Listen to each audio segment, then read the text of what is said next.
All right. So, welcome to my stream.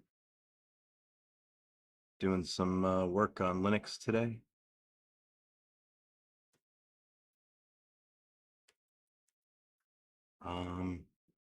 Let's see what's the first thing that I gotta do.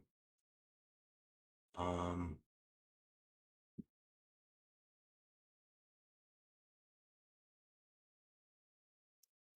I need to update my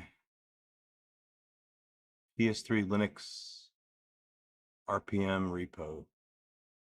I built a new kernel today. I gotta put that on my repo.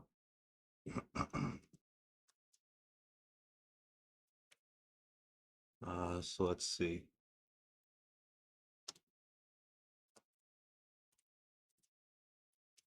I'm gonna SSH into my PlayStation 3.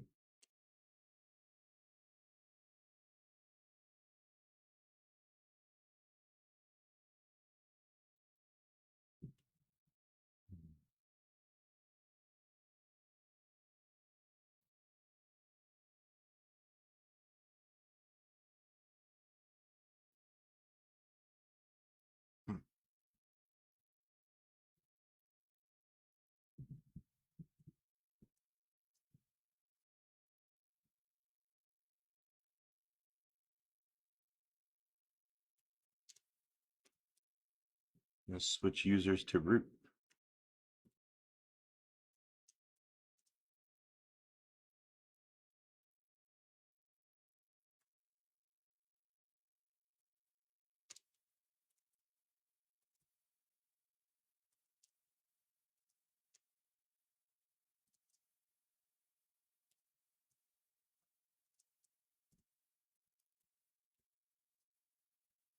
Going to remove the kernel packages that are currently on my in my repos.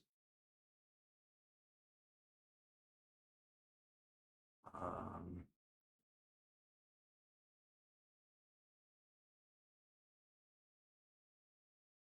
yeah, here's the old one.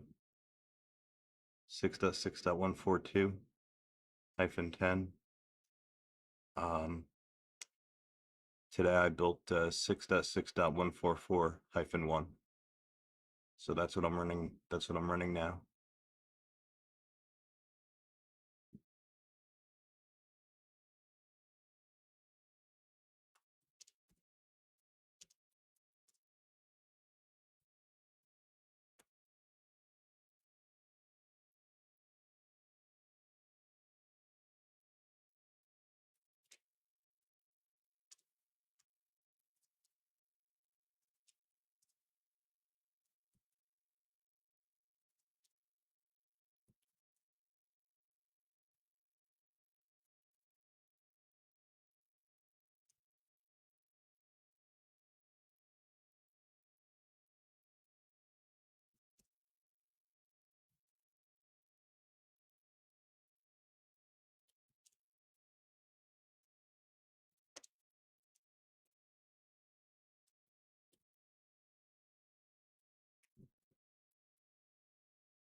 Okay, so what I just did right there was I just updated my RPM repository that I run off on my website. So now it contains the latest and greatest kernel that I built for my PS3 Linux. Um,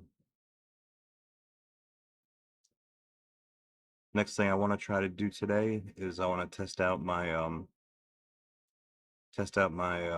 installer script, make sure that it's installing my operating system correctly.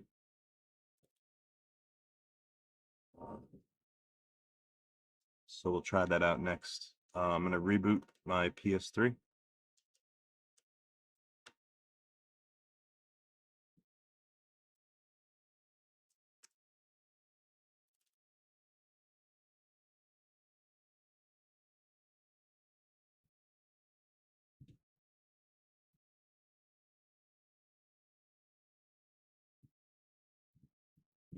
This PS3 already has my live ISO image burned onto a USB drive. So I'm going to boot onto that USB drive.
Okay, so good news.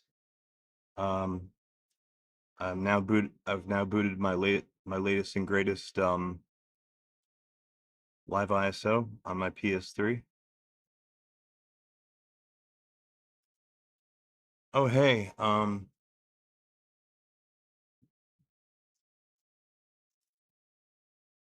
shit. Um, Phantom Fitter. Um, I did see oh, by the way, welcome to the stream. I did see two issues on my GitHub, and I actually responded to them. Did you enter a third one? Let me check. Uh, which um which GitHub project is it? Is it for the one that I'm working on here? The my PS3 Linux release engineering.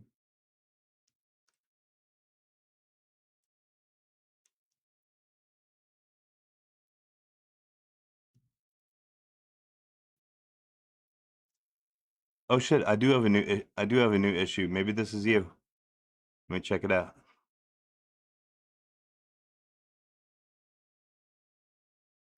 Yep, I think that's you.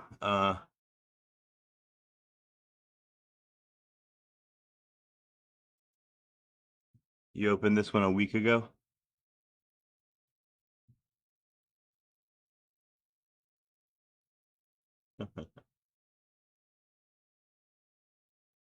Yeah, my PS3 repos might have been kind of broken this past week. I'm working on a I'm actually currently about to test out my latest and greatest install ISO with my latest and greatest install script. So actually, let me get that started. Um,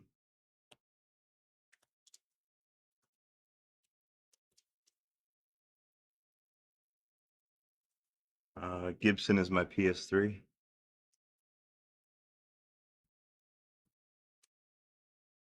All right, I'm gonna log into my PS3 is currently booted into my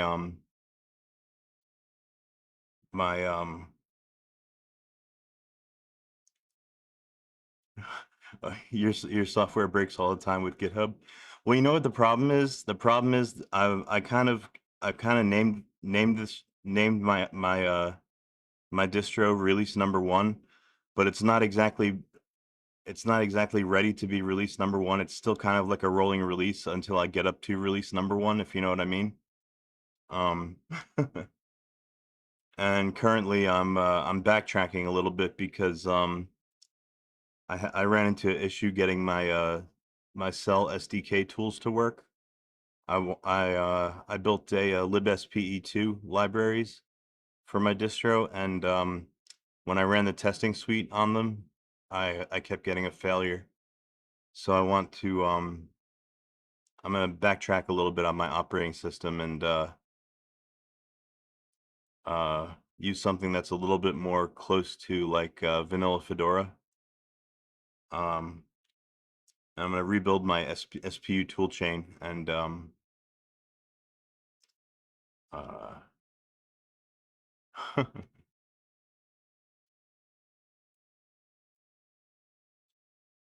um, yeah, see if I can't get my libspe2 is an extremely important library, and I really want the unit tests on that library to run and to uh, succeed. So that's what I'm kind of working towards at the moment. Um, so yeah, let me see what let me see what you wrote. Um, when attempting to run sudo bash PS3 Linux live ISOgen, it says this: no matching repositories for Fedora. Add help for more. Oh, no matching repositories for Fedora. You know what? Um, my script kind of assumes that assumes that you're running the script uh from a Fedora operating system. Are you using DNF from a different operating system? Uh, Phantom Fitter? Because I realized after I wrote the Markdown file, the README, that was actually a possibility. You could do that, like if you're running like a Debian operating system. Oh, you're on Nobara. Okay.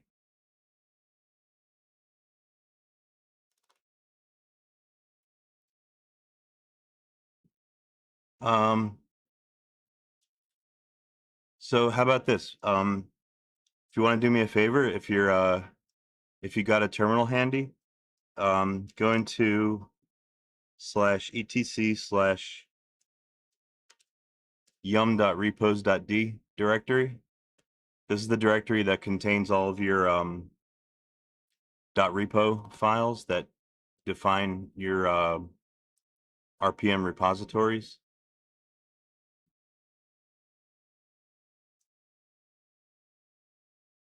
Oh, okay. Nobara uses CatchyOS.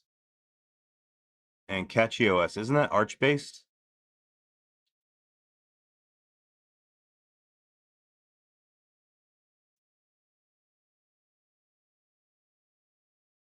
Okay, so you might not have this directory. etc/yum.repos.d.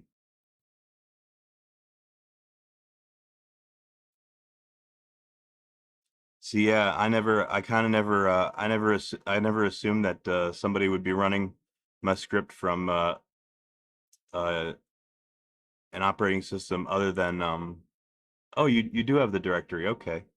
Um, do you have a you would have to have a fedora.repo file in there, and Probably this one too, a Fedora updates.repo.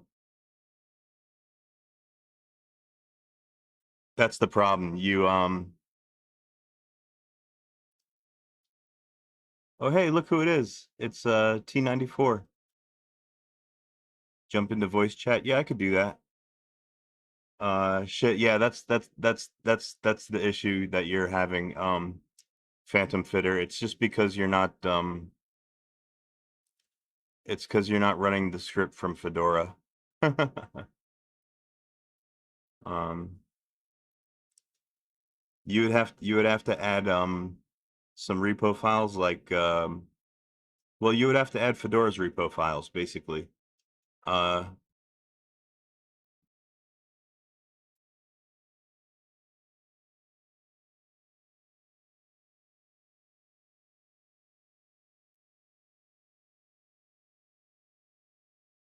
Actually, you know what? Um,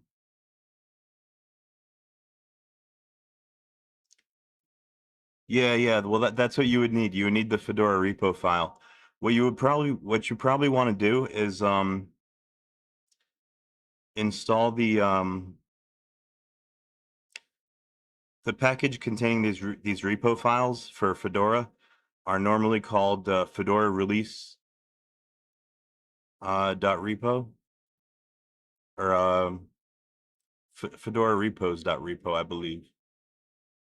And if you could find um, as a matter of fact, I'll be able to tell you right now.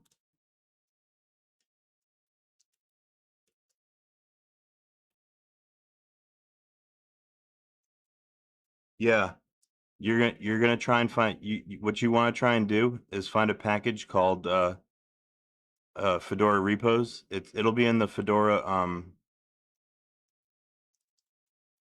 archives.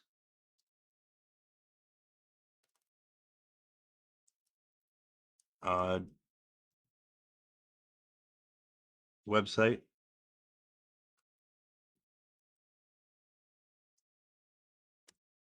See this one here.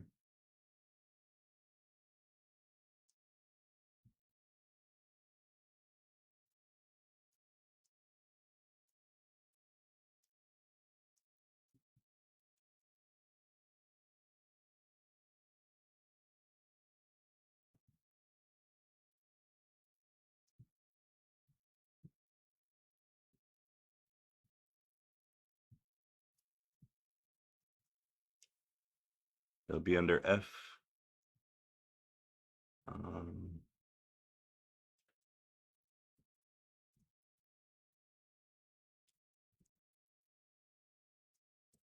there it is. Well, see what happens if you install this package using your DNF package manager. Um,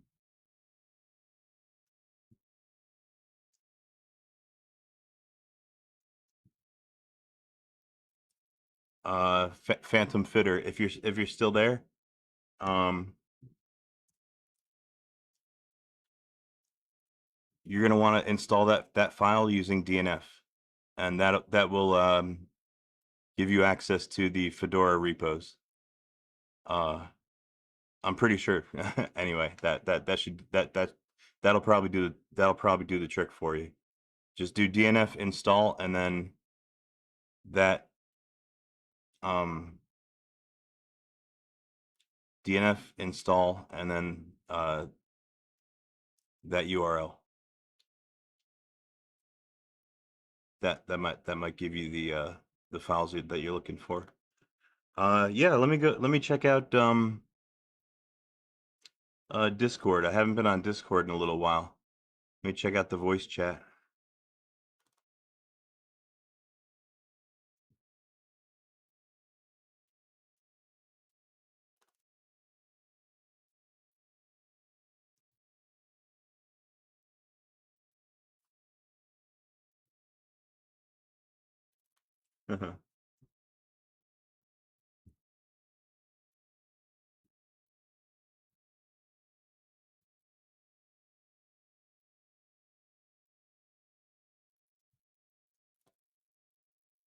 Hey. Says voice connected. Is it working? Uh-oh. Did I break it? Phantom Fitter. You can Oh join no, in there if it you goes. There, want. it's working.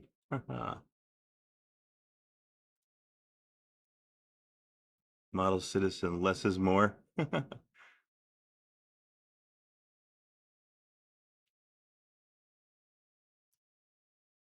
Oh hey, that you Duality? What's up, Duality?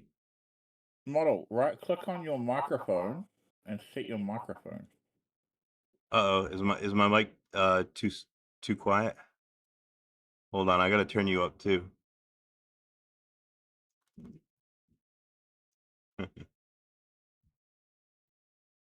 On Discord. No, literally on the little microphone icon on Discord. Oh, here we go. See, right down by your name, little microphone icon. Right click. Am I on Yeah. mute? Or no, my Input input the input device. my input device is wrong. Hold on. Oh, that's wrong. I want Input device, right at the top. this one. There we go. I think it's working now.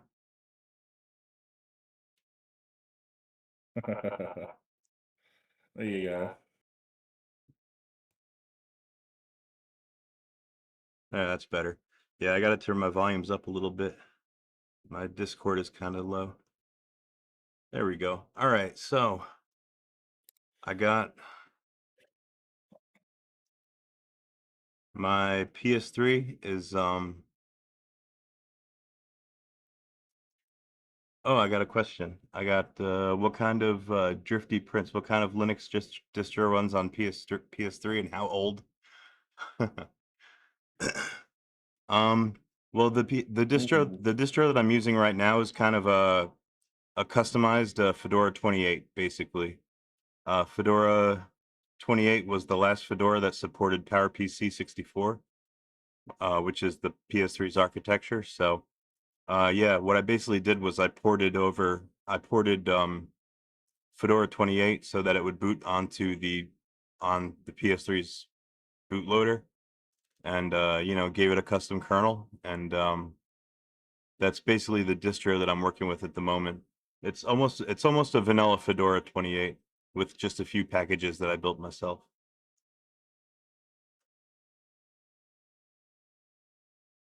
Designed for the PlayStation 3.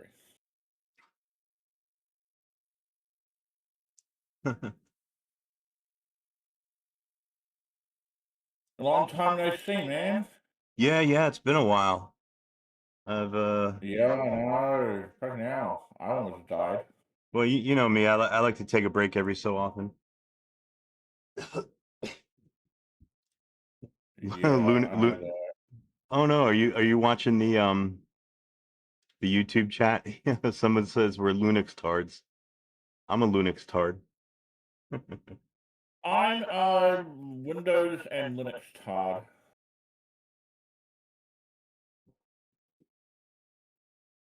Yeah, Fedora 28's it's showing its age, but I am running a modern kernel. I'm running kernel 6.6.144. It's a long-term support kernel, and I actually I just rebuilt it today.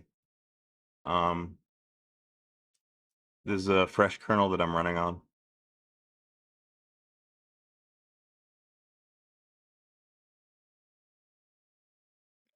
Hey, Duality. Hey, there he is. What's up, Duality? What kind of retarded religion does Linux have to be? Linux is not a religion. I guess maybe to some people it is. Yeah, some people it is a religion. They can get kind of nutty about it. Yeah. Linux Well, evangelists is what they you know are. what? Open source is kind of like more like a religion. You know what I mean? It's more like the philosophy. Yeah, especially when you bring RMS into the situation. CryptOS like Linux. I'm a bot. Beep How boop. is this Oh shit no. better than Windows? The bots are Well, invading. no, it is. Okay. what he's okay. So what Model is doing is basically turning his PlayStation into a Linux server. Running it as a desktop operating system is nowhere near practical or sensible or realistically feasible in any sort of sense of the word. But as a development platform, it's a bit of fun. Yeah, it's a development toy basically. Yeah. It's to help me learn and study about the cell architecture for the most part. Yeah.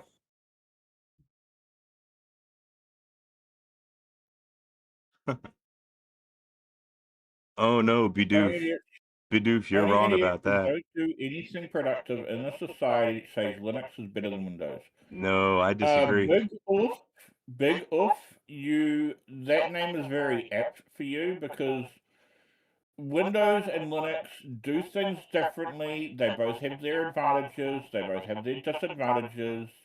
There are Yeah. things that Windows does better that Linux can't do, and there are things that Linux can do that Windows can't do.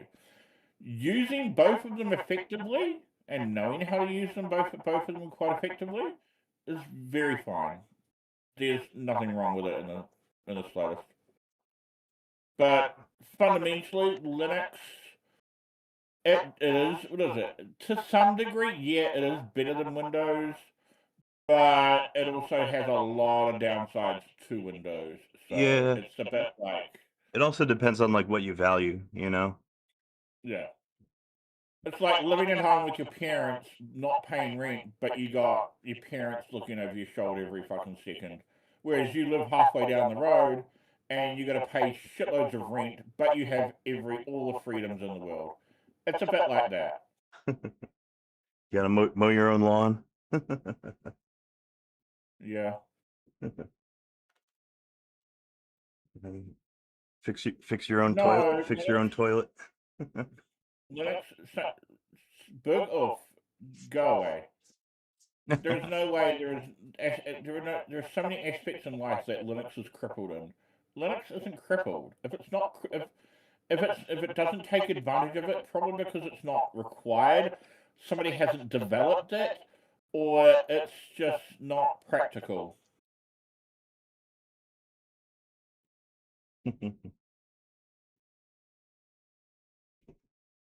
Like what is it? I'm a computer technician, massive Windows, Pro Microsoft user. But now I'm not so much of a pro Windows user. In fact, my Windows PC has been giving me so many fucking hassles lately. So Oh, fucking god. oh no. Yeah, fucking hell.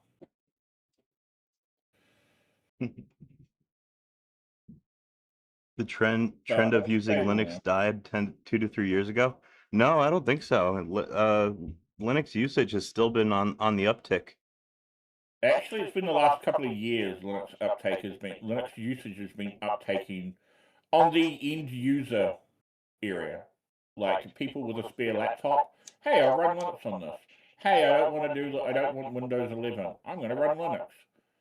Look on YouTube. The videos are up the fucking wazoo. Oh yeah. And those are the people who make videos. What about the people who don't make videos? There's a lot of fucking Linux users out there. More and more now. Linux. Oh, it won't sleep or hibernate. Oh, that's because Linux never sleeps.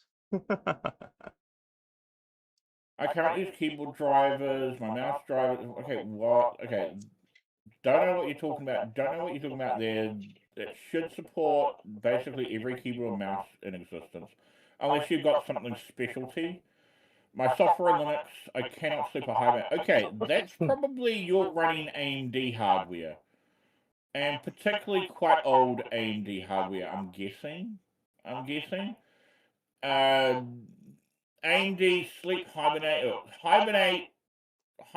different. Hibernate would put your RAM to a file and then shut down the computer and then boot the file back to memory and then run it back up. That's that should be fine. That's not so much practice nowadays. Sleep on AMD is notoriously bad, and I do mean notoriously bad. Everyone knows about it.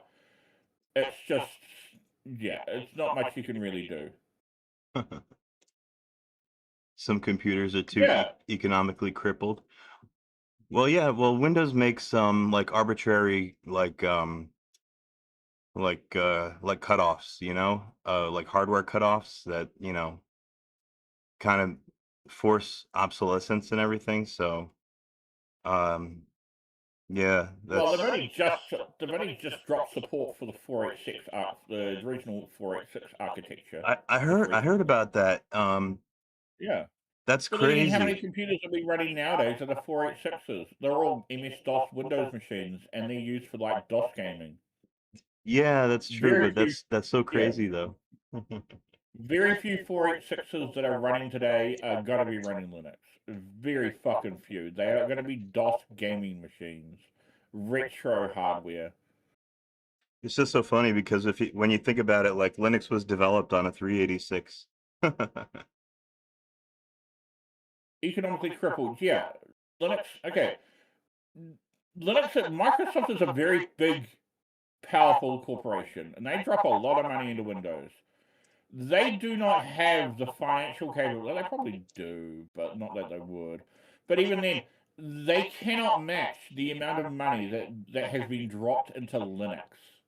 If they had to pay every person that had to put money, that has put time in developing Linux, in every country in the world, every corporation in the world, Red Hat, all the various foundations that have dropped a lot of money into getting things done and getting things put right within the Linux ecosystem.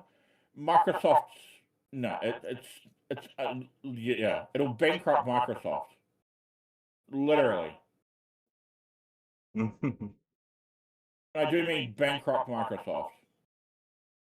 There's a lot of money that's been dropped into that, and it's not so much as in money. I mean time, because some engineer and the Red Hat engineer getting paid by Red Hat. It's not just him. It's not just Canonical who makes Ubuntu paying the yearly salary for some guy to take a year off work so he can finish developing a package that's required for like the entire fucking world.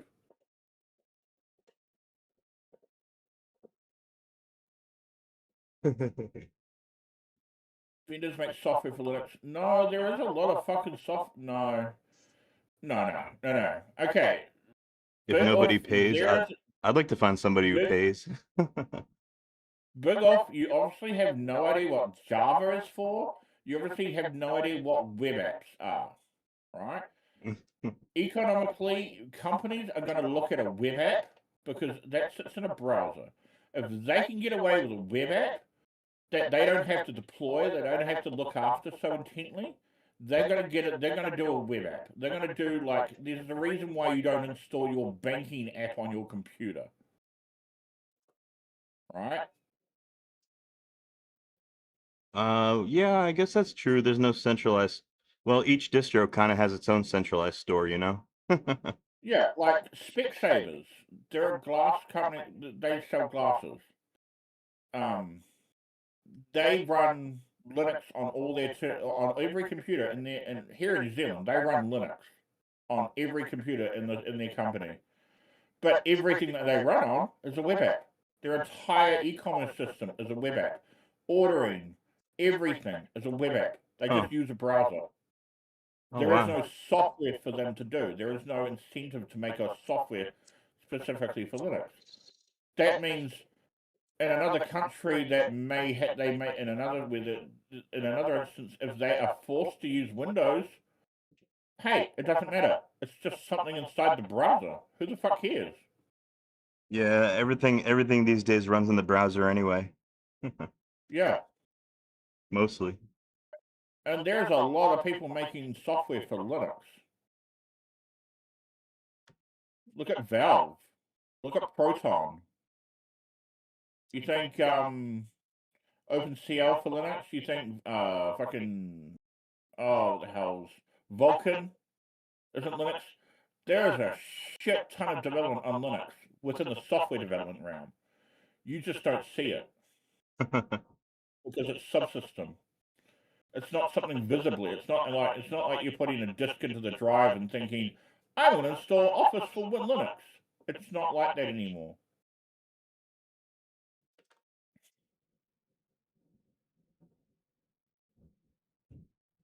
Oh shit, that reminds No, me. I gotta do an update on my Gen 2 machine.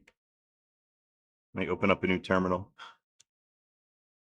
there is no true centralized store for paying for software on Linux like on macOS. Why would there need to be a paid software marketplace for Linux? It's the entire ethos is for it to be free. If the program requires licensing, they can do that themselves. I own a copy of ViewScan. I just license it and it creates a key file. And that's how the program is licensed. What are you talking Oh, about? no, it's okay. It's okay, Duality. I'm actually kind of fascinated. I don't, I don't mind the trolls today.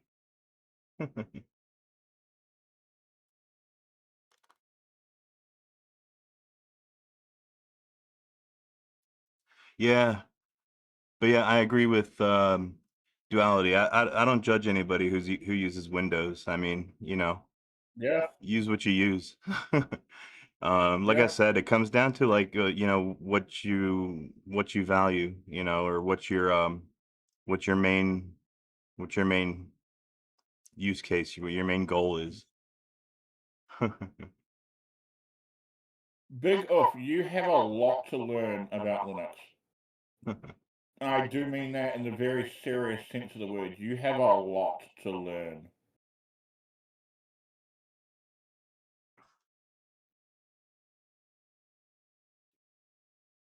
Big oof, okay, let me flip the script. Let me flip the script.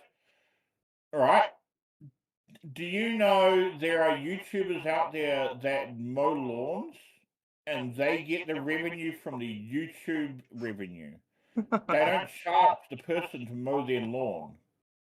So they go find people who cannot afford to clean up their property and mow their lawns, and their properties are overrun, and they go in there and clean their properties up, and they make YouTube videos about that. Right? Do you understand the flip side of that script? No, there are lots of closed source Linux based software out there. It's Oh, just oh that, yeah, there's plenty of yeah, close source DaVinci on Linux, Resolve, but you know, DaVinci Resolve. I just love being That able is a to read the massive, code. that is a massive player within the Linux scene when it comes to video editing. That's closed source.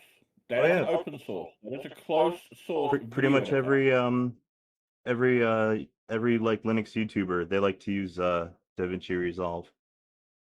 The really high end ones, yeah, yeah. Right? Pirates of the Caribbean. Pirates of the Caribbean was, aside from, what is it? I don't know much about the filming with cameras, but either way, it was edited cut up, and everything was done on DaVinci Resolve. At no point in that entire movie was a Windows computer involved in the entire production. Yeah, no, I know enough about basic economics. I have no idea what the hell you're talking about. Why would DaVinci Resolve make a program that they charge several $100s for, and they sell, and people buy it to run it on Linux?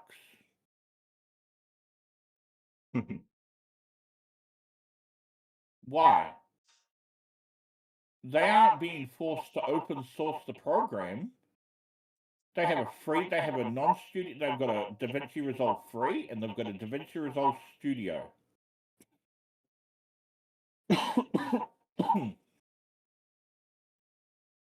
and a lot of people on Linux use it. Especially, like what Model said, a lot of the Linux YouTubers, a lot of the high-end YouTubers use it.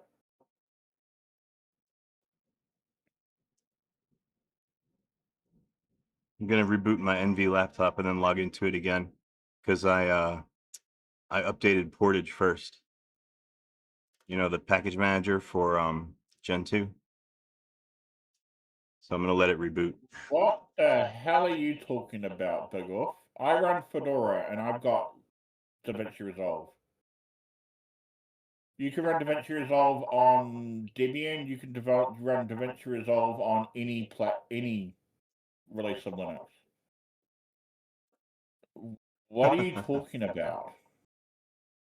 Rando It's distros. not a Hey, my Rocky distro Linux. is a rando distro. No, no. DaVinci Resolve is not an enterprise focused product. Are you fucking insane? No, it's not.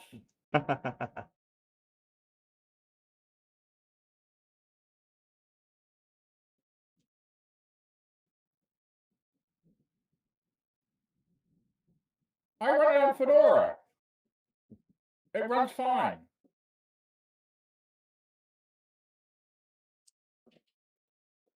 I know somebody who runs it on Debian. It runs fine on the operating system.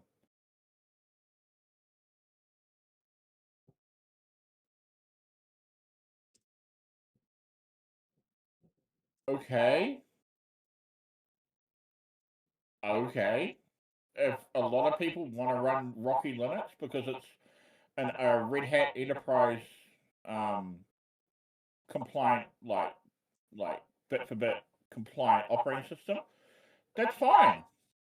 They probably want to do that. But it's not specifically engineered or marketed or developed to be a Rocky Linux specific program.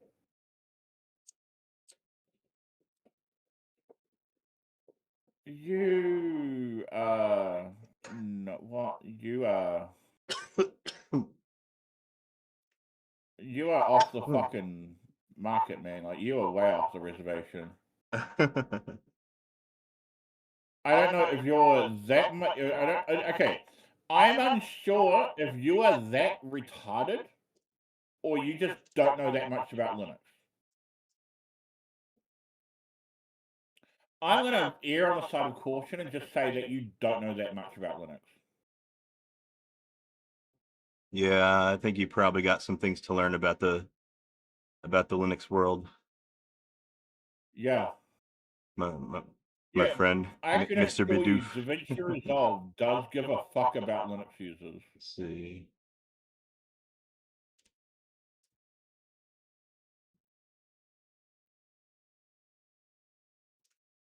Which package use? I actually own a studio license, so AST. get fucked.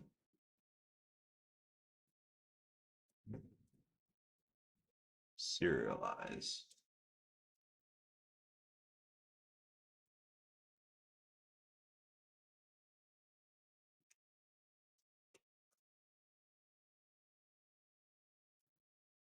Whoops.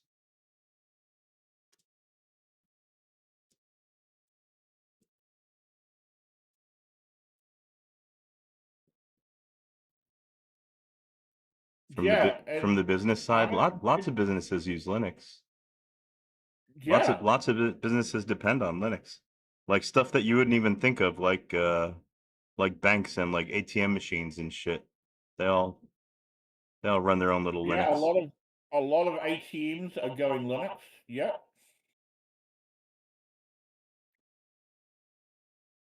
Let's see. I do the same thing with You don't find DevUtil Linux users on my profitable. Turing. Well,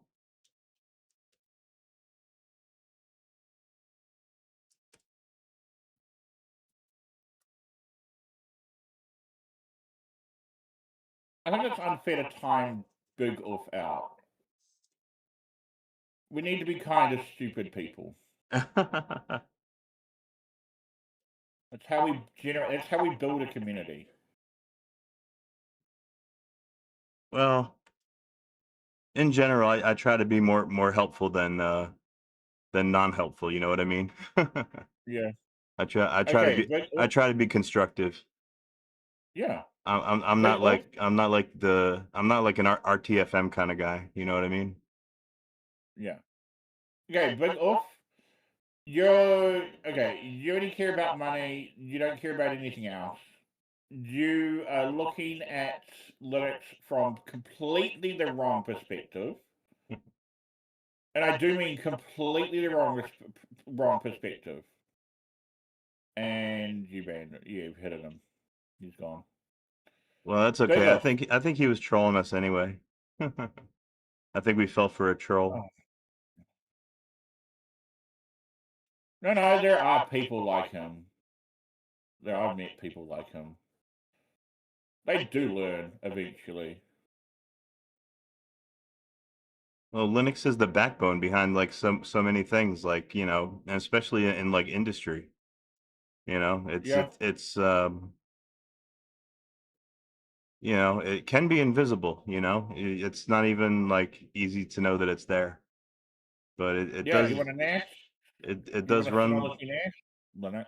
yeah, like infrastructure, you know, like Yeah. vital You want a router? infrastructure. You want a pretty decent high end router? Linux. You want cloud services? Linux. You want web services? Linux. You want a website? Linux. You want a hosting? Linux.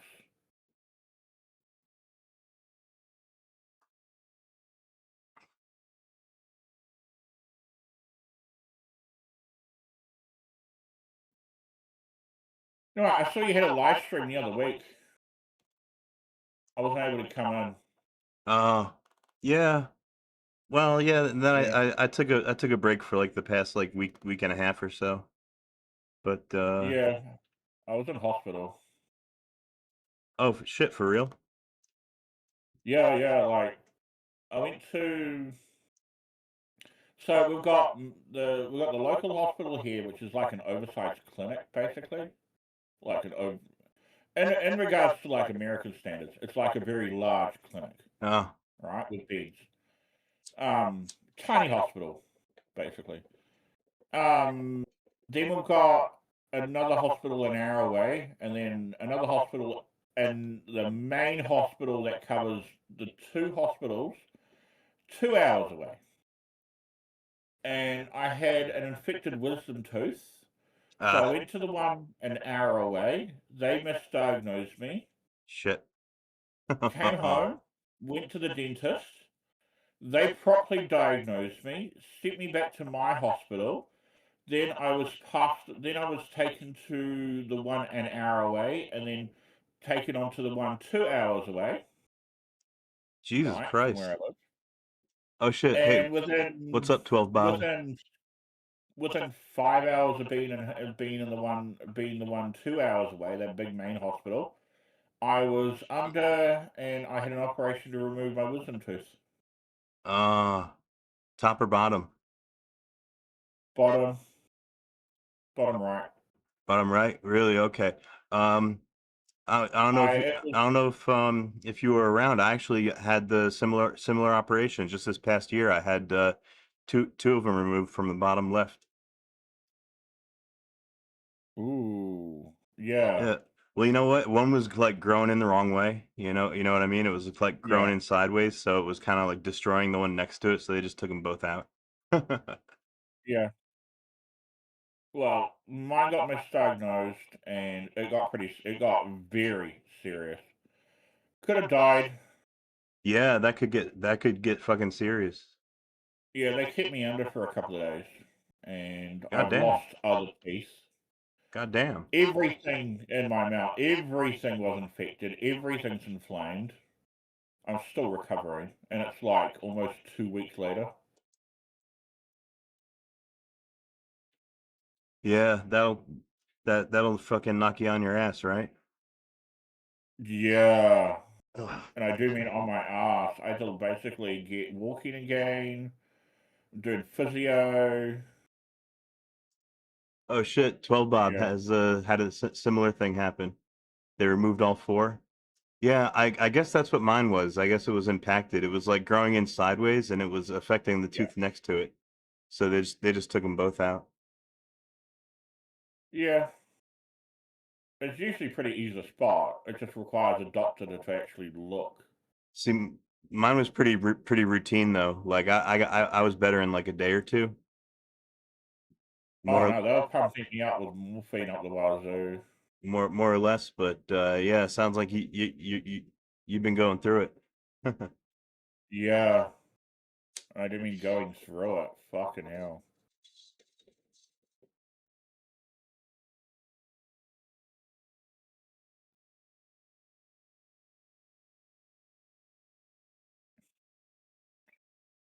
But nah, like when I went to the Rotorua one, I updated my tablet and my tablet stopped working because it blue screen.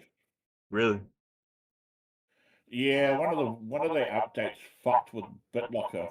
Ah, shit. So I had to reinstall that I had to get my dad to bring up my laptop, my Linux laptop, and I had to like get everything set up again, and yeah, not helpful. Huh. And then after this big operation, I was just on my phone and I was just too fucked to do anything with my computers. Oh shit. 12 Bob. The command you're looking for is DNF clean all.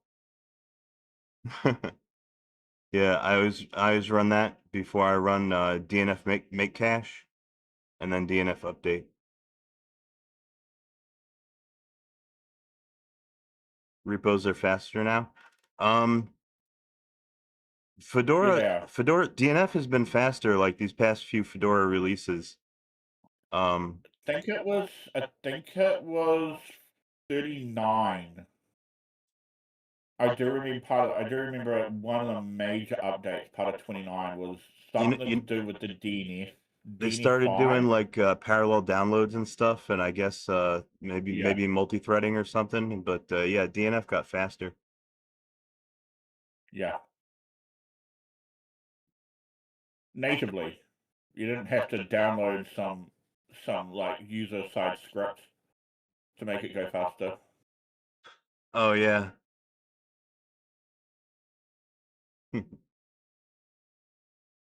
Yeah, I'm pretty sure it was something to do with 28, 29. Oh, no, not that, not early. Because we're at 44 now, so I think it was only like a couple of releases ago. Might be 39. Oh, well, Wasn't very my far PS3 ago. repo is actually I pared it down a lot. My PS3's PS3 Linux repo, the one that I piggyback on top of Fedora 28 in order to get my distro to boot. Yeah, Yeah, I've only got the bare minimum packages in there right now because I want to install a like as vanilla as possible Fedora 28 environment because I ran into issues building my cell CPU toolchain. I tried to build libspe2, which is the most important library for interfacing with the cell CPU. And when I started running unit testing, the unit testing failed, and I really want that unit testing to pass. So what I'm installing right now in the top terminal, that's my PS3 up there. I'm running my install script, but I'm only installing like the very bare bones PS3 Linux packages. This is mostly a vanilla Fedora 28 environment that I'm installing. And then what I'm going to do is from from that environment, I'm going to build my cell toolchain, and then I'll build my libspe2 and see if the unit testing also continues to fail. And check it out, our install is finished in the top terminal.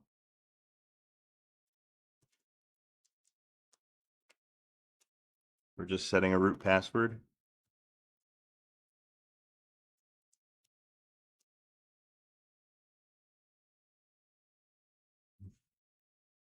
All right.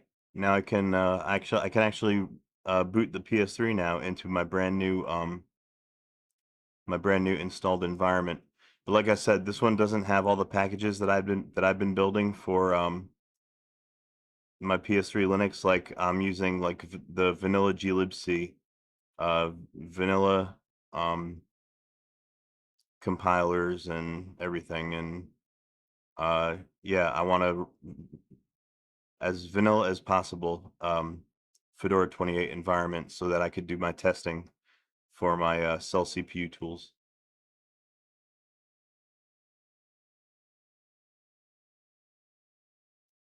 All right, I'm gonna go ahead and reboot the PS3.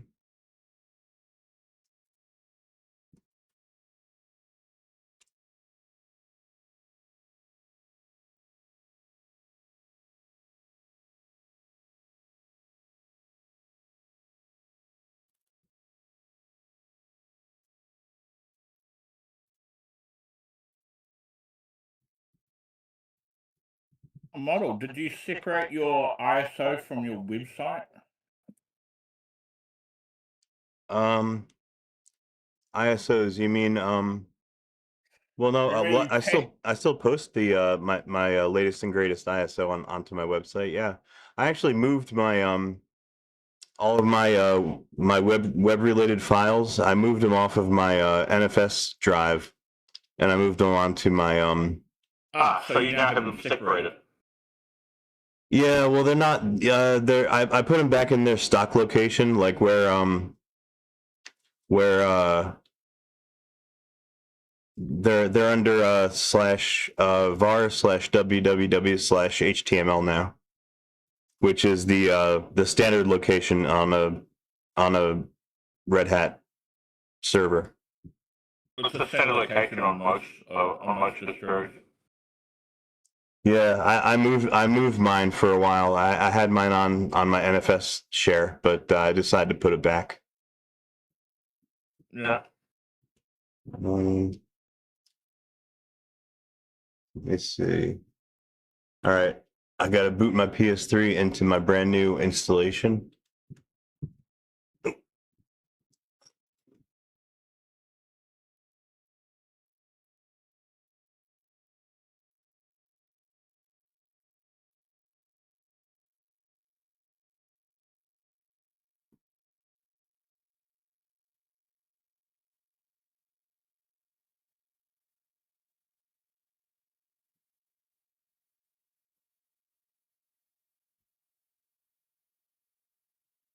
Oh, be right back. Alrighty. All right. Well, this is very strange. It looks like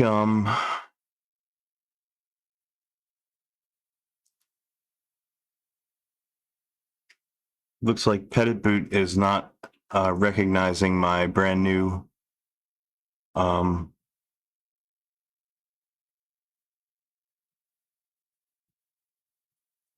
my brand new installation. My mic got hella crunchy. Is it still? Is it still fucked up? That might have been my friend who I got on the microphone here. He's joining us via Discord. All right. Oh no, my microphone is fucked up. Hold on.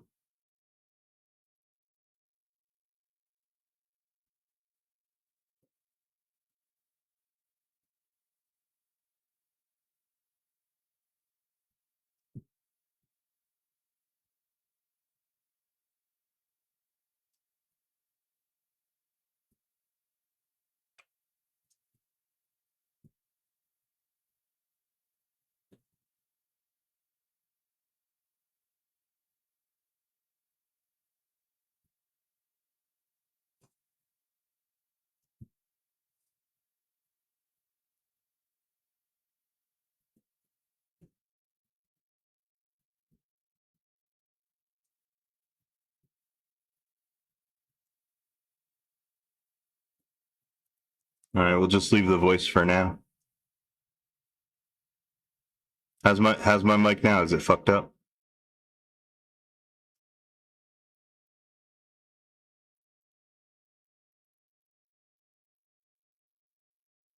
All right. I'm gonna switch over to my still crunchy. Uh-oh. Um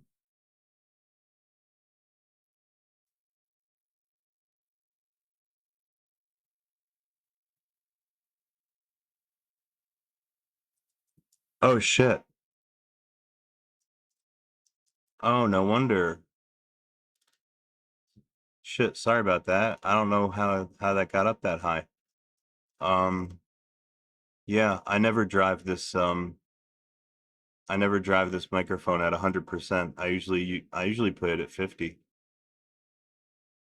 but this is probably better, right? I don't know how that I don't know how that got up that high. To tell you the truth, I usually keep it around 50 or 60%. Aha, we fixed it.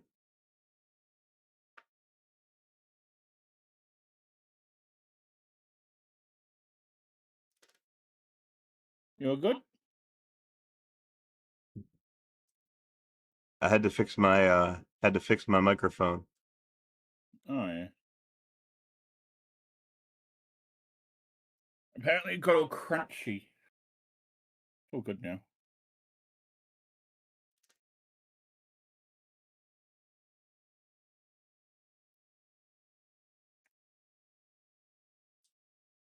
All right, well, let me show you what my PS3 is showing me.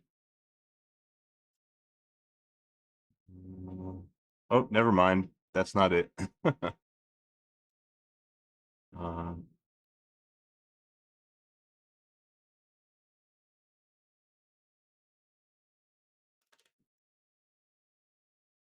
Oh, we've got to a version 1 now. no, my PS3's my HDMI input got frozen on a previous reboot. That's not what my PS3 is showing right now. That's okay. You know what we can do?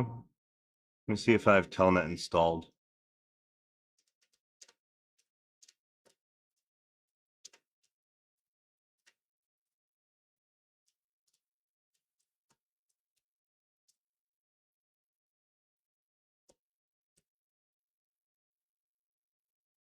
All right, since I got the Petit Boot bootloader running on the PS3 right now, we can Telnet into it.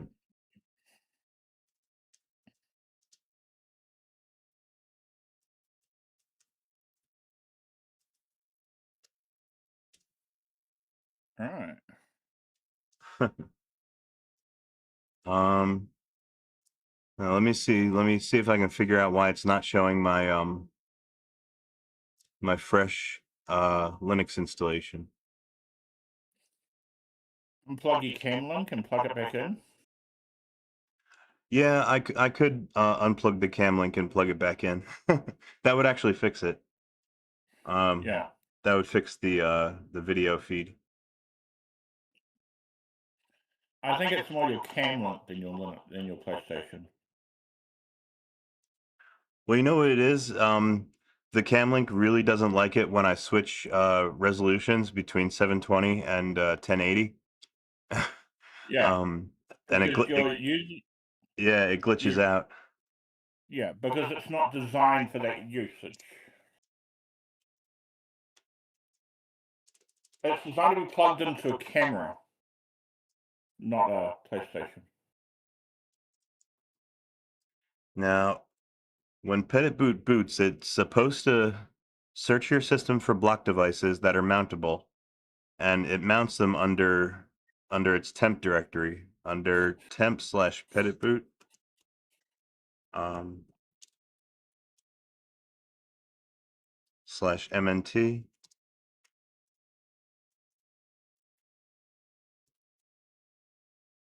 Okay, we got a clue here. For some reason,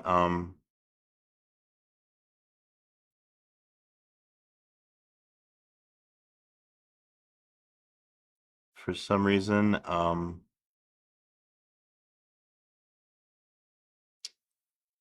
when I formatted my PS3 DA1 partition as ext4,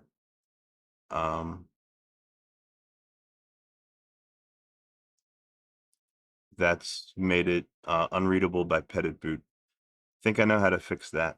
Let me work a little bit of magic here. I'm gonna log out of my PS3's bootloader. Um,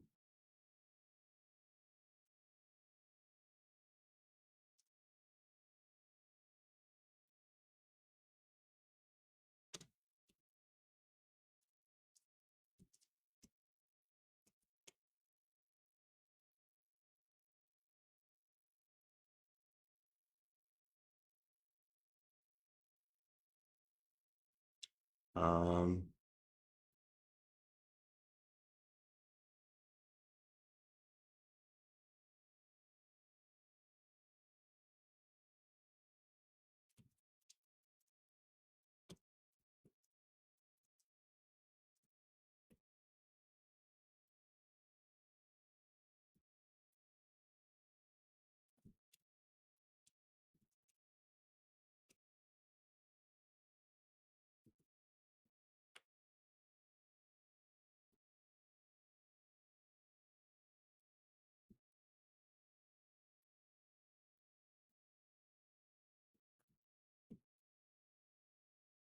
think if I disabled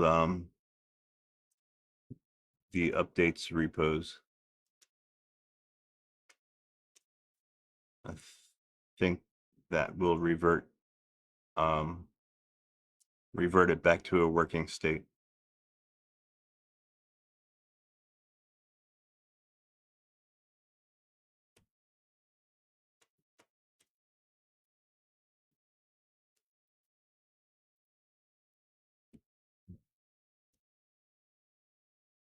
Hmm.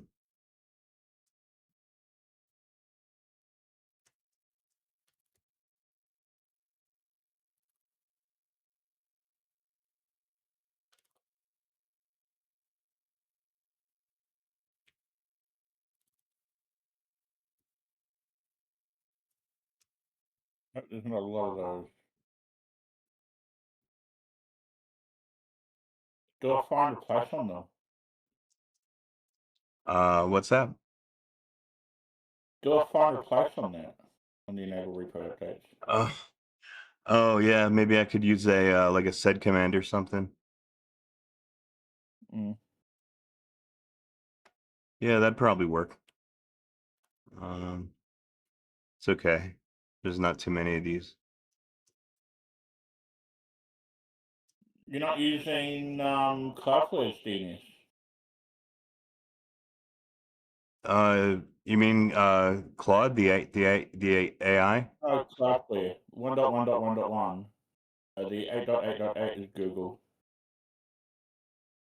Oh, yeah, I use 8.8.8.8 and 8.8.4.4. I think those are both Google. Yeah. Cloudflare is a lot faster. 1.1.1. Is it faster?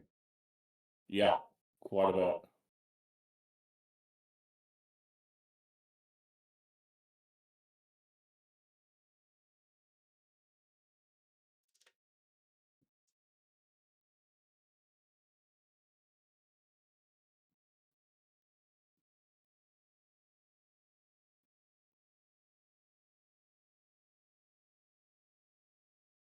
All right. I think that'll revert my script back to a working state. Let me rebuild it. Hack the planet. Yeah, that's still my default password. So if you don't set one for yourself, you can just use hack the planet. They're trashing our rights, man. Trashing the flow of information.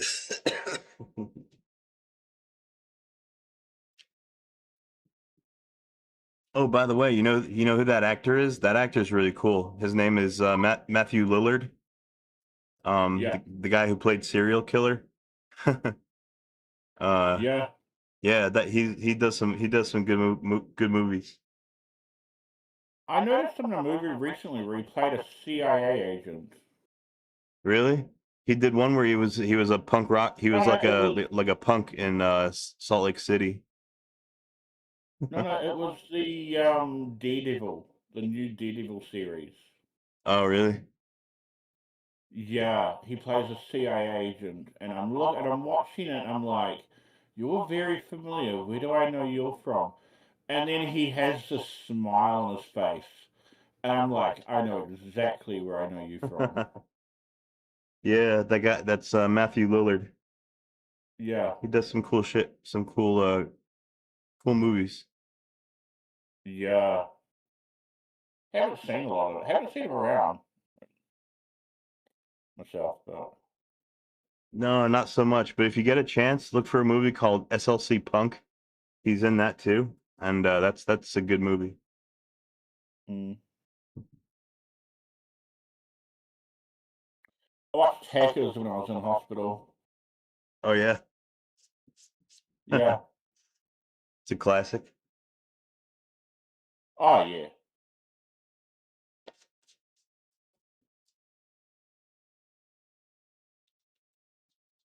They Uh, should remake that. They should remake that. That would be a really cool remake. what remake Hackers? Yeah. Not quite like the style of Mr. Robot, but a little bit like Mr. Robot, where everything's fairly accurate. The accuracy of Mr. Robot is really high. Yeah, I've only seen a couple of episodes, but I remember it being Oh, watch the whole series, man. Watch the pretty whole on the series. nose, right? They actually had they had like a team of technical directors, and that Am I renting space in my PS3? Not currently, no. I'm not opening it up for SSH access to the public at the moment, but uh, that is a thought, though. That is an idea. you'd have 25% of a CPU, 256, but maybe a couple of meg of RAM.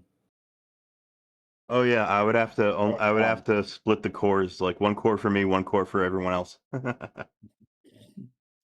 Yeah.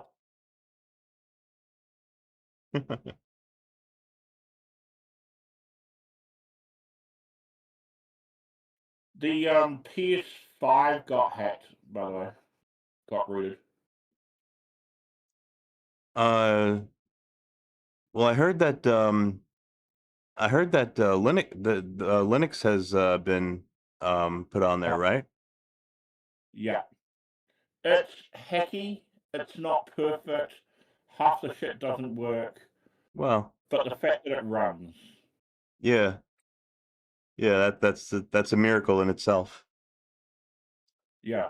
And this is just a native like download of Linux, like Ubuntu. Hey Orby. Howdy. How's it going? Not bad. Hello, hello.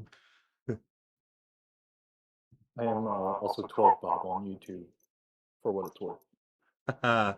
What's going on? Oh.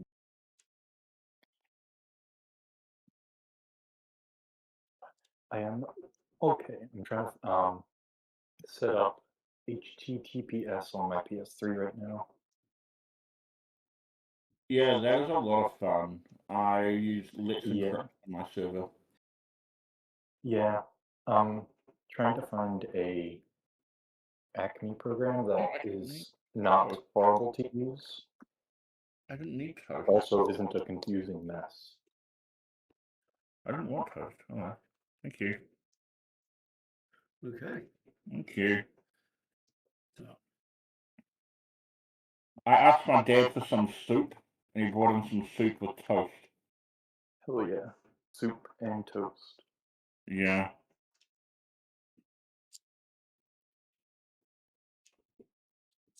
I got sick of soup and spaghetti on toast for the last like over a week. Well, yeah, that's all. When I'm That's like, all you could eat, right?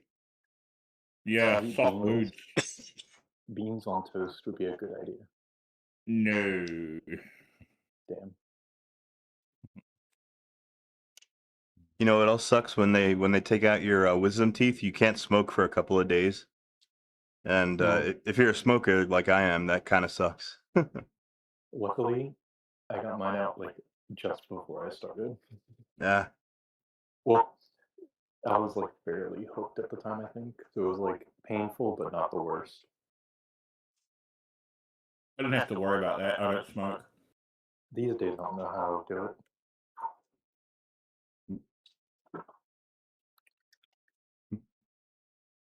They asked me like they kept me under for 2 days. That's crazy. Crazy, yeah. Yeah. They were pumping me up with so much IV like medication, like antibiotics. Crazy. Sorry to hear. Yeah. At least Morphine you're is wonderful, by the way. Yeah. You know how much 2 days in the I've heard. hospital is here in the States? That could be $1 million. a good couple of $1,000s. And the rest, like 50 grand a day. Yeah, and God forbid if a doctor has to come and see you and actually touch you. Yeah. It's We have a healthcare system rough here in New Zealand. times. Rough times over here. We've got a have, like, healthcare system. No. Medical Sorry. tourism industry yet? We've got a healthcare system here in New Zealand, so didn't pay a cent. That's beautiful. It probably takes a lot of stress off of the whole process of getting healthcare. Mm.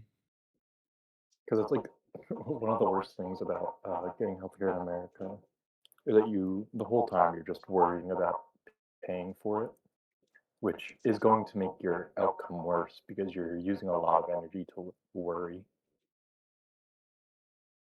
Yep.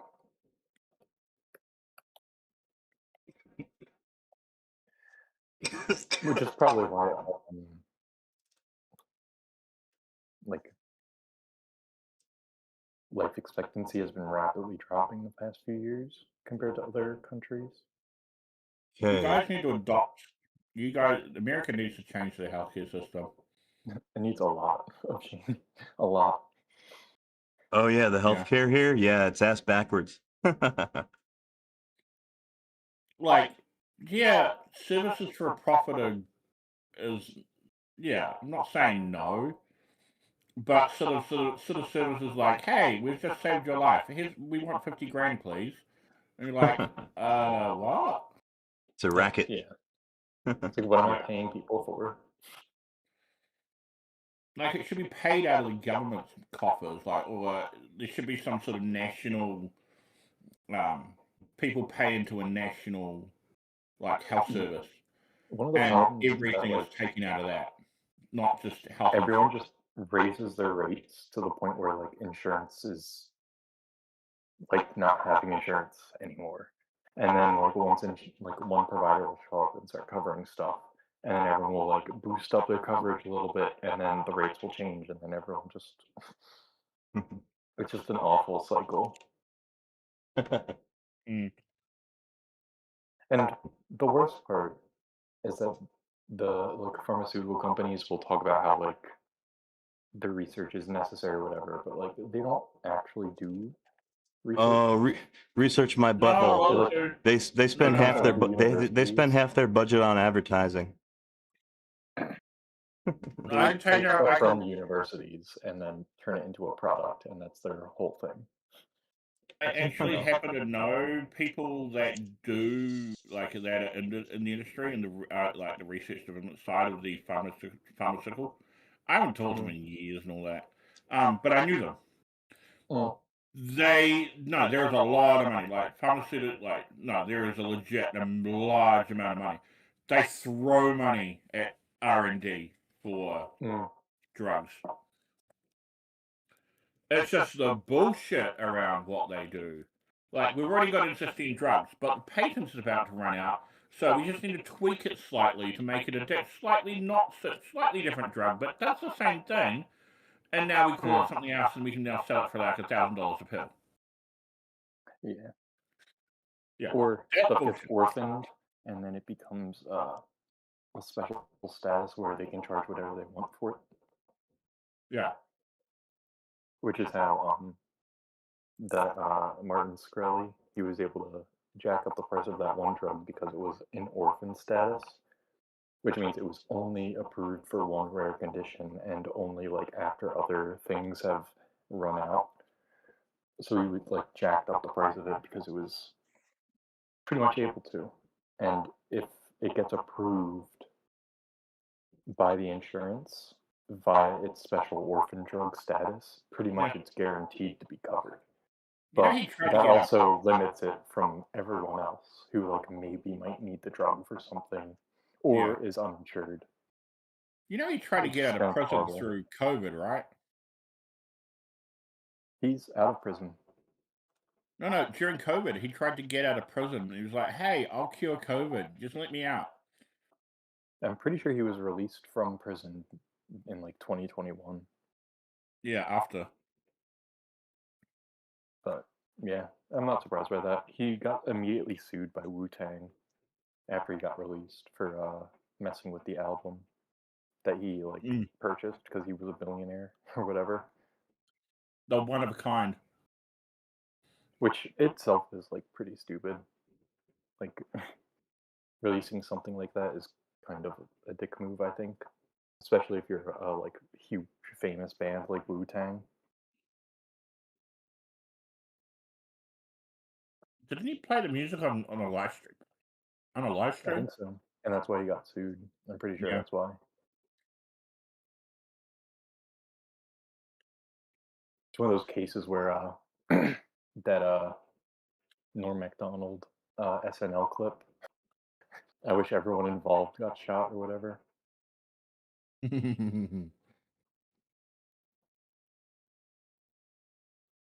He was a great comedian, I must say. He was an interesting comedian, I think. I love him, and I also think he was kind of dicey at the same time, but he was able to push it in a way that worked, I think. He was a bit- he was a he was like he was like a what was that? You know Jimmy Carr? Mm, Yeah. The guy that kind would be rude to your face, but you're down on the ground laughing that you don't really care. He's rude to your girlfriend, but you're still laughing, you don't care. He uh, was kind of a miniature version of him in a way. he's the British guy, right? Jimmy Carr. Yeah. I don't like him much. He's pretty annoying. Sometimes he's okay, but like sometimes he's smug about things that he very clearly has no idea what he's talking about, so he just comes off like an idiot on stage, which is not great for a comedian, I think. He's very well educated. With some things, definitely, Yeah. but there's like a lot of times where he just kind of like he will like very clearly stumble on stage sometimes. Well, he's got to make people laugh. It's not like there's a like. It's not like he can go on stage and Mm, talk about quantum physics and make people laugh. yeah,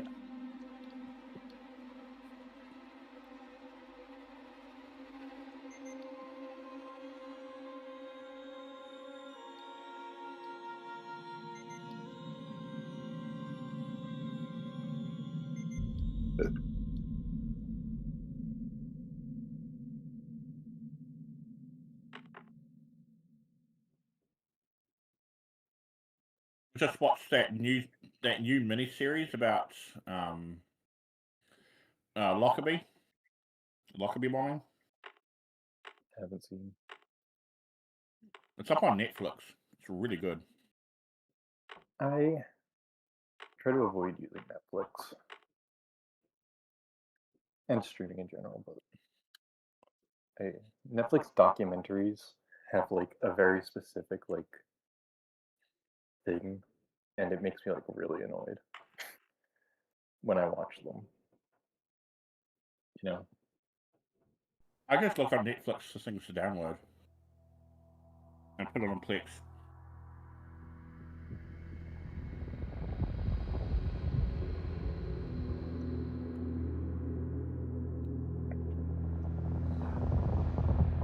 I really like Star Trek as background noise. Final report of the commercial starship Nostromo. Third officer TNG? reporting. Yep, and well, any but The other TNG members of the is really crew. good, specifically. Kane, Yeah. Lambert, Parker, I think I'm on season 5 Brett. right now. Ash, and Captain Dallas are dead. Cargo and ship destroyed. Discovery got me into Star Trek. I should reach the frontier in about 6 weeks. I With a got little info luck, from, the network will pick me up. There was like a free Star Trek random channel on This is Ripley, Roku, last survivor of the Nostromo. Yeah. and it would cycle through Signing like off. original series and TNG and then some other random stuff. And I was just watching that. So I started watching TNG and I was like, wow, this is actually incredible television.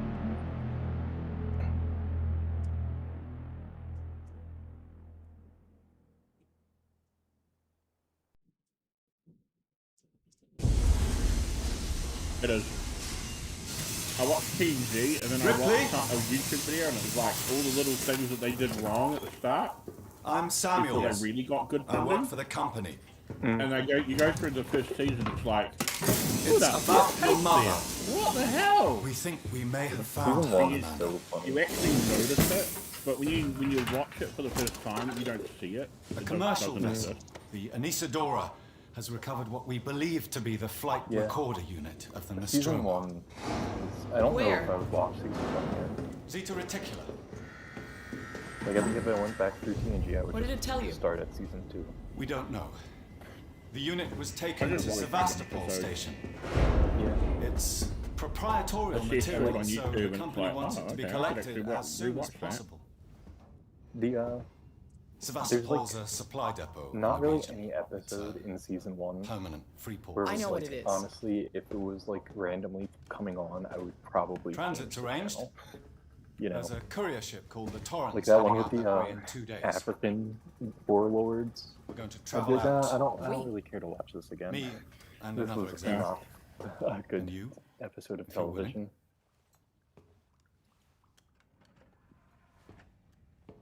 Look, Ripley. When this job Well, came TNG was across my supposed to desk, debate I read morality. the case history. Yeah. The later episodes do that much better than the first season. I know.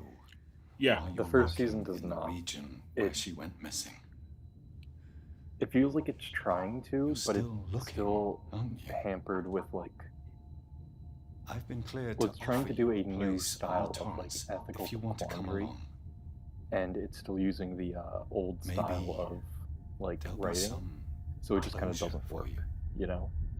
Because like TNG has like this huge cast, diverse cast of characters. Everyone's very distinct.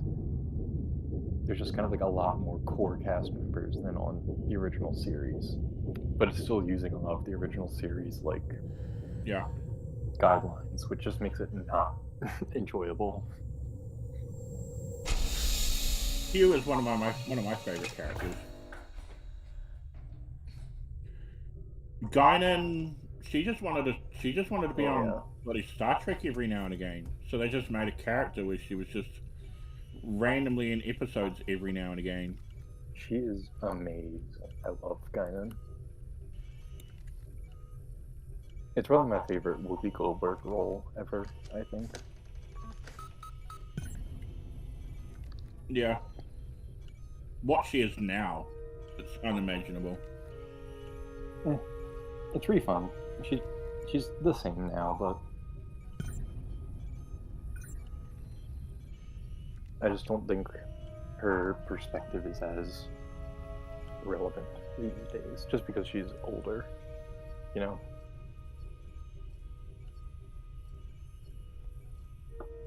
I want someone to go through all the old Guinan episodes on TNG and correlate them to shit that she said on The View. I feel like he's probably, Guinan is probably still pretty close to, because Guinan's very compassionate and like,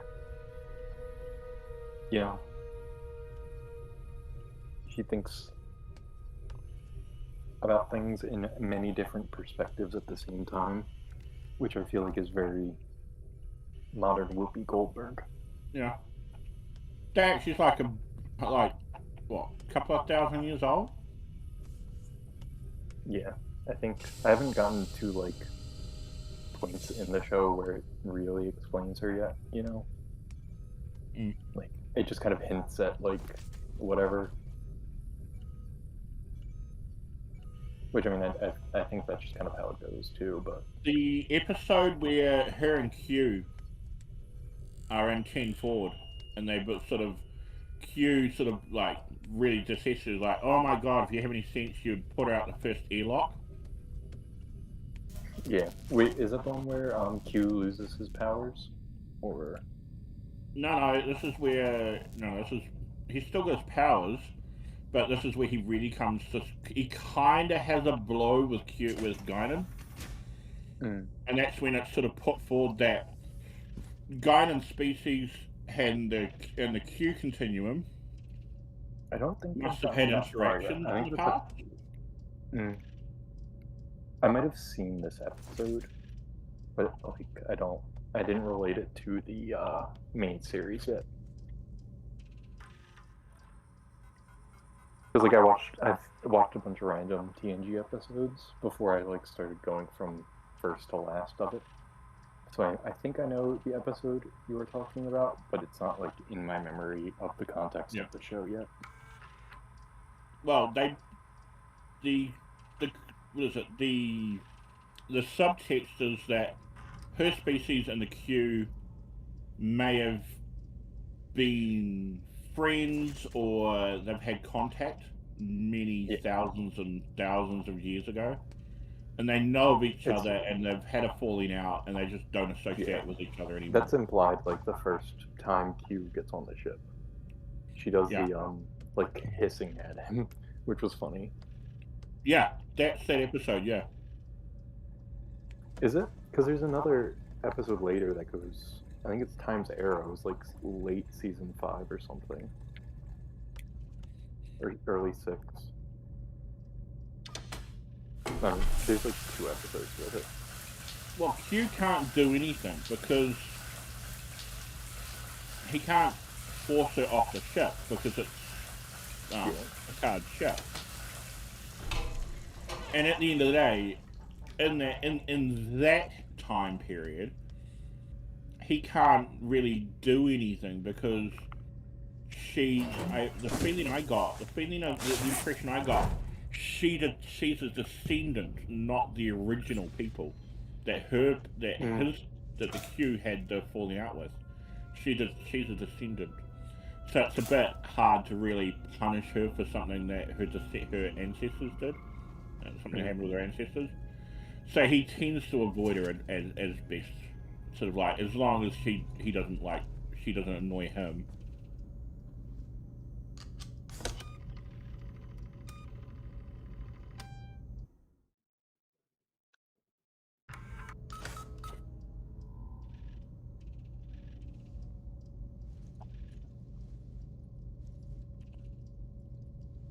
Well, when you finish watching TNG, Star Trek Picard finishes it all off.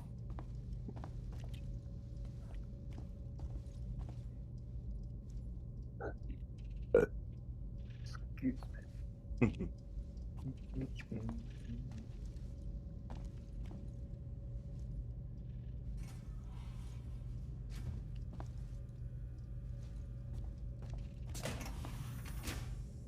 Oh, don't mind me. I'm just checking out some more Alien Isolation here on RPCS3. Hell yeah. I'm still... I haven't gotten very far in this game yet. So far, I haven't found the alien.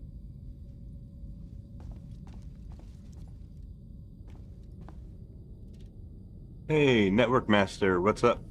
How's it going, my friend? Oh, Hey, network.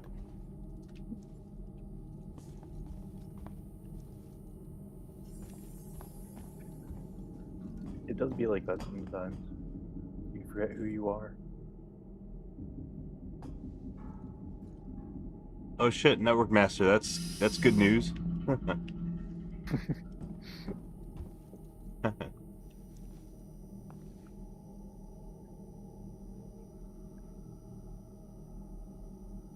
Paid has gone perm. Oh, congrats.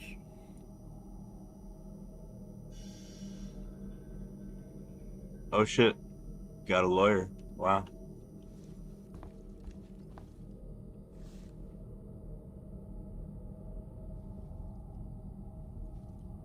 Oh shit, well that sounds like good news. Survivor benefits? Doesn't sound like that Yeah, much of a great Network Master, news. that's nice. Pay off all your bills. And don't do anything stupid. There's this fucking dude at my work that got like, he's a customer and is like kind of a crackhead, definitely a drug dealer, Samuels, and he got some did you kind wake of up like early? payout. Well, I don't really need. And as since much then, sleep he's as the got rest of like you. 3 I was just new inspecting cars the or Torrance whatever, facilities. and it's just like, A well, what well-maintained the hell are ship. you doing? They'll be broke by realised the end it's of a the very year. Similar model to Yeah. The Nostromo.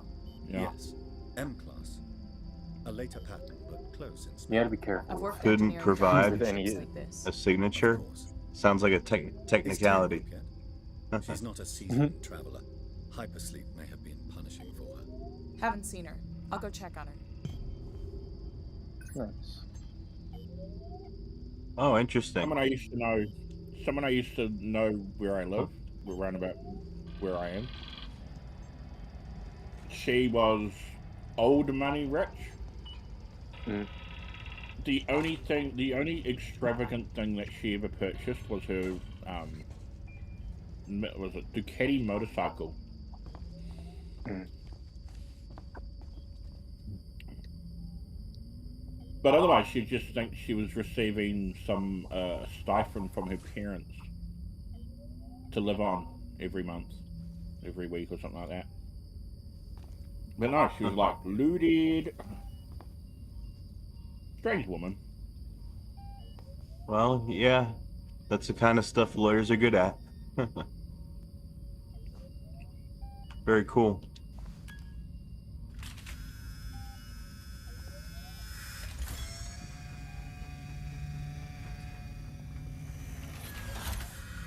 Have you ever heard of the documentary Grey Gardens? It's Oh, I see. it's a great documentary.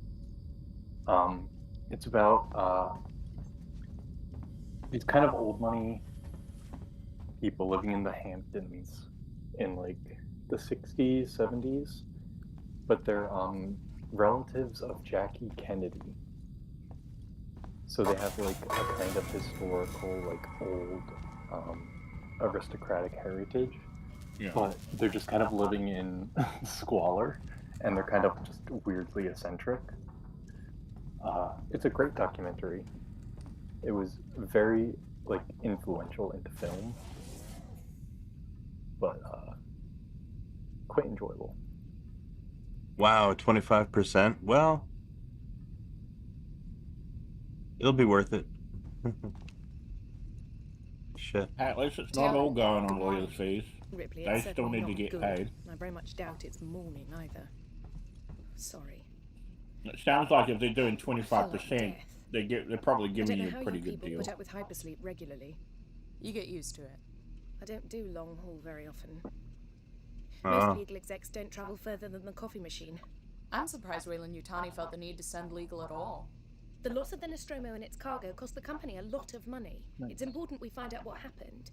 If Oh, only beautiful. the case with a Pretty conclusion Beautiful. was That's like a down the payment on a jury house. superiors. Mm. I'm sorry. Buy a car. Oh, That was no. insensitive. I realize your mother has been missing for 15 years and you... It's okay. We'll both get what we want, right?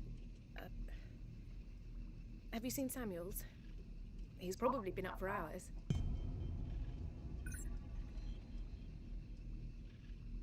All personnel to the bridge. Approaching Sevastopol Station. Looks like we're up. Huh.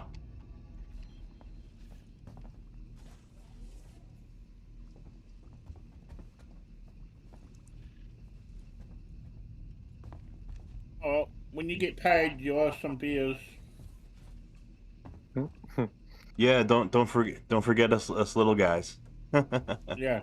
I demand We'll open $1. a tab in your name.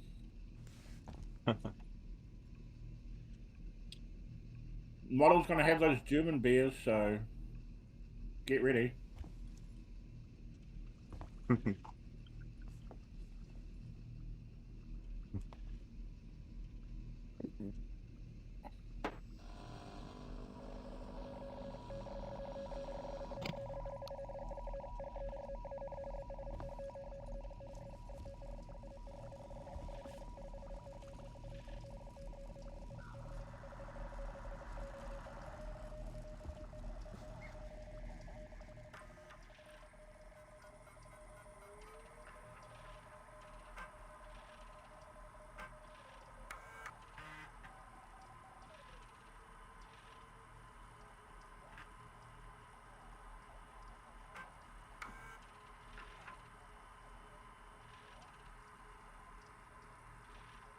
Configuring SSL feels like dark magic.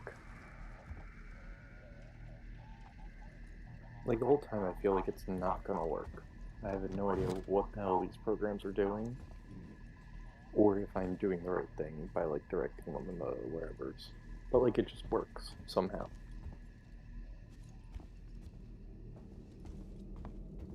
Evil. Hope you all had a restful journey. The Torrens is in very good order for an old M-class captain. She was a wreck when I bought her. Took a few years and a lot of contracts to refit. She pays for herself now. You said we're approaching Sevastopol Station. Are we docking? I believe your contact is Marshal Waits, is that right? I'll hail Sevastopol and arrange boarding with him. Good. Let's get this done. Don't worry, Miss Taylor. Routine. In and out. Connor, how we doing? SMG loaded and calibrated. Approach vector locked. Prep comm so I can say hello. Channel open, Captain. Does everyone have their briefing documents? You can watch the approach on the monitors.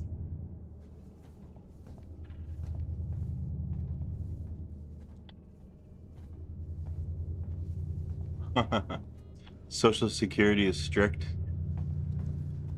Well, yeah, I guess they have to be, right? That makes sense. Yeah. You're not America? Or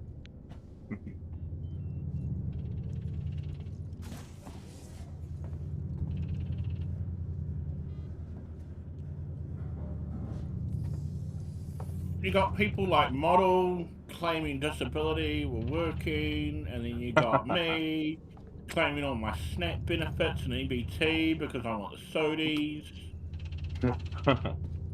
We're all just a bunch of leeches. Yeah.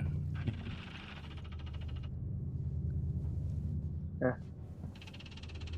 I mean, everyone's doing something. No, like, you know. No one likes doing absolutely nothing all day. Everyone should at least be able to eat. I think it's a bit fucked taking away the sodi, like, from the EBT. Like, let the kids have a couple of bottles of sodi, like, at the end of the day. I Put a think limit part on of the the problem sodi. is that Can we see it? Switch to monitors. EBT doesn't let you, like, if you really Sevastopol wanted Station. to, you could spend your entire EBT on soda, Is that damn? and like no one could stop you. Looks like damage. Which is like kind of Yeah. part of the Jump problem with 74, EBT, tight which angle. is like to some extent, yeah, you should be able to, Looks like the dry dock bay but is it's also screwed. like, I can't and bring the like Torrens you're into probably that. not doing good This things is the if you're commercial spending vessel all of Torrens your out of food St. Clair, on it. registration number Yeah, but at the end of the day, who's MSC gonna be calling spending all their Sevastopol money traffic on control. soda? We're carrying 3 passengers But on the- Wayland. You'd be Tawny surprised. Bond, you're holding the Nostromo I work flight at Dollar recorder General unit. We request in immediate America. permission to transfer the You would passengers be surprised portside how much money over. people spend on soda. On EBT. Yeah. And well, and with cash too, like, people will spend like their last fucking dollar Hello, on a Marshall? can of Coke. That's it. Marshall, this is the Torrent. People Say buy again. it, right? I am now, well, I'm what they call here in New Zealand pre-diabetic. I am the minimum number, I'm at the minimum number of the bracket for diabetes. The station's It's comms a bit seem like pretty screwed standing in the up, doorway so I and figured then Sam claiming, will suit someone's with a claiming you're radio booster. burglarizing the house. I can And only you're keep like, the I'm Torrents in just standing transit at for the door. 24 hours. You won't from us by then. They tell me I should cut, like, I should drink, like, Coke, no sugar and all that sort of stuff. I was like, fuck that. I'll just have a Coke. Stand by. Like, okay, so how much do you drink? And I was like, I'd much rather enjoy a can of Coke a week than drink a bottle of a 1.5 of Coke a week.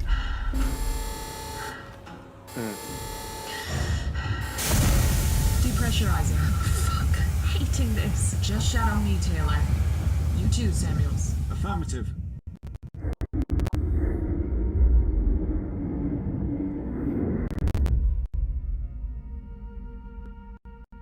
I don't like drinking sugar soda, mostly just because I hate how it feels on my teeth, and it makes my mouth feel like dirty and gross until I go brush my teeth. You're doing good, Taylor. So I tend to just drink diet. For that reason. Just But I also just don't drink much soda. Taylor Ripley, hold on!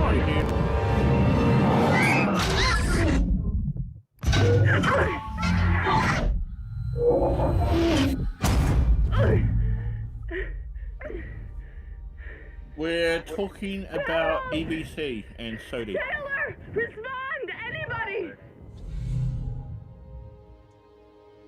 It's What's your about take on soda pop?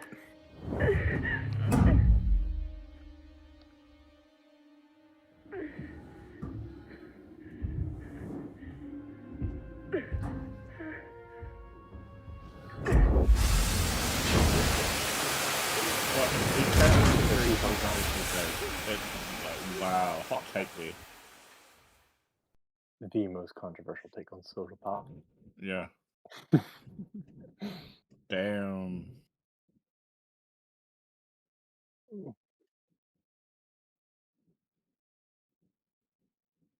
Well, I'm aware they could. I know they could limit it. Like, if they restricted it like $10, so or like 2 bottles, 2 items. Doesn't matter if it's a 600 ml or 1 liter or a 30 ounce or. It would make more sense to split it between like beverages and non-beverages.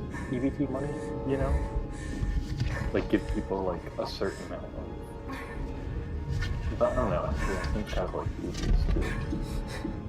I think it's fair if you just made it like 2 bottles for EBT, like. Yeah, but like you also you'd have to determine like the cost, because like are $2 of Dr. Pibb worth the same as $2 of Coca-Cola? Like no, but Hey, in doesn't that matter kind what of they scenario, drink. they would. Yeah. Doesn't matter what But they like, drink. but people also like, I don't know. People get real mad about that. I think. You think, oh, I can get the Dr. Pibb is $1.50 and the Coke is $3. Well, I can only get 2 of these and only 1 of them. Like, bro, just buy the fucking Coke and then. Yeah. Or don't.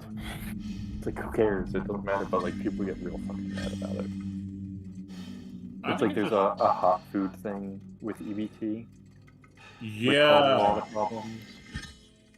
And like, sometimes it's fairly stupid where it's like, but it's also like, whatever. Like, you can't buy a hot chicken, but you can buy a hot chicken that's gone cold, and it's reduced. Kind of. I think that would probably be considered fraud to some extent. But I don't think it's the type of fraud that like the EBT people would be against. You know? Since like at least I don't know, the cold chicken, someone might cook something with it, you know? Yeah.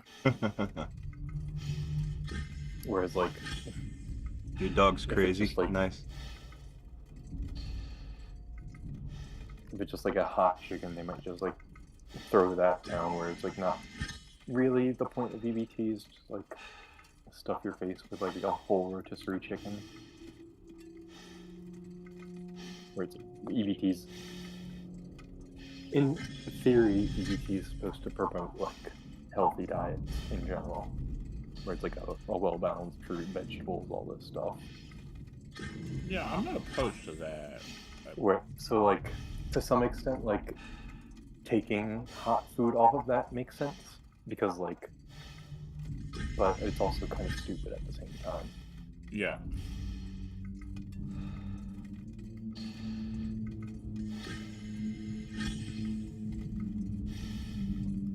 Which, I mean, things being a mixture of nice and stupid is kind of just how reality is right now.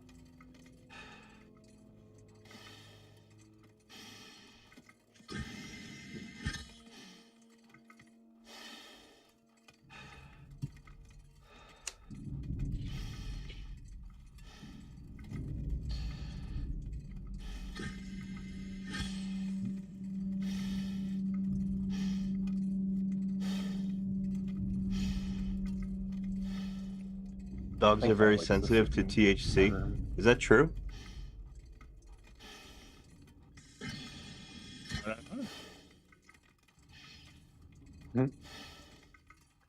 My cat will sometimes like shove her nose in my vape and give it like a sniffy, and then she'll just walk away. Hey, YouTube channel.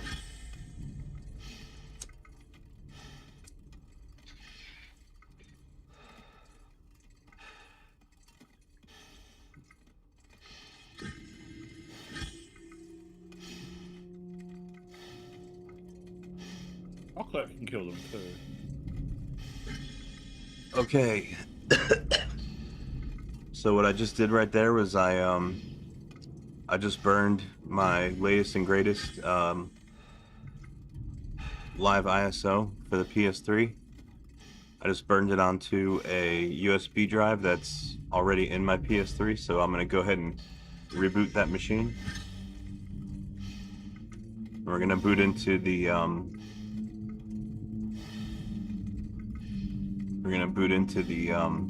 the live ISO. We're gonna redo the installation. Hopefully it'll the format will work this time.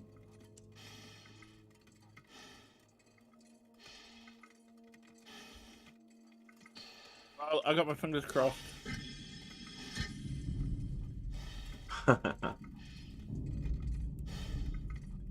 Oh, that's nice. I'm trying to set up the fucking SSL Let's Encrypt using Get SSL. Yeah, it's telling me to uncomment and specify the correct ACL option in my config file. And I can't find that option. I just used Gemini to make me a helper script that does it all for me. Use what? I used Gemini to make me a helper script. Yeah, I don't DM it to you. Yeah, really. I find it's a lot more difficult most of the time. Oh, there we go. I mean, I will like type things into Bing, and if Bing's AI gives me an answer, sometimes I'll try it out, but I try to avoid doing that except as a last resort.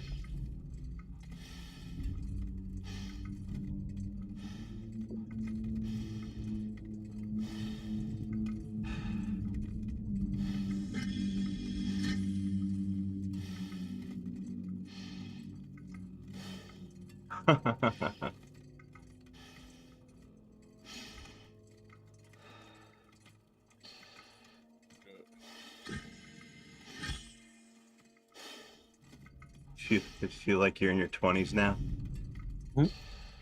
That's pretty nice. Let's see. Okay. My PS3 is now booted into the latest live ISO. So now I'm going to log into it and rerun the installation. See what happens.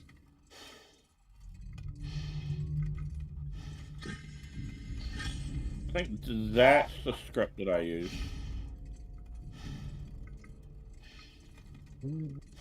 Let me. That should help you out a bit. Where did you post this? I messaged it to you, DM. Oh. Oh. Do you run this on your PS3? Okay. Now I'm going to run my installer. No, I have I'm using Apache too as well.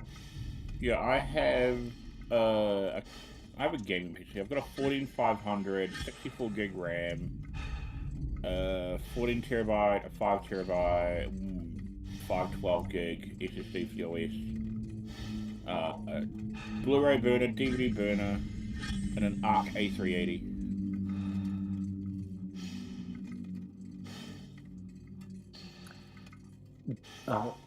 Network Master, do you ever get like a fiery crap? Well, do you take it orally, RSO? And do you also ever get just like the most fiery shits from it? Because that's what happened to me every time I tried RSO.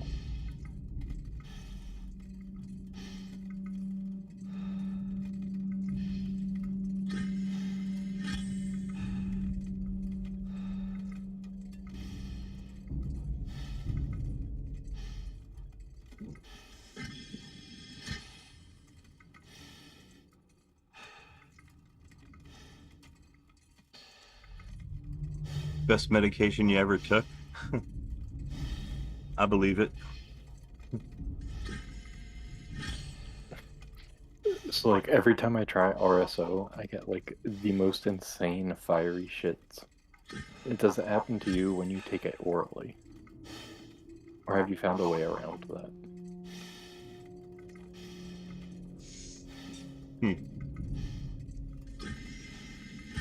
Alright, I'm gonna let this I'm gonna let my install script go ahead and do its thing in the bottom terminal here. Give me a minute. I'm gonna go have a cigarette. I'll be right back.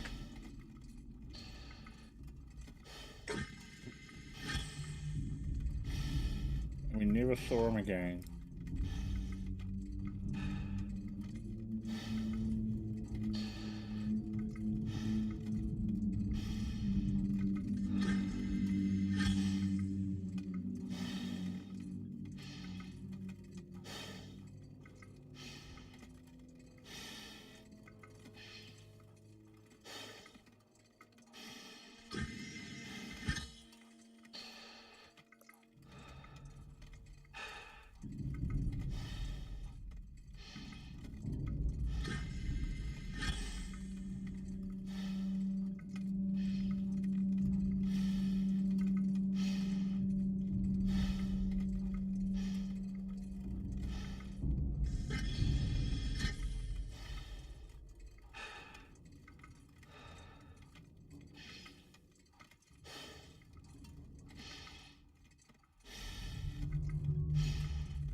Hey, where did you go?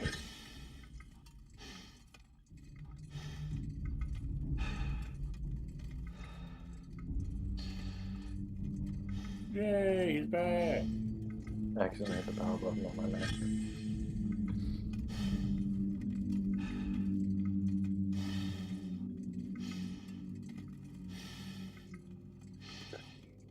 Did you get a Mac for gaming? No, I have a 2015 MacBook Pro. It's my main laptop.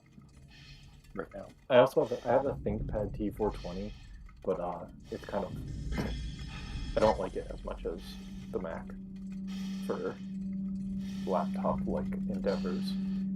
Yeah, it's a bit old, wasn't it? The what? Bit old. The T420 is a 2011, and I did upgrade the RAM, but it's only at 6 gigabytes right now. And there are things about the ThinkPad that make it more usable, but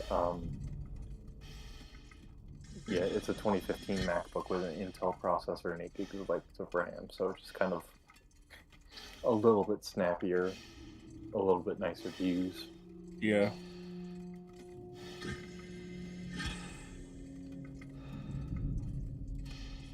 But yeah, like having multiple hard drives on the ThinkPad is amazing, and having real Ethernet ports is amazing. But I have a. It also does kind of suck to use. So my Linux laptop is a Precision 5560. 4K DCI touch, 2 M.2 slots. I've got 2 terabyte drives loaded in both, and everything's Type C Thunderbolt 4. Nice. It's got a RTX A2000 inside it as well.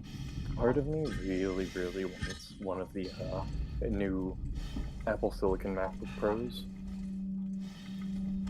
Yeah, but Asahi Linux, Asahi Linux. Well, I mean, I don't use 90% there. I don't use Linux on my Mac, so like that's fine. If I need to use Linux, I have my desktop is Linux and my PS3 is Linux, and I can secure shell into them. And like otherwise, my Mac is just kind of a basic Unix machine. It's like it's not as Unixy, but it's like close enough to where I don't feel the need to install Linux on my Mac. It's Unix. It's BSD. Yeah. Yeah. Linux is designed to be interoperably compatible with Unix. Yeah, to some extent. There's the whole POSIX thing. Mac OS is technically more POSIX than Linux right now, but that doesn't really matter or mean anything unless you're weird about things. Which, I mean, fair. That is fair to be weird about things. Yeah. But, to some extent, Mac OS is more Unix than Linux. So, it's not like the worst experience, and there's a lot of like nice user things in Mac OS that make it tolerable, you know. Which is part of why I want the newer Macs, but I don't know if I could justify it when my current Mac works fine, and if it got bad, I could just install Linux on it. Well, your Mac OS would be out of support. It would be way out of support. Nope, it still gets updates. I'm running Monterey right now.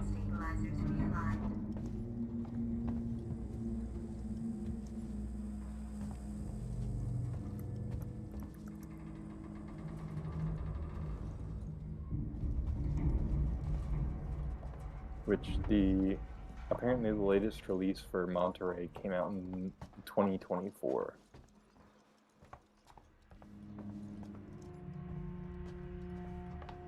Helping the case. Which, I mean, 9 years of updates for a laptop is pretty solid. That's one of the things I don't get about when people complain about, like, forced obsolescence, and they mention Apple. Have I ever tried Bodhi Linux? No. Bodhi, isn't that, didn't they make that for Apple, the new Apple Silicon? No. It's acai on the new. Maybe I'm mistaken.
Ooh, I have something to play with.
R36S just arrived.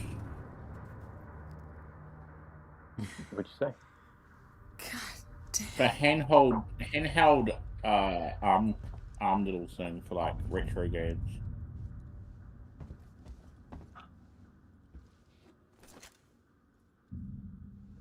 This'll help.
Welcome back. How was your little AAA? What is this? Yeah. Nothing. I'm just doing some homebrew stuff on my PlayStation 3. Nice. What are you rocking? I'm just trying to building some game. I mean, modding the game and trying to doing some stuff with target manager stuff. Nice.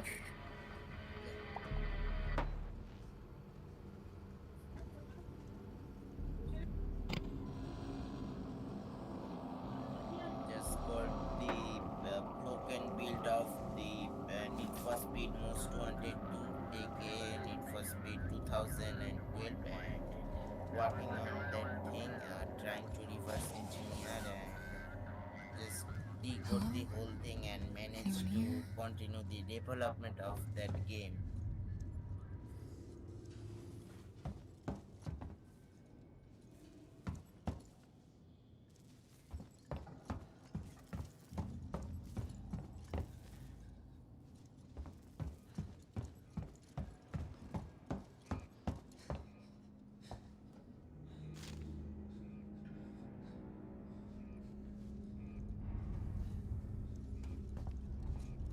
Doesn't anything here work?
Peanut butter's hella underrated.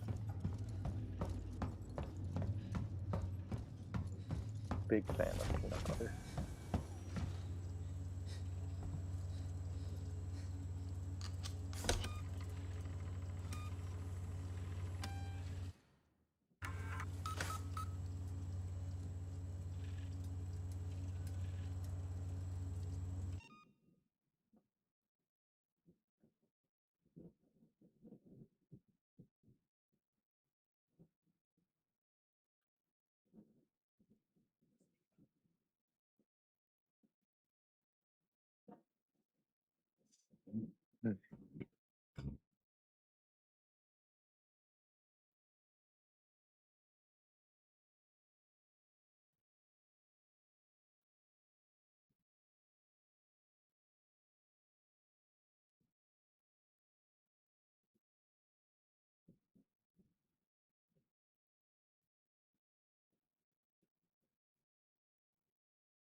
I'm with us.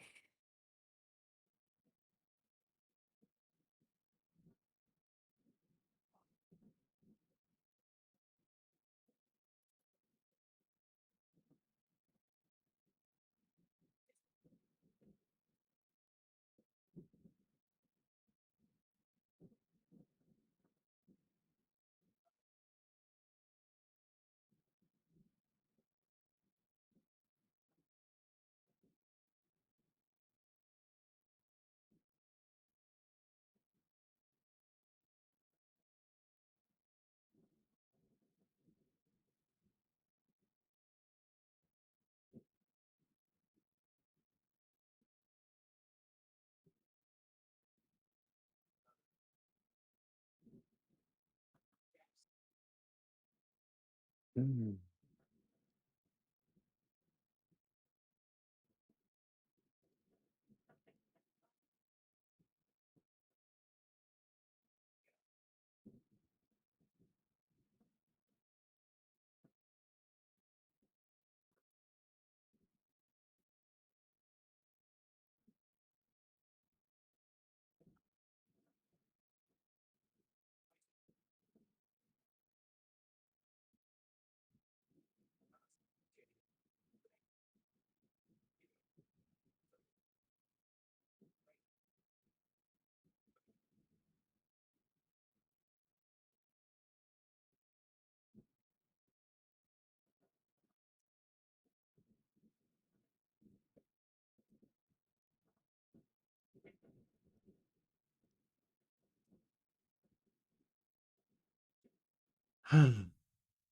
Okay.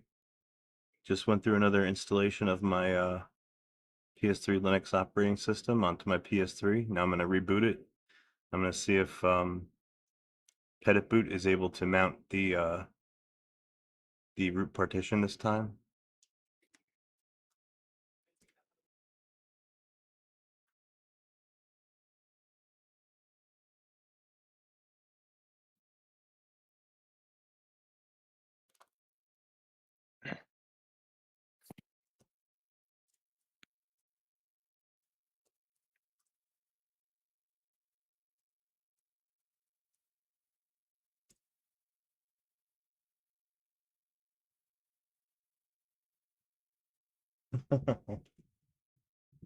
Oh yeah, PS3 stayed on during the heat wave. Yeah, absolutely.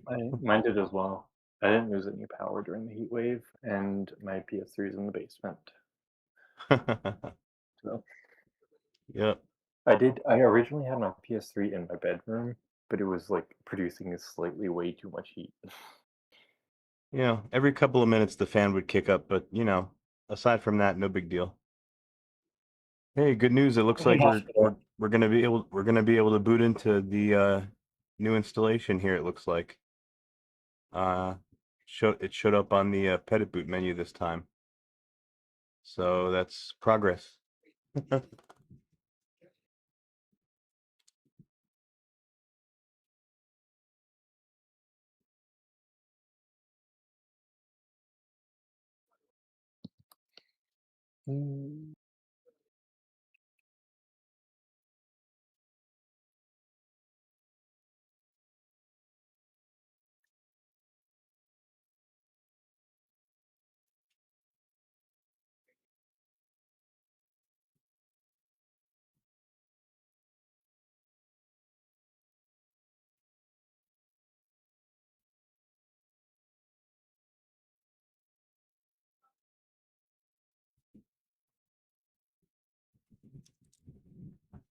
Okay, lovely.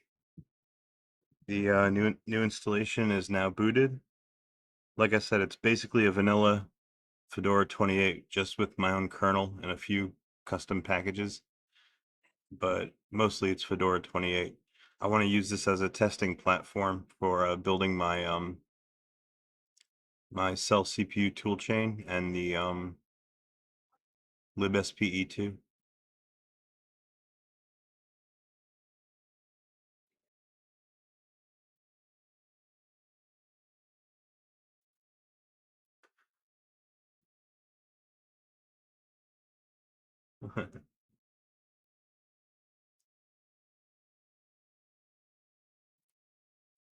You don't have the patience for Gen 2?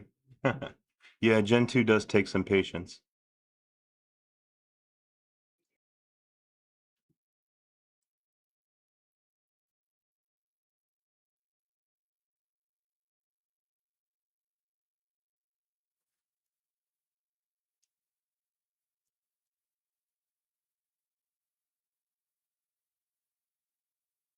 Okay, so now I've got to log into my fresh new Linux installation on my PS3, my bottom terminal here.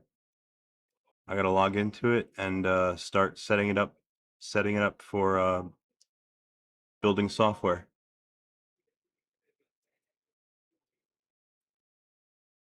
Patience is a virtue. Yeah, that's for sure.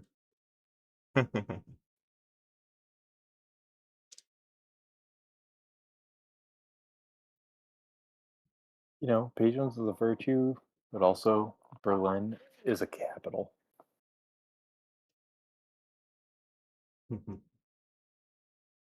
Just like.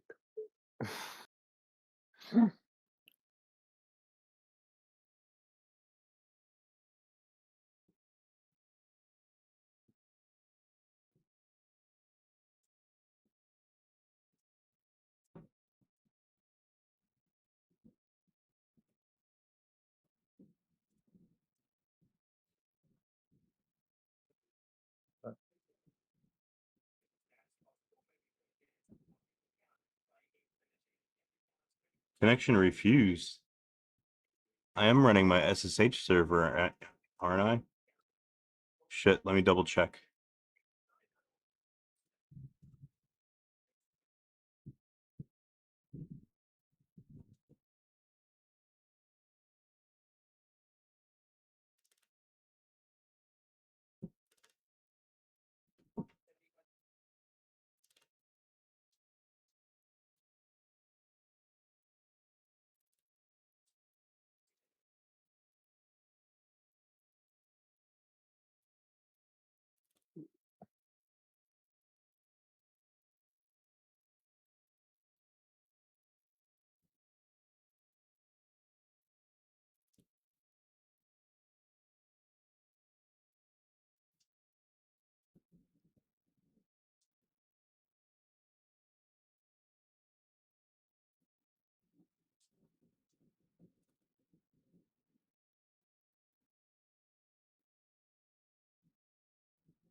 You should put one of those flock cameras on your property. That sounds epic.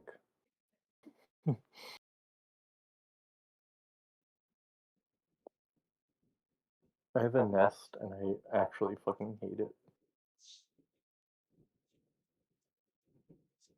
Okay. No, Nest, a Ring camera. Sorry about that. I had to manually enable my SSHD service. There we go.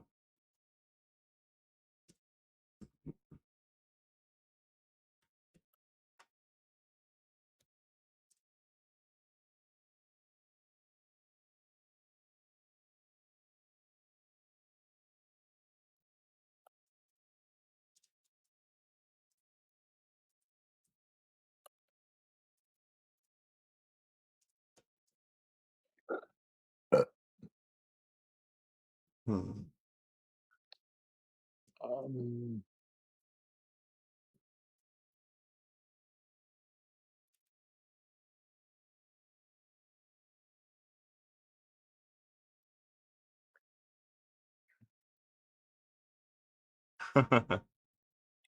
Oh shit, 94 Billy.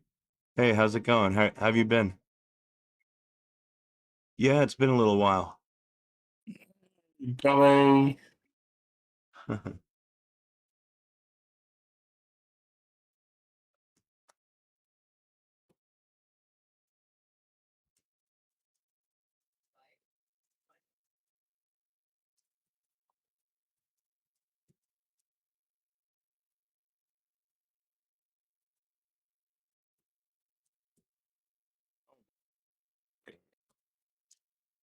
Damn.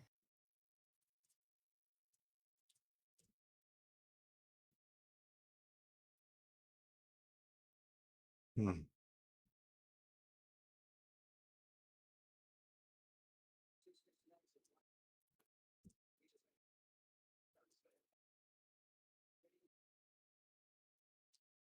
Okay, so I got a fresh new installation of PS3 Linux here in the bottom terminal. So now I've got to prepare it for building software. So I guess first I'm gonna install some package groups.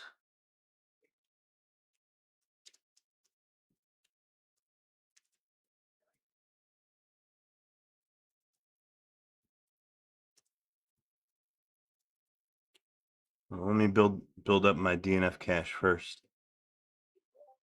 What you gonna build?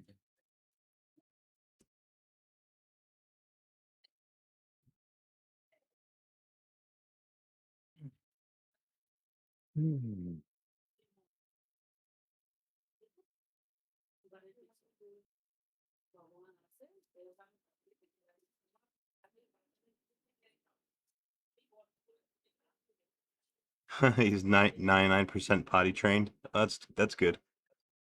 Anyone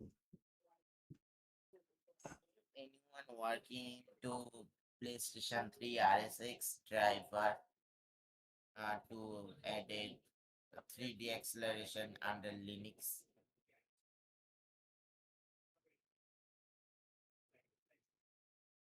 You You talking really don't, really. you Can talking you about the incre- RSX driver?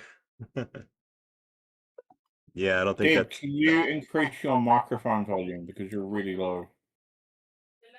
Hold on, no. Oh shit. Let me try something.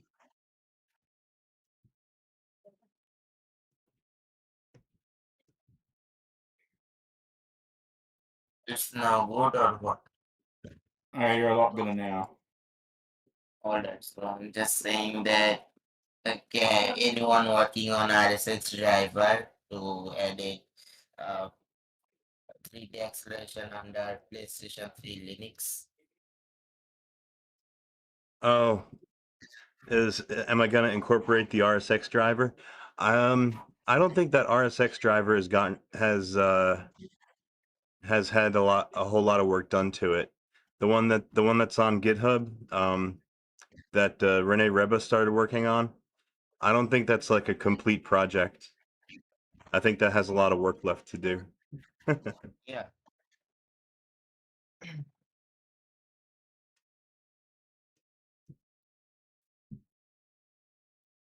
It would be kind of cool to get it implemented, but it's just it really is a pain in the ass. Yeah, true. Especially since most of the Linux work that I do on my PS3 is done on a downgraded system. I don't have access to custom firmware on this system. That's on my other PS3.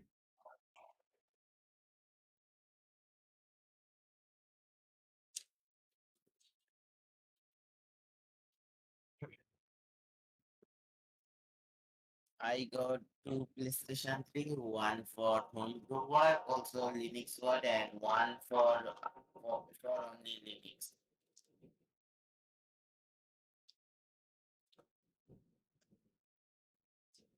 I did find something kind of cool today. I built the latest and greatest PS Lite toolchain for building homebrew applications for the PS3 that'll run in Game OS. Yeah. And I bookmarked the wiki on how to use it. Been meaning to take a look at this.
Well, one of the bigger benefits of having a custom firmware PS3 is you have access to additional system calls that you normally wouldn't have access to on a regular firmware.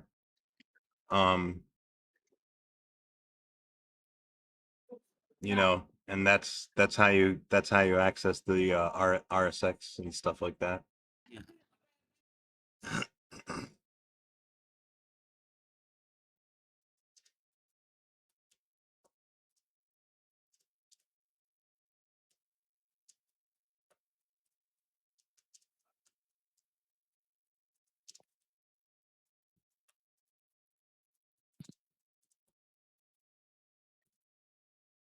There are a lot of downsides to using the custom firmware as well.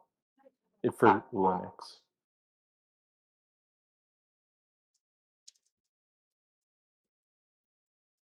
Whereas if you're trying to use your PS3 as like exclusively a Linux machine, it's kind of annoying to use custom firmware versus the original firmware. Yeah. And yes, the the original firmware only works on fat PS3s. Slim and super slims cannot be original firmware Linuxed.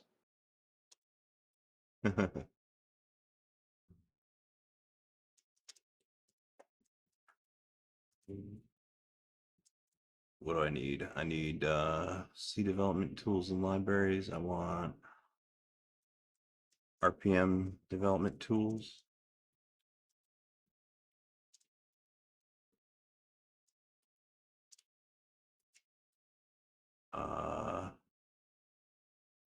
Might as well pull in BaseX. But on the if you're using original firmware, when your PS3 turns on, you can have it set to boot straight to Linux automatically, which is extremely nice. That's so convenient if you're running a server or like any Even just or servers. doing anything when you want to not be away from your PS3. Yeah. Because like if you're doing something on your Linux PS3 or PS3 on custom firmware, and you're doing SSH into it, because it's just kind of easier to SSH into things, you're just kind of screwed with custom firmware. Yeah, you're always gonna boot back into Game OS.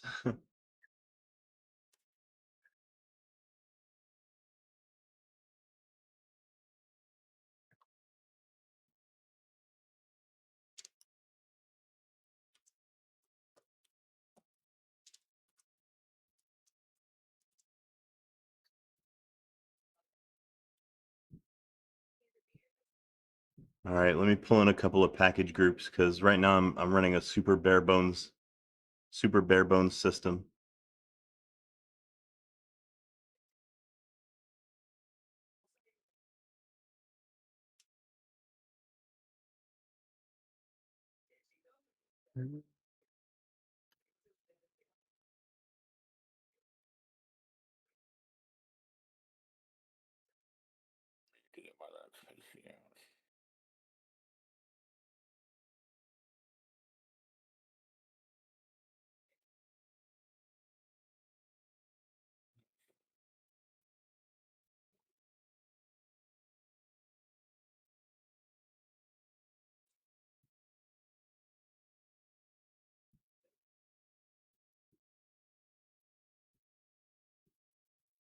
Whoopsie.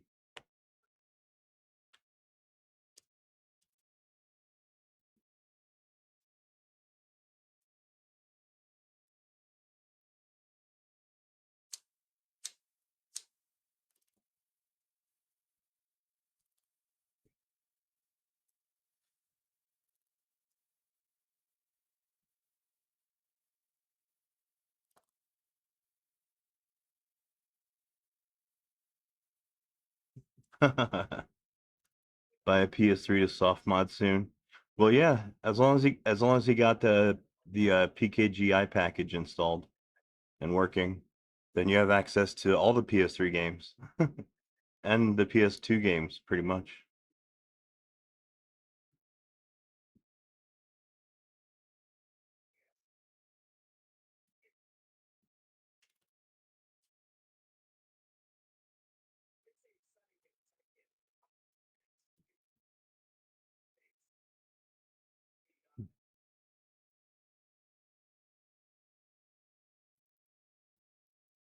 Oh, pressing the wrong keys? Yeah, I do that a lot too.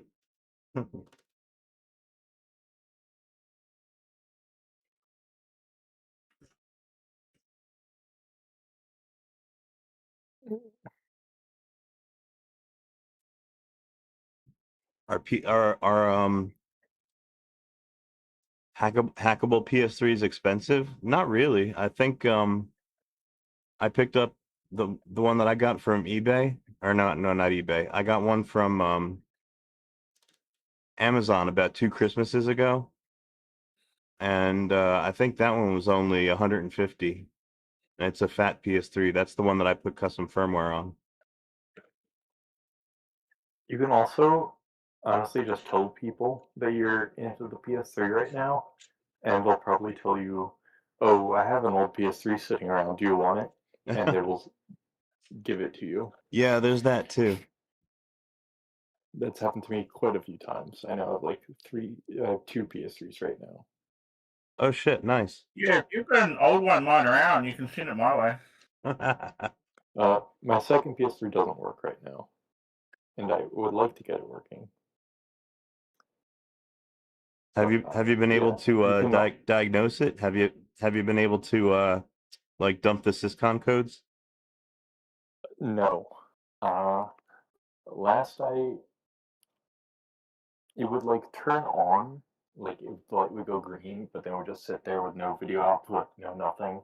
Oh, that's weird. And like it wouldn't even go into like you can get the boot modes or whatever when you hold down the power button. It wouldn't Yeah. even do that either. You bring it into like safe mode or whatever. Yeah. It's like it wouldn't even do that, which was also kind of weird. So Huh. I think it might need new caps or something. I don't know. I'd have to put more work into it, tear it apart again. Well, tell you what, if you're handy with a soldering iron, it's actually not that bad of a job. Reading your syscon codes. You know, you do got to remove the motherboard and everything, and you have to. There's 3 little pads that you have to solder jumpers onto. But it's a really cool Removing project. The motherboard with that PS3 is a pain in the fucking ass.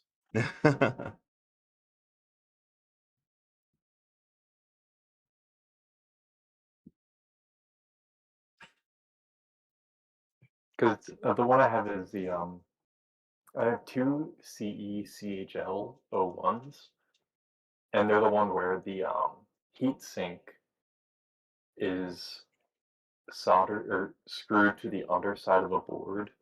Yeah, they got connected like through little springs on them. Yeah, and you have to like entirely remove the motherboard from the case to get to it. Yeah, that's what I had to do with mine. I had a CECHL that I did that on. And the one that I'm running Linux on right now, the one that's downgraded is a CECHP. So the same one that Network Master found on eBay for only 80 some odd dollars. That's a bargain if you know if it works.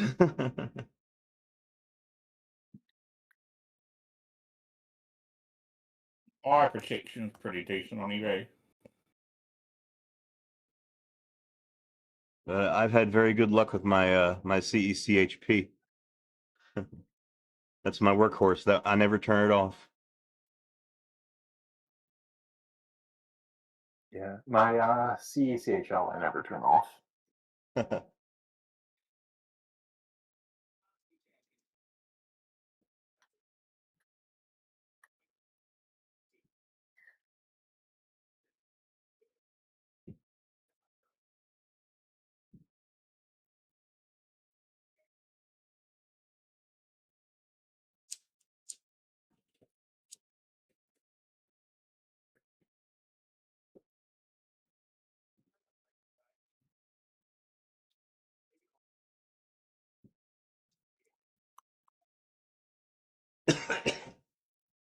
Oh no, Network Master, you don't have any controllers?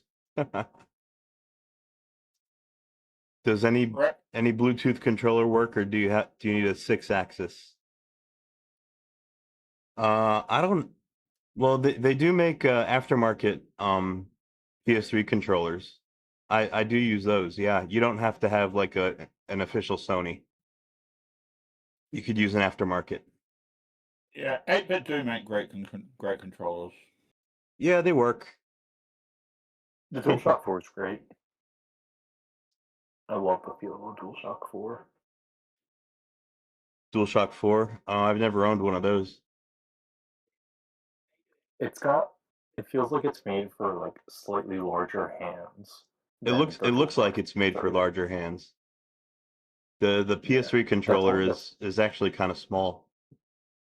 Yeah, that's like the only thing I really like. There's a lot of things I love about the DualShock 3, but it just feels slightly too small. Whereas the DualShock 4 feels like kind of perfect.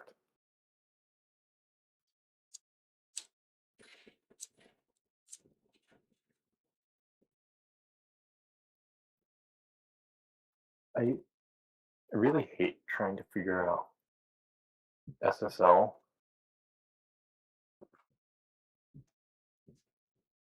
Trying to figure out. It's a bit of a knack. It took me a while to figure it out. Yeah.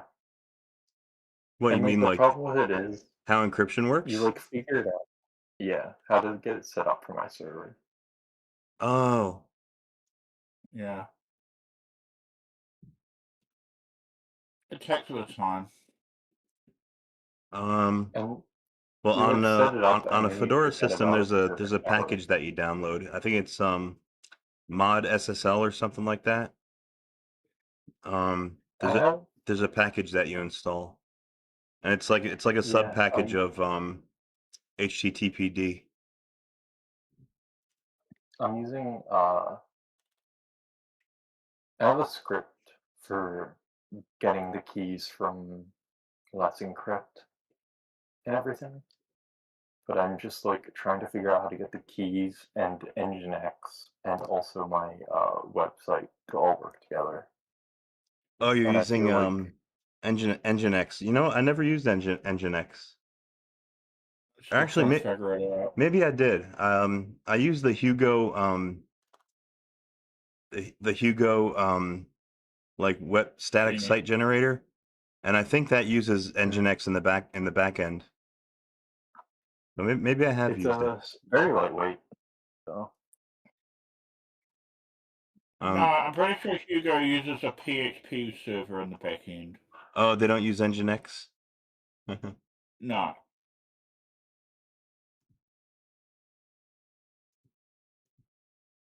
You know what's funny? If you go to my website, ps3linux.net, and you go into the subdirectory manual, you'll get the Apache manual. I'm serving it from my website just for shits and giggles. I'm serving my car's service manual on my website. So Your car's service manual? yeah. You know, Yeah, I used to have one of I those just for my wanna- Porsche, but I lost it.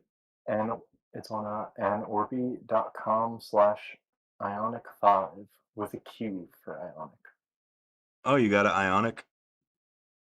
Yeah. you might want to probably send him that domain. If you go to junknash.download model, Is that a website? junknash.download. Yeah, it's a website. Junknash.download. How do you spell that? Junk NAS dot download.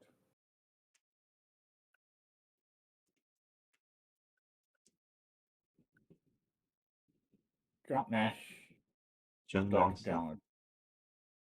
Oh, I like those directories. Oh, look at that. Whoa. Nice. Now, if you go down to Mazda, Check that out. and this is all CSS, and this is just an Apache index page, by the way. This is This is The your 1992 Master Family Interplay folder. That's up. Oh, cool. Go to that 1992 folder. Scroll down a little bit. Oh yeah. So you see the Haynes folder, and then you go down and see a Haynes PDF. Let's see, maintenance, service warning. Yeah, there's Haynes right there. Yeah. Nice. So I bought the book, and you know how accidents happen. You accidentally guillotine the book, scan every page, PDF every page, and accidentally put it online for people to download. By accident. I found it on Reddit. So if they have a problem with me, they have a problem with Reddit, and they should go to Reddit first.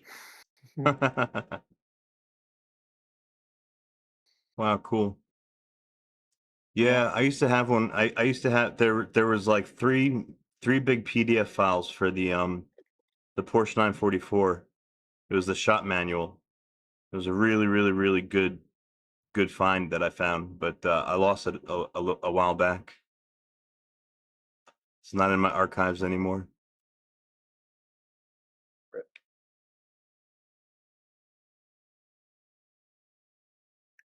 I wonder.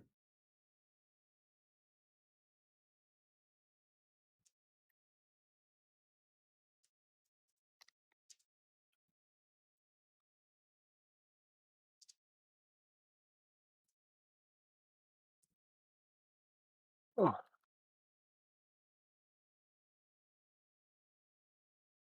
Huh. 944 workshop manuals.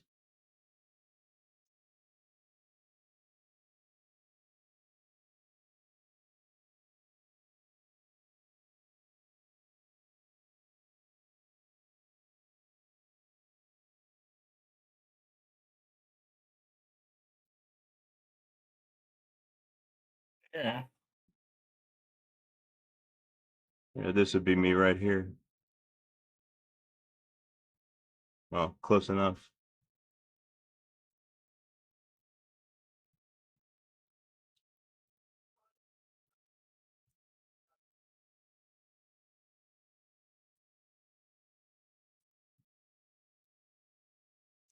There's my engine. It's a 944 4-cylinder. It's a 2.5 liter. Nice. Here's my oil cooler. I love how simple the electric cars are compared to like the gas engine. Oh yeah, 'Cause I think a lot of people don't realize like the complex mechanical programming that goes into gas engines. Oh yeah, especially yeah, the computers nowadays. It's Well, not even that. Like they're so programmable. there's a lot of the engine that is just mechanically programmed. You know, like how the timing chain works. That's kind of a program. Oh yeah. Yeah, especially if you got like an interference engine where the rods will pound into your pistons if your timing belt snaps. And there's also like most of the other parts of the engine are all like tuned to that timing belt as well. It ends up becoming like the clock cycle for the engine. It all depends on top dead center. Got to be able to find top dead center. I have like very little idea or very little clue of how like to me the gas engine is just kind of like magic. You know? Well, That's how I used to do it when I was a kid. Magic. nah, I'm the kind of person that I knew how to take an engine apart before I knew how to drive a car. I wish I was like that, but my first car was manual and I've always driven Oh hell yeah. manual. Manual, So, yeah. almost all my cars have been manual except my current one. But so it's like you kind of end up knowing a little bit more about how cars work or the engine and everything works, but it's still like all a mystery to me. Yeah. I still do prefer driving manual cars when I can. It's Hmm. I don't know, it makes you more like part of the process, you know what I mean? Yeah. That's what I really like about one pedal driving with an electric car, is that you kind of feel more in control of everything that's going on compared to like automatic transmissions and whatever where you're just like coasting. I like really hate coasting in cars. It feels so weird. I would prefer to like just feather the gas pedal, you know?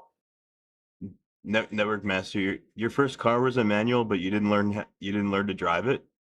Oh, you should have. It's fun driving a manual. It's much more fun than automatic. Is A lot of it work gives you a lot vehicles are more focus manuals on the road. too.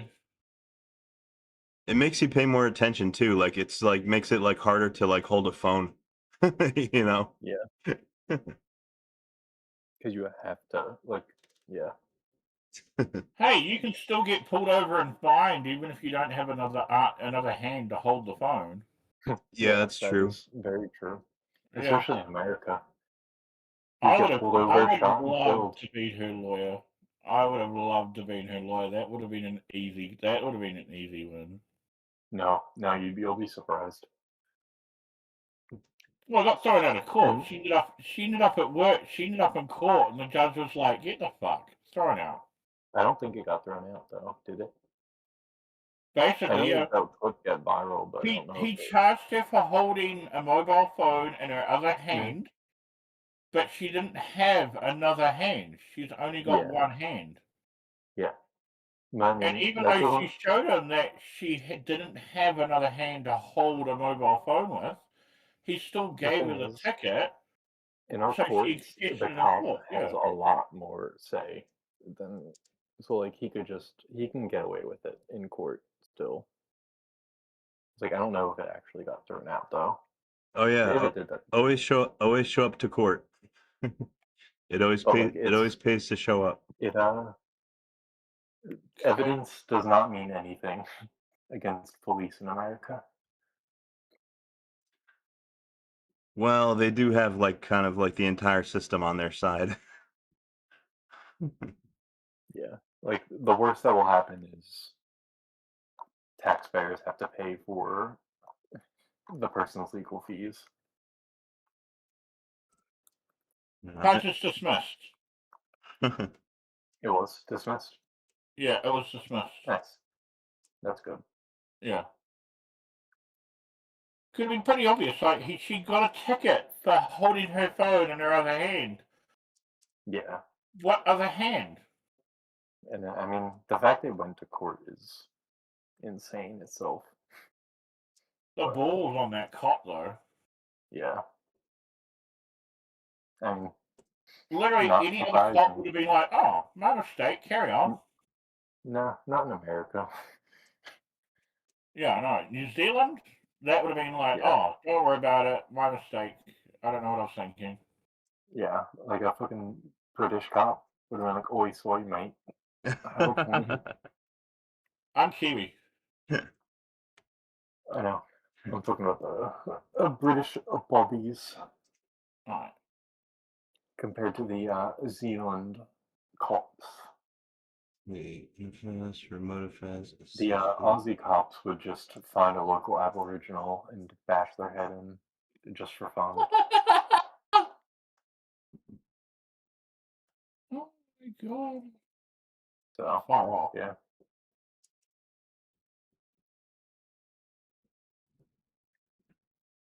All right, since I just installed a whole ton of shit onto my PS3 and I just disabled a whole bunch of system D services, I'm gonna go ahead and let it reboot.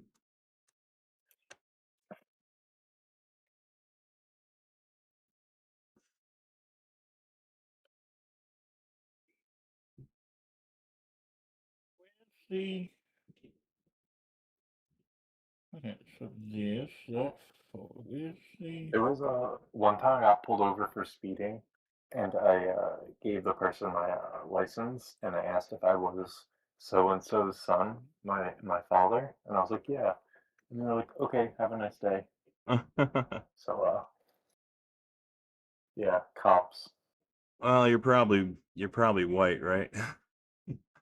Yeah, and my dad was a local politician in the town.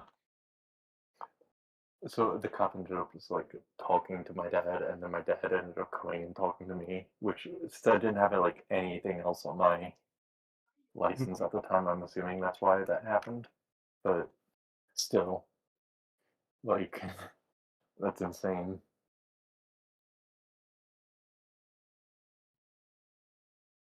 I go pick up my girlfriend one night. The cop knew my dad, and she's like, "Okay, you got half an hour." But I didn't see the car in the driveway in half an hour when I hunt her ass down.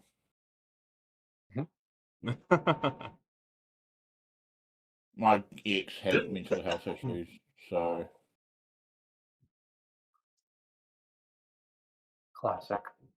Yeah. She dealt with it like a couple of days before, so she's like, yeah, okay, you sort that out. Don't worry about it. I know where you're going and where you're going home, so. I mean, if the cop is also a Freemason, they would definitely let you go. But if the cop is not a Freemason, they would probably not care. My dad's a Freemason. Not everyone's a Freemason. It's a whole bunch of old guys. I don't know if like Freemasonry is really active and recruiting people still. No, it's just a lot of attrition. There are members who join, but the sort of like handshake behind the backwards handshake sort of thing, the deal. Like you scratch my back, I scratch doesn't generally happen. So there's probably not much reason to actually get involved with it, I guess. Not really. It's kind of like a crappy brotherhood with a lot of theatrics for no real purpose. Well, it's all theatric. Like it's all theatrics. There's a storyline. It comes to history when before papers. That could be fun if there's like something else going on, you know?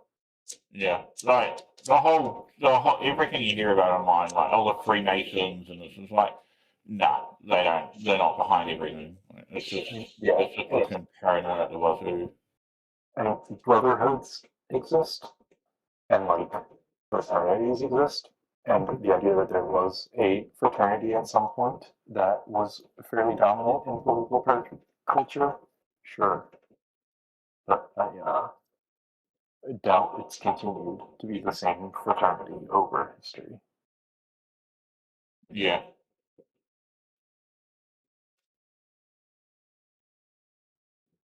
Because I mean, there was a whole what was that thing that Bush? What was his fucking weird frat? That was a Skull and Crossbones. Yeah, and that's not that's a completely different thing. Yeah. Yeah. But that was like also like during like the Bush era, like pretty much everyone involved in the government was involved in that same fraternity. Yeah, but you had to be so like not Freemasons, but you know, so it's like the idea of a brotherhood exists. Wow. Brotherhood fees. Yeah.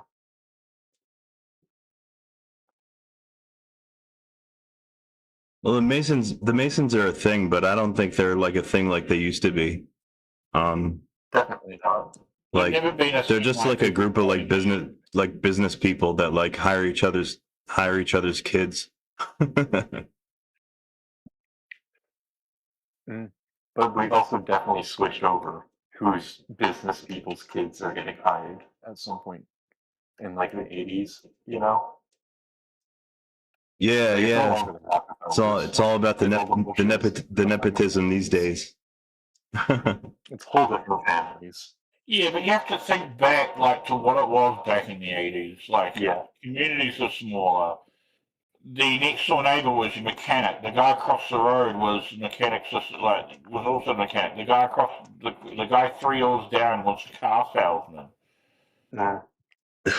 Now you don't have a fucking clue who your neighbour is, and you don't really want to know. So it's less likely that you're going to be hiring the next door neighbour's kid because you just so happen to have a position for him because he wants to become a mechanic. It's not going to happen nowadays. That's the kind of system is very good for making it very difficult for people to organize towards common goals. It's how a lot of businesses are increasingly starting to work, where if you atomize things enough, like you never really know your coworkers and you never work with the same people, it's very difficult to become friends with them, and also very difficult to like organize for better pay or something with your coworkers if you don't actually know them or work with them. No, you can still do that. Well, that's why unions exist and all that sort of stuff. But the issue is society is not the way it was back in the 80s. Yeah, definitely not. Like when you go to the supermarket, it isn't Hank who owns the supermarket, and you know him because you've hung out with his family and gone to the barbecues and all that sort of stuff, and you know Mary the checkout lady because she babysit your children and all that sort of stuff. It's not like that anymore. Society has gotten larger, and society's changed. It's not the way it used to be. I think the '90s were the best.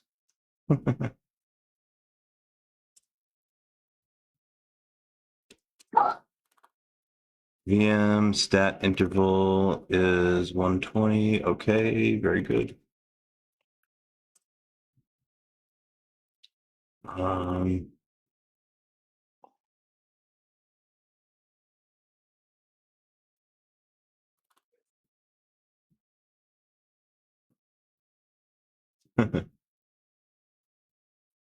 People are more hateful. Yeah, maybe.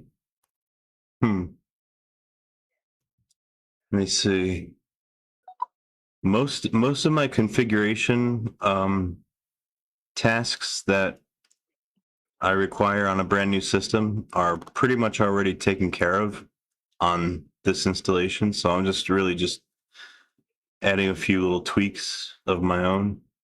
And like I said, I got to get this installation ready for building software. So, oh, well, I do need to add a user for myself. I need to edit my FS tab. Let me do that.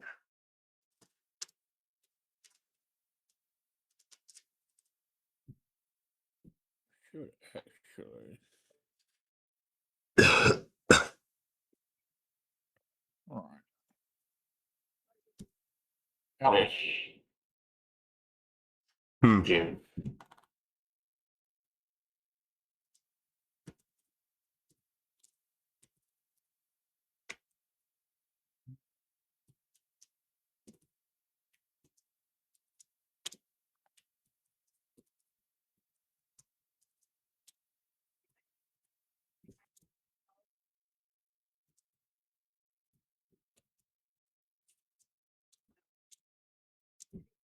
Right, so that one is that. Let me change this to var.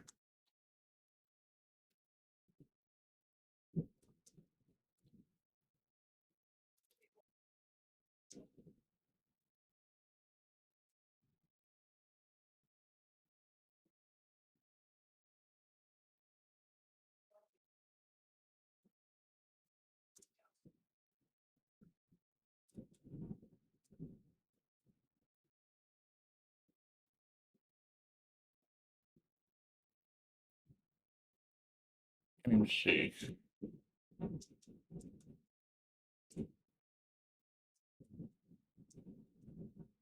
DD.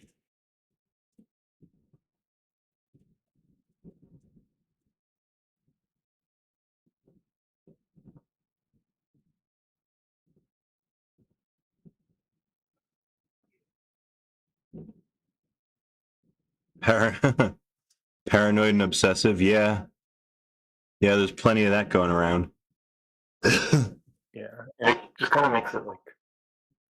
Are you guys talking about me? I could, think you guys are talking about me. I could be pretty obsessive though. I can as well, and paranoid, but like, I try not to make it other people's problems. Whereas, like, you can tell some people are paranoid to the point where it's like they're violent, you know? Which is kind of problematic.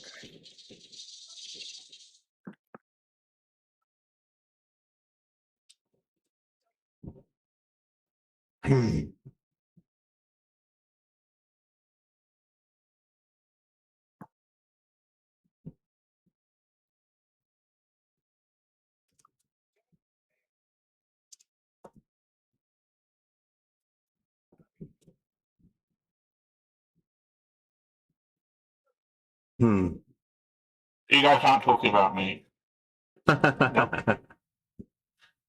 No, not at the moment. We'll take it off. You're not gonna talk about me. You guys. Now I'm gonna probably have to do something about you guys. I have old tinfoil. I don't know. I don't know how much tinfoil I've got. If you tell me, just feed a little bit of meat to my cat. Oh, hey. Network Master says I'm nice. Yeah, I'm generally not a mean person in general. He hits me. He hits me in the dark. Yeah, I abuse I abuse my Kiwi friends. Yeah, the vibes here are generally pretty chill. Now, Network, if you give me a few hours, I can provide enough evidence to counter that. Just ignore the Gemini logo in the bottom right corner of all images, okay?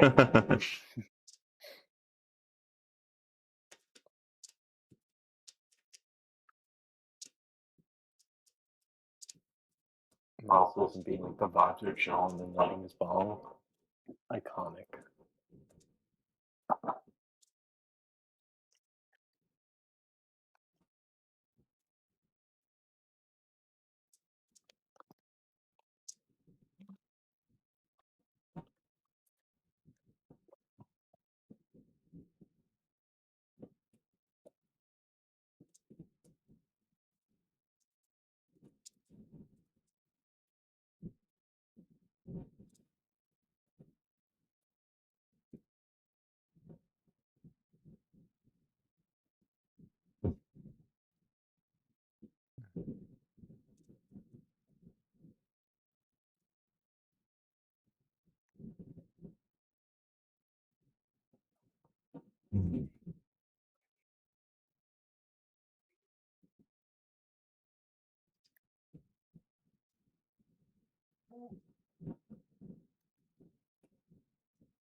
Could be good.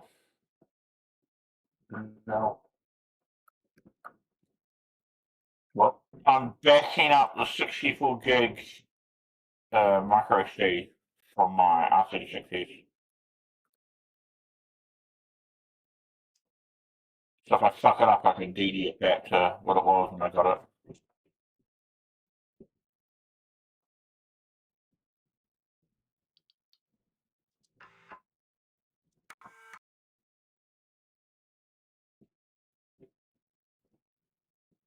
What's the fucking Nginx reload command?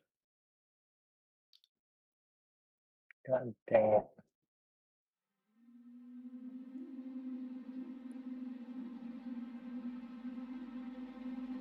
-S reload, bro.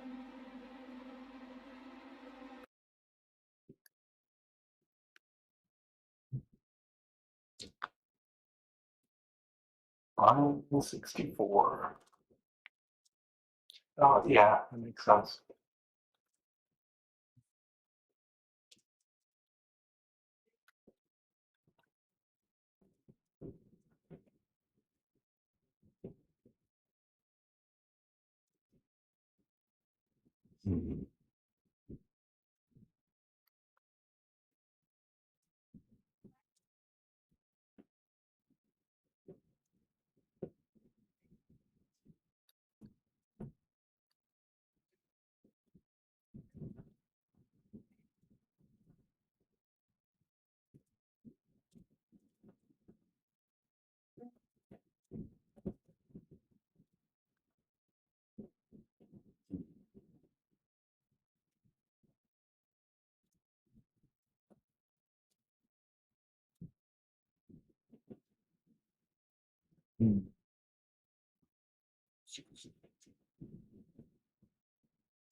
So I'm still trying to figure out how to, or working on getting the HTTPS set up.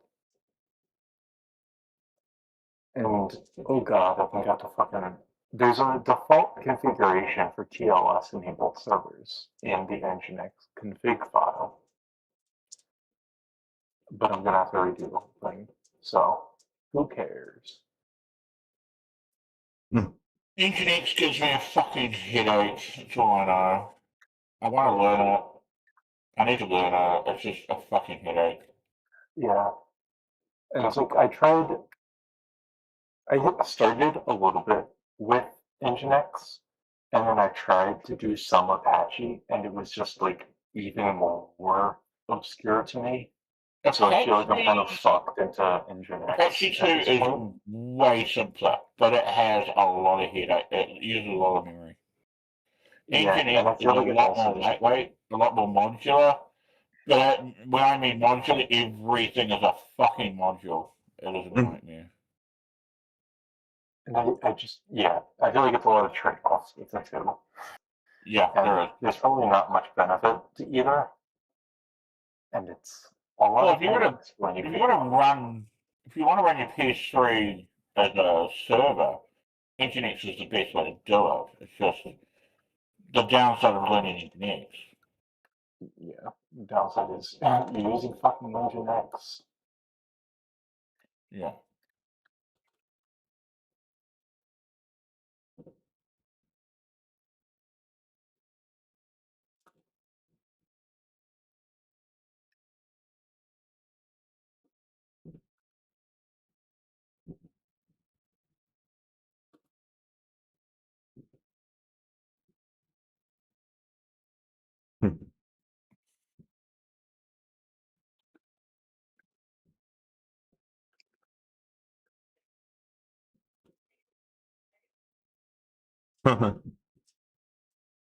In my Gen 2 update in my top terminal, I'm building Wireshark.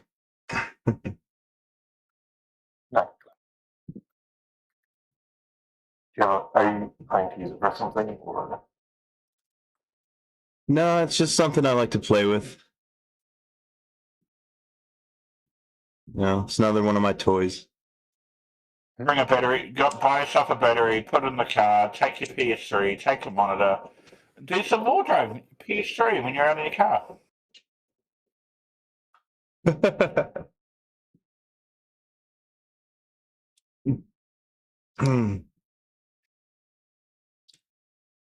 I live right next door to a motel. If I wanted a wardrobe, I don't have to go very far.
I'm thinking about dropping my main website blog and just moving my GitHub blog to it.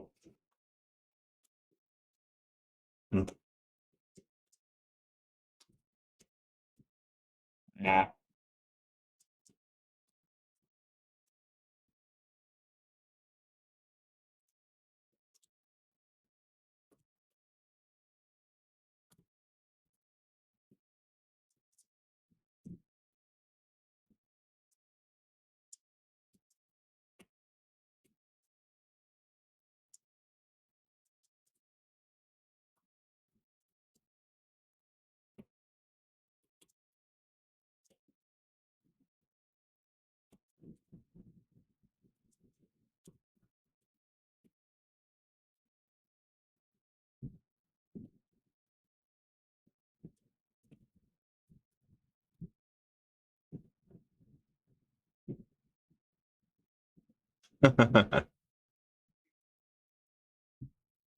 Well, in the top terminal, I'm compiling Wireshark. This is actually build 175 of 176 in this update. So that this update's almost finished in the top terminal. My Gen 2 update.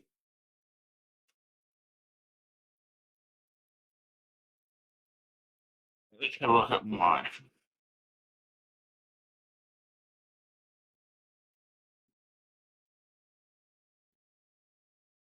I updated my laptop before I went into hospital. Mm. I am now 542 packages and 2 gig to update. Yeah. See. Good news, I'm on the 713. I'll be on the 713 kernel. I think I'm on the 712. Oh, that's very new. Yeah, Fedora is always kept quite new.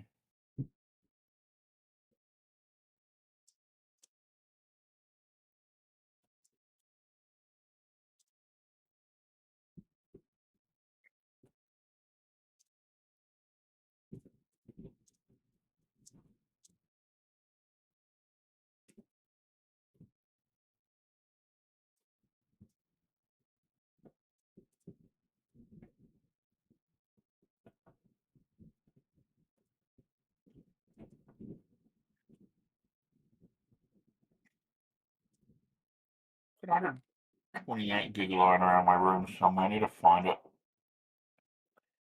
That's a lot. I've got a 128 gig micro SD lying around my room somewhere. I need to find it.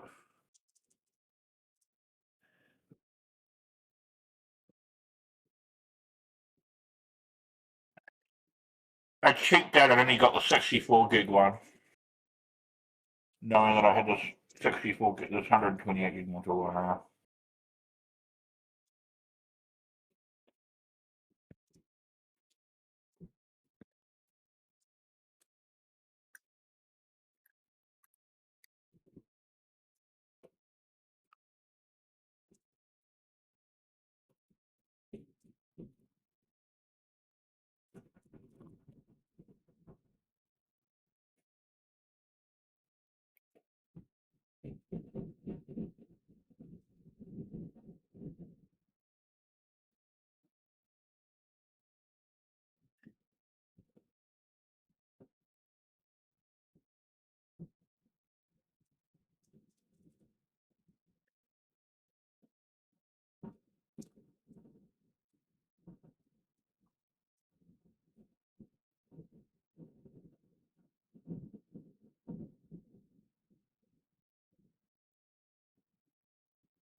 What are DOS games like? Okay.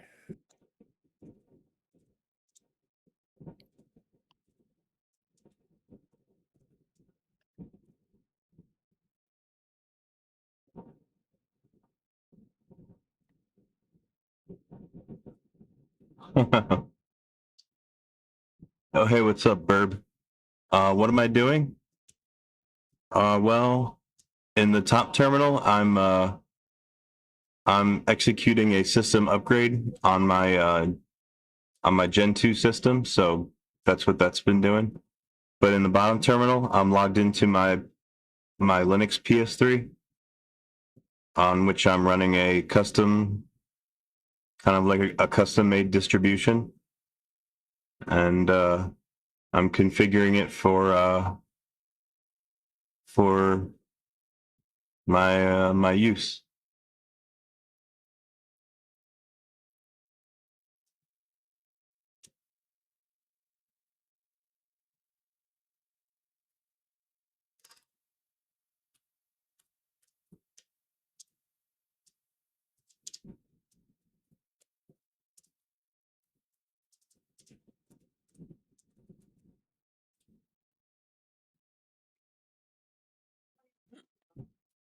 Hmm.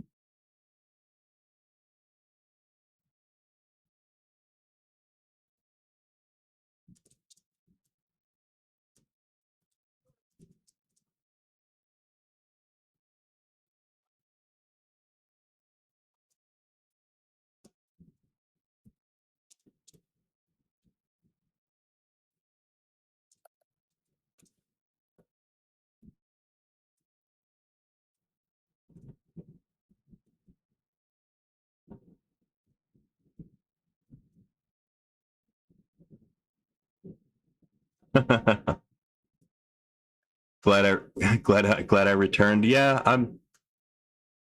Sometimes I chill for a week or two, but you know I always come back.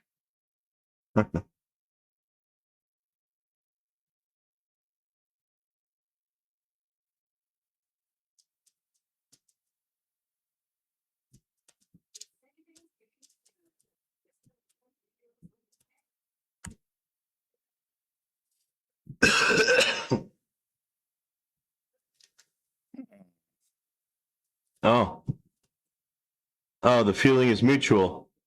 I miss you guys. Thank you. I'm a lot more productive during streams. Let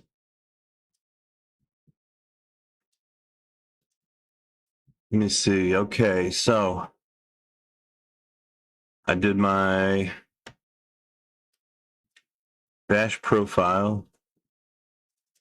Let me check my Bash RC. Make sure that's good.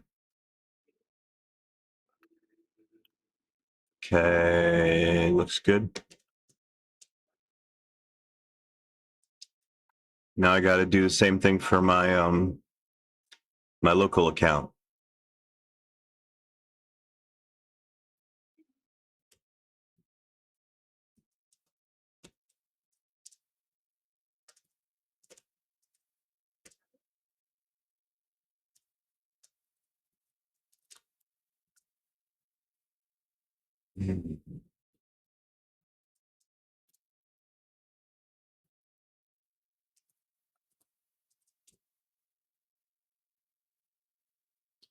All right, here's my local account.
Damn, that's a long PS1.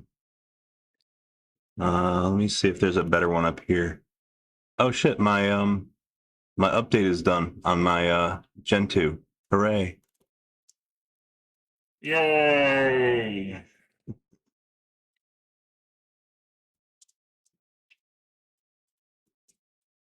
There's a better PS1. I'll take that one.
Hmm.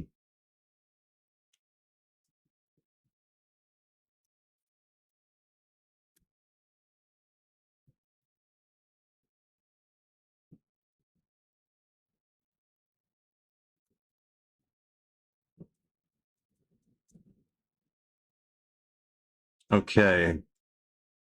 We've got our RPM build tree all set up.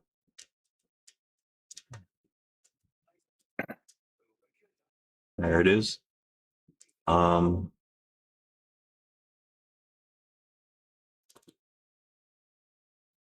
need to set up my GPG key.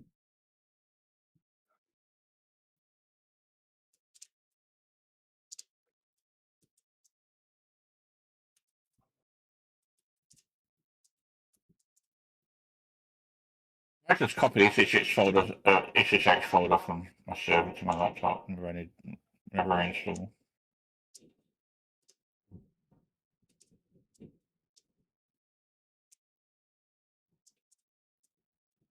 Now we know about your secret now. Yeah, I know. If anybody wants to impersonate me and release Linux packages that are built by you but supposedly built by me, then this is how you would do it. Yeah. Because that's what I use that's what I use to sign my packages.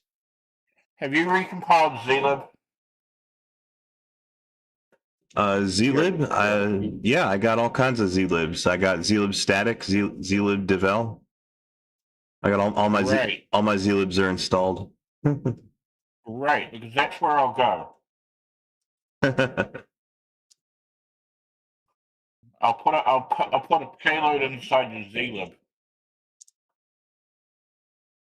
Shit, don't do that. Everything uses zlib.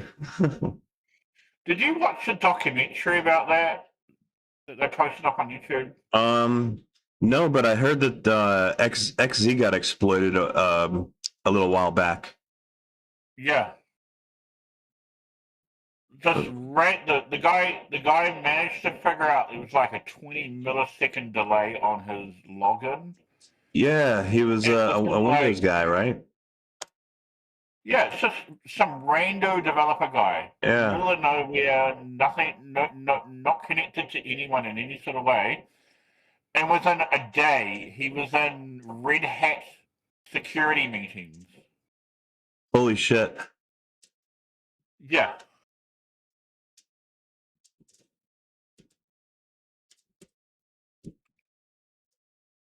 Like, essentially, he got taken to the president's office to discuss it. Yeah, well, that's a really fucking big deal. Oh, yeah, it was less than 24 hours from being publicly distributed. Like with every other distro.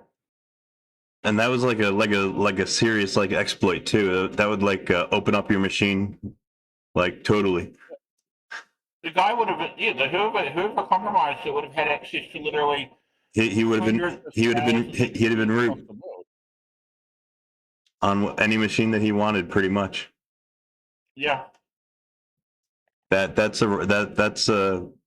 I mean, I'm glad he got caught, but that's a righteous hack. Oh, they didn't catch him. I mean, great job. They caught the hack. They didn't catch him, though. Oh, really? Yeah, they didn't catch him. I thought they knew who. Committed it or whatever. No, what happened was it was a Smalling developer. He looked after the package. He looked after that security package. But it was the fact that everyone relied on him. Oh. Huh. So if he got compromised, 50 other packages got compromised. And then if it went upstream, everything would have got compromised. But he works, he's got a job, and this other guy's like, hey, I'll come in and help. Hey. And it was over a year of social engineering him for this guy to trust him with the entire package. Like, okay, done. He didn't review his code. So it's social engineering. Yeah, he trusted him so good. He didn't review any of his code. Oh. And then right when this happened, he's like, "I'm going to put something in," knowing his code wouldn't be looked at. Yeah. Yeah. And it was That's what happens. That's what happens when you gain too much trust. You know. Yeah. It was less than 24 hours for it being globally upstream with like several distros. Yeah, that was a pretty close call. Yeah. Government systems, servers, fucking everything, really.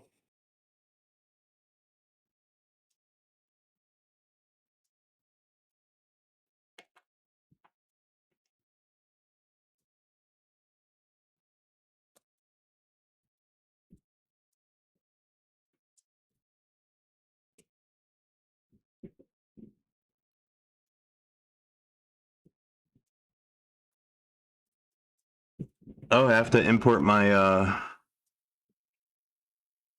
my Vim color schemes and my my Vim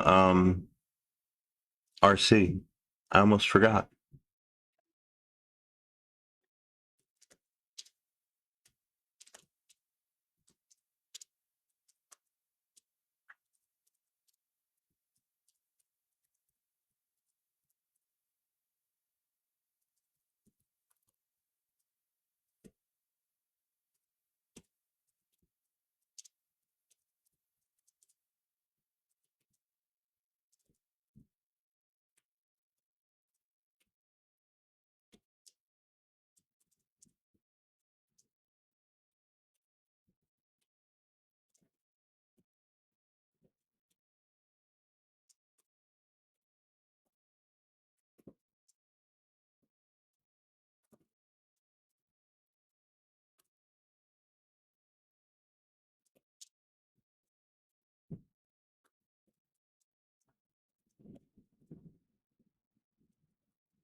Okay, it takes care of that. All right, my system should be about ready to start building software. Let me see if I can access the source RPMs that I need. SSL is frustrating you. Oh, shit. Damn, now you're making me hungry.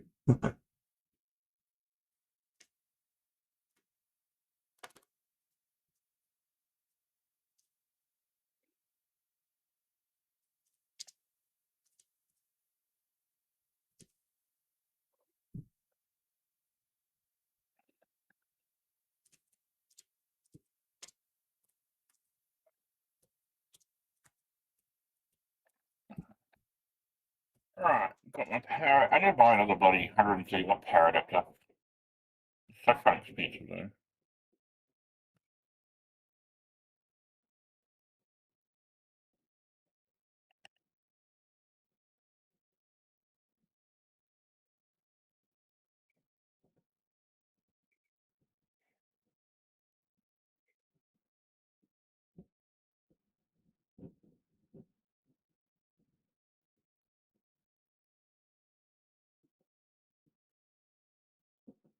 we go.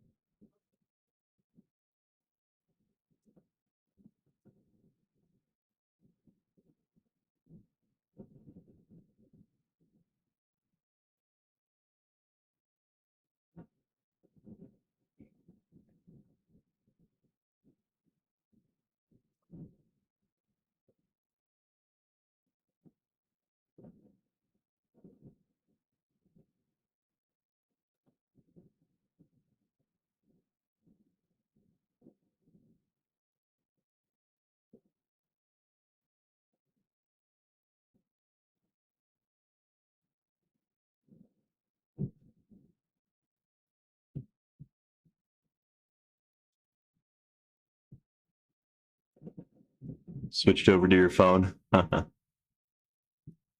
am searching for the source code for my PPU GCC RPM packages.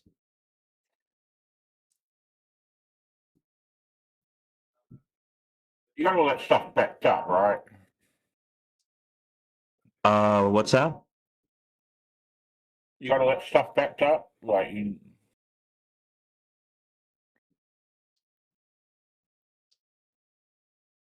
Well, my source RPMs are all on my website, where I told you I put them before. I stuck them back in the default directory. yeah.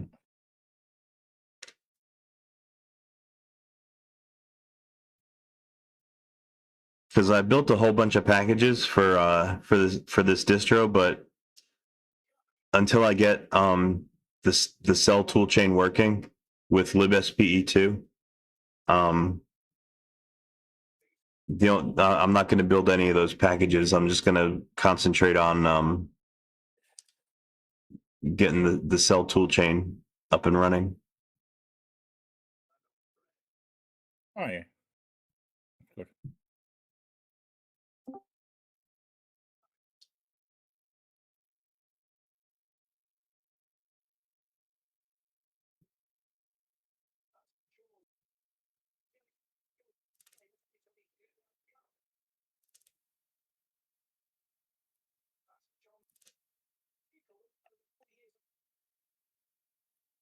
Huh?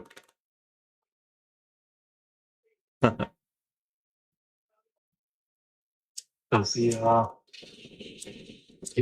there was a PS3 tool chain you already put out, right? Well, currently the only tool chain that I have on this distro is the one that ships with Fedora 28. It's built around GCC 8.3.0. But I do have the source RPMs for the PPU and SPU tool chains that I've been building. So as long as I can download and install those source RPMs, then I can build the actual binary RPMs and get those installed. Because you really, I feel like don't I already have them installed online? I think.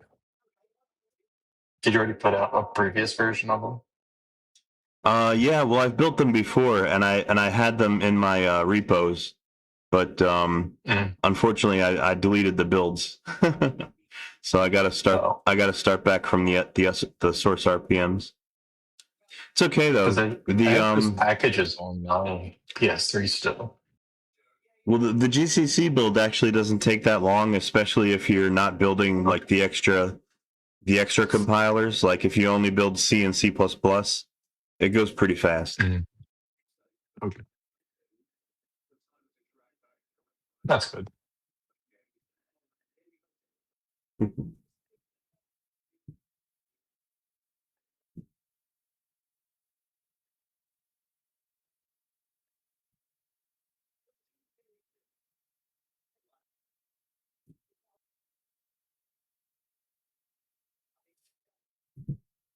Hey, you know what? Since I know that this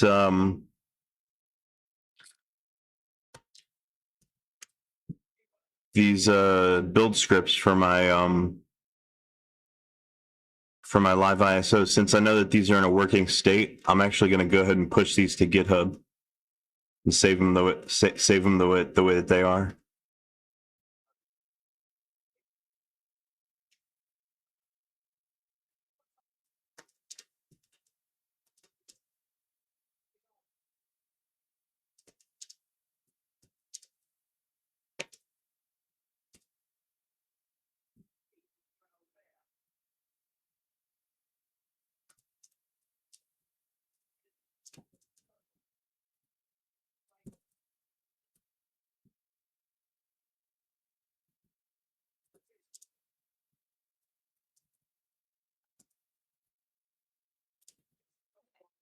That's from me, KDE.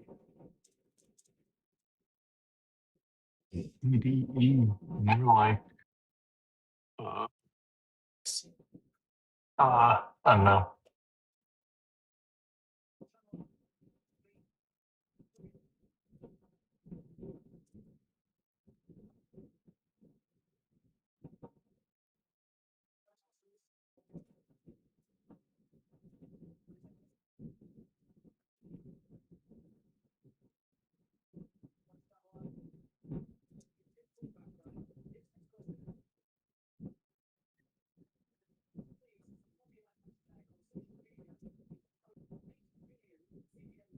There we go.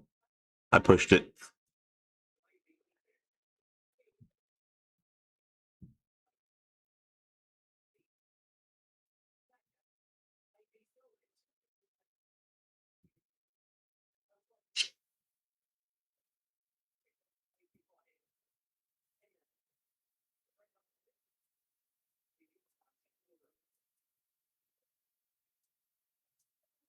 Great, now I can go into your issues and create an issue. Pull request, pull request, pull request. Issue, not good enough. Do it again.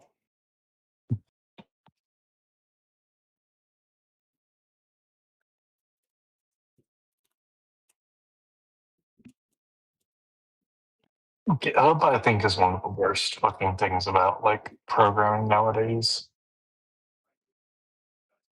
Just because you have to use GitHub, and it's so painful.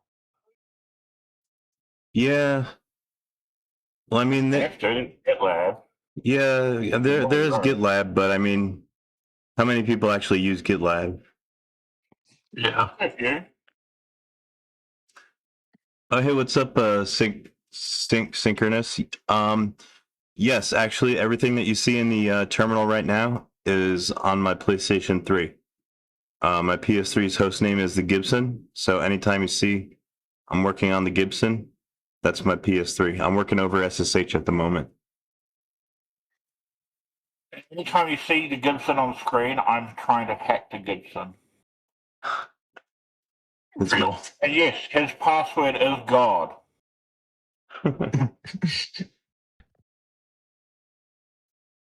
No, that's very weird. That movie is so surreal too. That's a classic. Yeah, I just have no idea what the fuck was going on the whole time. Not that that was a bad thing. It was just like, oh, what the fuck is going on? Okay, well, it starts off with this kid who did actually hack the stock exchange with a TRS-80. Yeah, and then he has to hack the Gibson. No, that comes later because Yeah, that's the end point. Is he has to go from the hacking the stock exchange to hacking the Gibson. their dumbass mate managed to get into the server, managed to copy a garbage file that just so happened to be that fucking DaVinci virus, and they're gonna what is it? Because he knew that his friend got a copy of the file, and he knew that he had the FBI in his back pocket. He thought, "Hey, I'll just blame it on hackers. No one will know." Real. But then the hackers were like, "Hey, bro, Hackers of the world unite." And then you got fucking Crash and Burn. Their love story. Yeah, that'll probably be my next. If I get another PS3, I'll probably call that one Acid Burn. Do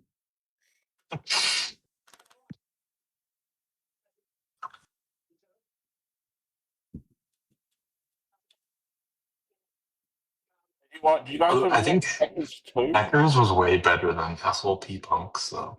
SLC Punks. Did you guys watch Hackers 2 and Hackers 3? Oh, have you seen that movie, SLC Punk? That was a good movie. I didn't like the ending of it because it felt like kind of a cop out. Like, oh yeah, when he like he like shaved his head and he like went to school and everything. Yeah, yeah, and he's like, "Oh, it was just a phase, bro." It's just like, I mean, What a message for a movie. Yeah, I haven't watched it yet. Yeah, You guys but watch when his friend Heroin Bob dies, shit, Yeah. that still makes me cry. Yeah. It's like there's like parts of like that where it's like, oh, trying to be like really good, but it's also like, oh, it's mixed with like weird parts that kind of drag it down. Well, Hackers is the superior film. Yeah, I definitely think Hackers was way better. Even though I have a soft spot for Matthew Lillard. I think he's an amazing actor. Yeah, me too. Have you guys watched Hackers 2 and Hackers 3? Oh No. God, did they make a Hackers 2? Hackers 2 is called Hackers 3 is scarier.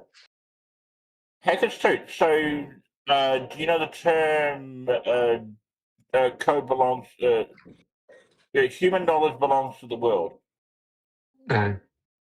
That comes from that. That's from Hackers 2. Huh. No, I didn't know I didn't know that they made a Hackers 2.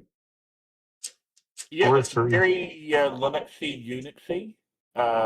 It not so fantastical like original Hackers. Is it kind of like the Watch Dogs 2 of Hackers? No, it is a guy very sort of Tim Curry sort of, you know, he takes sort of these hackers and then he kills them off, so he doesn't have to pay them for their code. So And it's he's trying to scanners. develop a universal satellite system for communications around the world, and he does it by stealing code and killing the programmers. So it's literally And scanners, but hackers. yeah, and the one guy eventually David figures it Cronenberg all out movie. and takes everything down. And then Hackers 3 is Kevin Mitnick. Have you seen Scanners from David Cronenberg? No. Oh, that sounds familiar. I'm familiar with Cronenberg. Scanners is the one where like literally the first 5 minutes of the movie has a practical effect head explosion, and it's radical. Yeah, that sounds real Like, familiar. Totally fucking nasty. I'm more familiar It's with so the good. Fly, but yeah, I believe I've seen. Didn't Cronenberg also do Videodrome? Yep. Videodrome's really good too. I haven't seen The Fly yet, but I've watched. I got into a little bit of a Cronenberg phase where I watched Videodrome, Scanners, and a couple of his older movies. Fly, I didn't get to yet, but I really want to watch Fly. Oh yeah, that's like the best one, I think. But Scanners. Well, I'm is, a fan of it's about- what's his face? The guy from The Fly. guy. Yeah, I know. He's in Jurassic Park. Yeah, that guy. Yeah, he's funny. I love him. I don't know the name either right now. It's you know what? I'm having a brain fart. I can't remember it. But so Scanners, the premise is there's like some people have telepathy, and there's this company that's trying to like produce them specifically and also use them for their own gain. But there's also an underground of rogue scanners about, and stuff happens. It's a pretty fun movie. There are a lot of practical, gory effects. Yeah, I like that. I like that kind of shit. And then what's his name? Michael Ironside is one of the leads from even RoboCop and something else. Well, you know, I'm a big fan of RoboCop. I like that director. I think you would love Scanners. I think. What's his Paul name? Verhoeven. The hell's that guy's name? Paul Verhoeven. Yeah, Verhoeven. Yeah. Hey, did you know that apparently, supposedly, they're coming out with a new Starship Troopers video game? That's kind of fun. Yeah, Yeah, the movie's been that for the last 4 or 5 years. I gotta look into They that. made Starship Troopers action figures, so like anything's possible.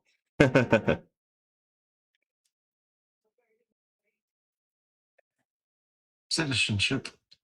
Their service guarantees citizenship. Would you like to know more? It's quite surprising how well Starship Troopers did, considering, from what I understand, they did nothing to basically advertise the show. No one knew about It it. did not do well in America On TV. at all. Oh no. Even though, yeah, they did a TV show, I think, for it or something. It did not do well in America, yeah. At least at first, I think. That's kind of all of your Hogan stuff just don't do well here.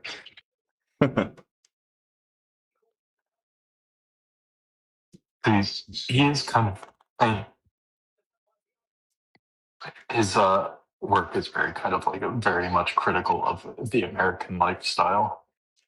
Oh yeah, he's very satirical. I mean, He does it in a very, very good way too. Yeah, like it's smart, you know, like intelligent. But it's still enjoyable, even if you like try to ignore that parts of it. It's still like a very fun movie. Most of the stuff. Oh shit! Have you ever seen Showgirls? Not yet, but I've heard that movie is like an amazing disaster. It yeah. You know what? I've only seen it a few times, but I kind of like it. It's I enjoyed it. I think I would. I feel like it's the kind of movie I would adore because I like movies that are long and indulgent and kind of stupid for their own sake. And from whatever, that's very much it's like Showgirls. What today they would say that it knows what it is. You know, it's like self-aware. Yeah, I guess.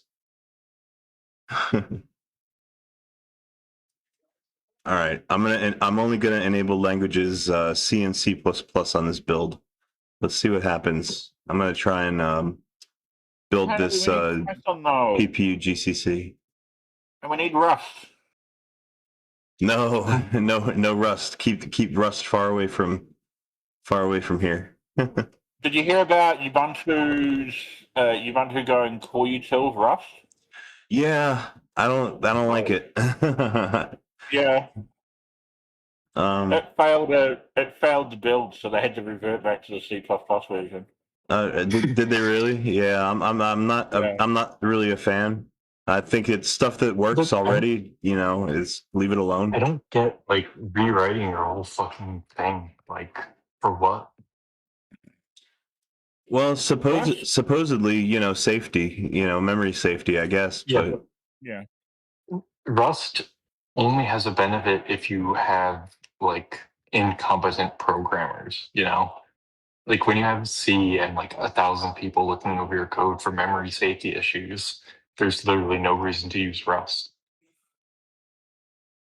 You know? Well, I tend to you know, put my faith in the community as well. You know, I think that they're good at, you know, the coding public is like the best at debugging things and finding bugs and stuff. Yeah. So I think they're better than any like private, you know, interests. Yeah, I think like was that XZlib file, that compression file, that can come back and bite you in the ass. So like from what I've heard from people who say Rust is like memory safe, is that it saves you from the programmer's mistakes. But like with open source code, especially on the scale of Linux, you have thousands of people going over every single line of code. You don't really need Rust. The compatibility you get from using pure C is a much better solution, I think. I reckon Rust has its place. It definitely does. It does have its place. It's just knowing where to have its place. Like it's probably not in the kernel. It's going to end up. It's ended up in the kernel already. It was going to end up in the kernel. There's not much you can really do about it. Yeah. I don't think it needs to be in the kernel. It's just kind of like, unless we're going to rewrite all of Linux in Rust, like it's just kind of adding complexity that doesn't really need to exist. If that makes sense. Well, in Linux we trust. So. Real. Yeah, that's fair. That is actually fair. And he did say that some Rust is okay. Yeah. So. He's quite anti-Rust. And also quite anti-new things. To a fault, probably, but yeah, that's why I'm kind of torn on Rust. Is like, if Linus is okay with some Rust, it's cool, I guess. Yeah. It's probably fine. At least Rust is far more compatible than Go. Go is fucking annoying as shit. Yeah, I don't know anything about Go. It doesn't work on the PS3 at all. So. Well, shit. That's all I need to know. Let's see. Even though Rust does support PowerPC, it's the support for PowerPC that Rust needs, it wasn't like officially codified until after Cell was, so it just kind of doesn't work. Yeah. And all previous PowerPC supports it, so works like crap on PPC 64. Yeah. Well, it just kind of doesn't work at all. The compiler, I mean, the PS3. Yeah. Rust was giving me headaches. There's a couple of Go calls that are just like fully incompatible, but not really for any specific reason. They're just kind of like vaguely incompatible with a PS3.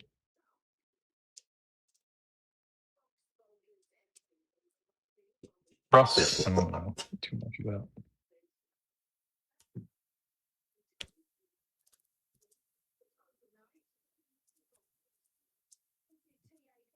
Weirded out by the weirdos that don't like Wayland. Avoid it like the plague. Yeah, that's me. I'm still on X11, baby. I think Wayland is fine. Same with like System D. It's like fine. Well, when they made X11, X kind of has problems. About fucking 5090 GPUs running X11. They didn't think about any of that shit. Well, with X, it shouldn't matter. Because of how X works with the client server model. If anything, like, any incompatibility is literally your fault. Because most things should just work out of the box with your whatever graphics system you have. And if Wayland works, X should also work. It's just that X is a lot more annoying to get working. That's because it's like baby feet. It's only just like, hi, Wayland. Yeah, it's like, so a lot of the problems with X are that it's very, very old model. Very, very mature. And yeah, a lot of the problems with Wayland is that if you knew it'd be like Unix, you know? Whereas like X is very much client server. Like you have your X server, which doesn't actually produce any graphics, and you have your X client, which is actually what interfaces with your graphics, and with the X server, you produce a window manager or something. Yeah. Whereas Wayland kind of is able to obfuscate all of that and make it weird. But which makes it somewhat better for newer systems, but it makes it very difficult to work with older systems. But then there's nothing to say that you can't run X11 on. You can't run distro on an older system that requires X11. Yeah, it's just using X11 sucks sometimes. Yeah. And also, like, the situations where X failed, Wayland kind of makes up for. And then the situation where Wayland fails, X makes up for. So it's just kind of like, you kind of have to use both, you know?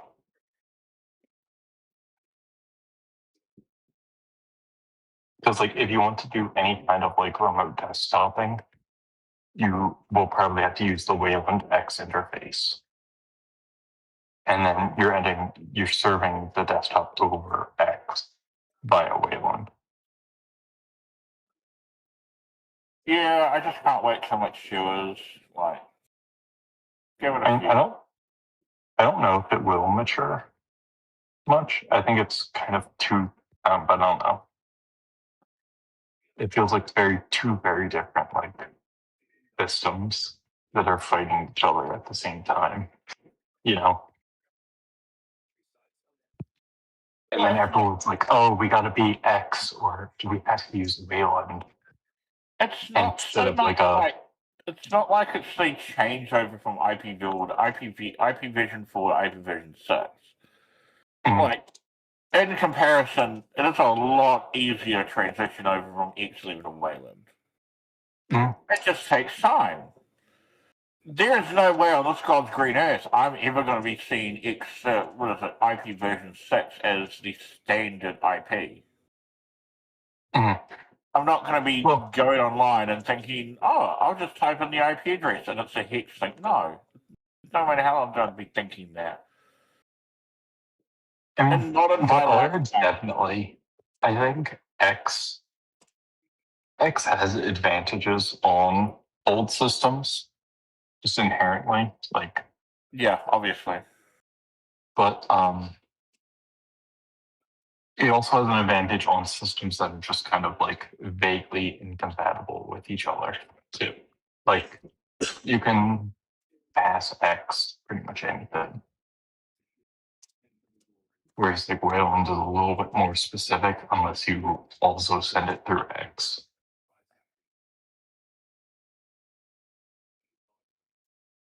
I just prefer Wayland. I guess it was like a few years matured. I am very much in the position that like Wayland is for desktops and X is for servers. I don't run X11 on my server. You don't need to, for sure. But if for some reason you want to do like window management on the server, it would probably be way more efficient to use X. My server is pure command line. I don't need. Yeah, that's what Mac kind of does right now. Is where I use my server command line, and then my Mac is the window manager. I just open command lines in my Mac and do everything that way. Yeah. Yes, my Mac has way better handle graphics on my PS3. But in theory, X would also offload graphics to my Mac instead of the PS3 that I run that particular phone. Whereas Wayland would not. So there's that. X is very, very flexible.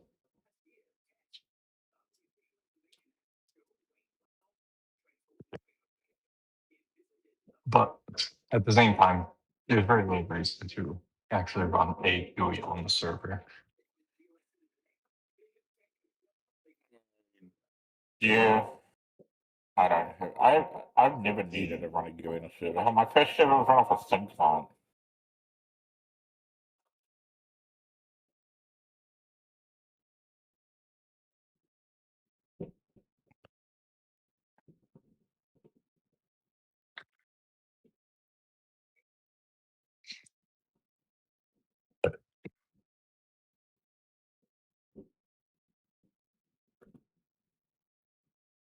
Have you ever watched Arrested Development? That's not my kind of show. No, actually, I never seen that. It's really, really good. I think if you're like, oh, this looks like The Office, I won't like it. You would like it. It is way funnier and far more stupid. Oh yeah, well I heard it was really funny. It is. I adore the TV show. Well, at least parts of it. Like the first 4 seasons are good, at least. There was a point where they got bought by Netflix and it kind of ended up not great, but the rest of the TV show is very good. It's got some of like the funniest, like the hardest I've laughed at any TV show ever.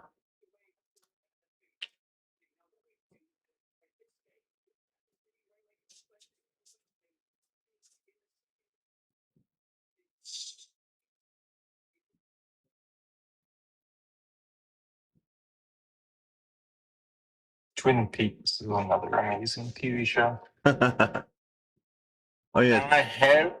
Well, I never watched Twin Peaks that much, but I was into David Lynch though.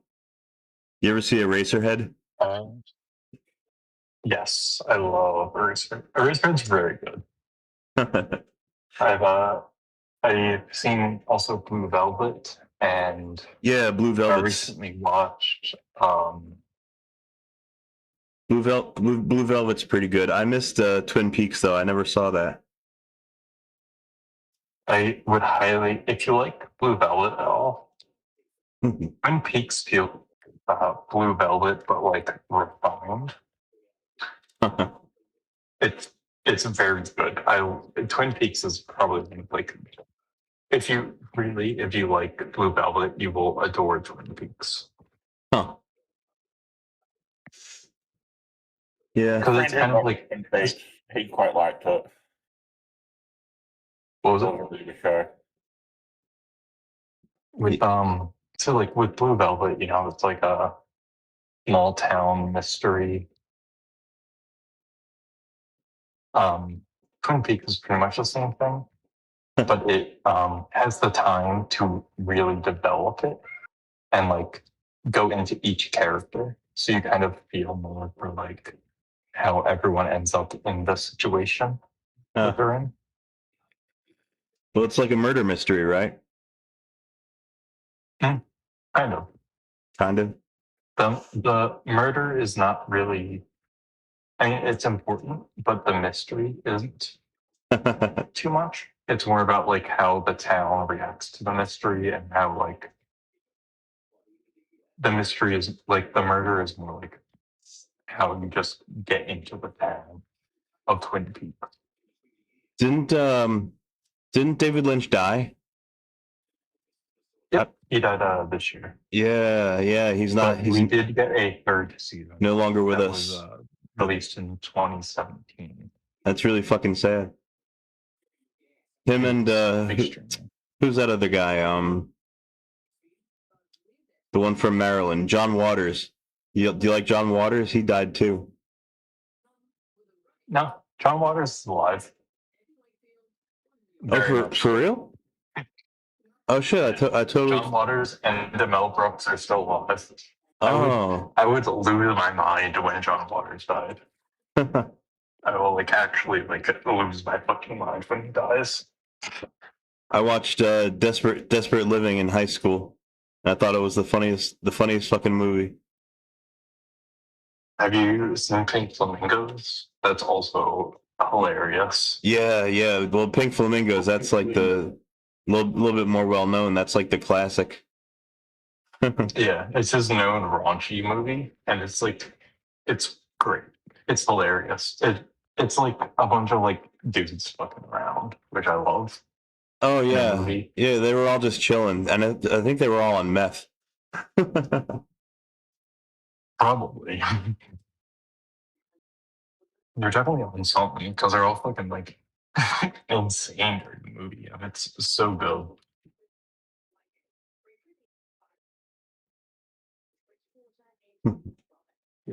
Hold these chickens. Oh no, Network Master passed out. I should probably think about doing that pretty soon. I'm Hairspray was also John Waters. Oh yeah, Hairspray, and also I liked his newer ones too. You ever see Pecker? I have not.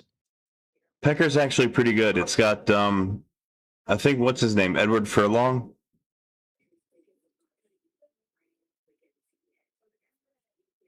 He's in it, and he plays like a photographer. He plays like a photographer. It's a pretty good movie. I'm just like a deep dive into all of John Waters stuff. And I know it'll be like fun and rewarding, you know. He's got so many like quotable lines in his movies. Yeah, I've heard Serial Moms is like incredible for that. Oh man, another one is Female Trouble. You ever get a chance? You should watch Female Trouble. Anytime, yeah. Every time I like watch his interviews, I'm like adored by him too. Oh yeah, apparently he was like one of the cool. Yeah, apparently he was one of like the coolest people. Yeah, he still is, I think. Like whenever he talks about something, I'm just like, yeah, he's right, probably.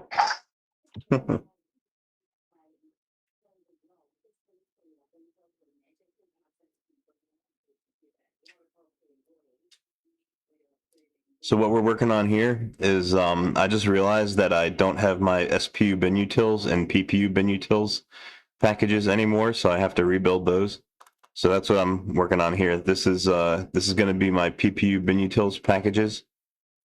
When this is done compiling, and then we got to compile the SPU binutils packages.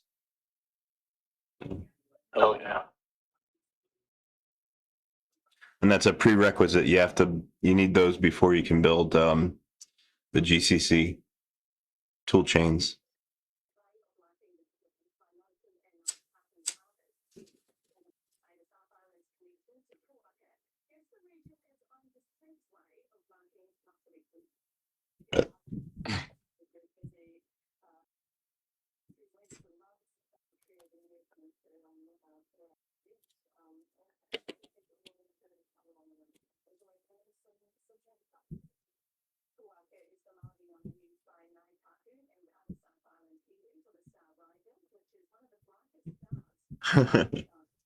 I remember in Desperate Living, Mink Stole wanted to mix up a potion to give the whole town rabies. That's fucking great. Yeah, that's fucking genius. Mink Stole, like how she delivers her lines is just incredible. You know, like she has like in Pink Flamingos, like every single one of her lines has like such a perfect inflection. Yeah, she's like a natural. That's so do you know Red Letter Media at all? Is that a YouTube channel? Yeah. Sounds familiar. I've probably seen it. They're mostly known for their Star Wars prequel stuff, but they do general movie reviews and stuff. They have a video with about talking about Pink Flamingos. Oh shit. And in that video, they say that like John Waters has the knack for finding the perfect people to deliver his lines, and it's like so real because like the dialogue that his actors put out is like just straight bizarre, you know. But it works perfectly with like his actors are able to deliver it perfectly. Yeah, he just had the right group of friends at the right time. It just works perfectly. Even though like he has these people saying like the absolute most insane shit. Like fucking the egg lady sitting in the crib drinking flamingos. Yeah, what was her name? It was Edith something. Edith Massey.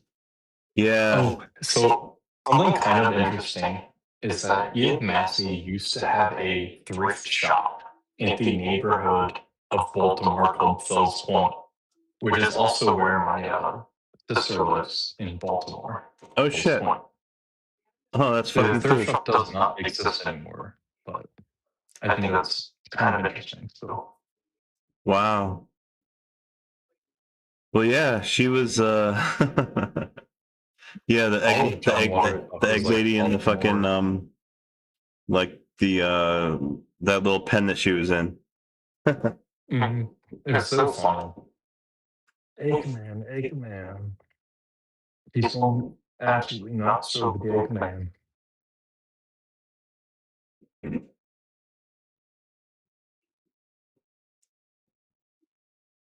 Yeah, like how much Baltimore is part of John Waters' stuff makes it very funny when you like know people who live in Baltimore because you're like, oh, Well, yeah, he's John Waters was here. He's real proud of it.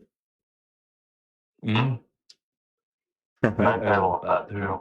It's like David Lynch with Philadelphia and LA too, but also Philadelphia because East Coast doesn't get enough credit.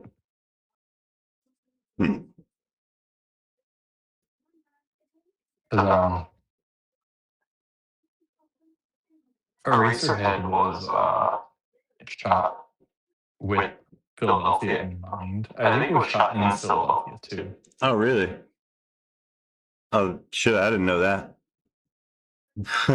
It was at the very least inspired by his time in Philadelphia. I know. And I also know that it took like 10 years for them to shoot, and he wasn't living in Philadelphia during that time. God damn. 10 years? He had access to that actor for like 10 years? Yeah, he like actually kept his hair like that for years too, which was like one of the crazy parts of the production. Another of the crazy parts was that like half of the time of production was just set and design, which after you watch the film makes a lot of sense because the sound is oppressive, you know? Yeah, well, it's been a long time since I've seen it, but yeah, I remember. And I wonder how much budget they spent on the big baby head. I don't. So, like, they've never actually told about how they've done the baby special effects. And since David is dead now, they still haven't. Yeah. So I don't know if it's something that's like taken to the grave that we'll never actually find out how they made the baby look that wet and gross and real. Agreement with the family.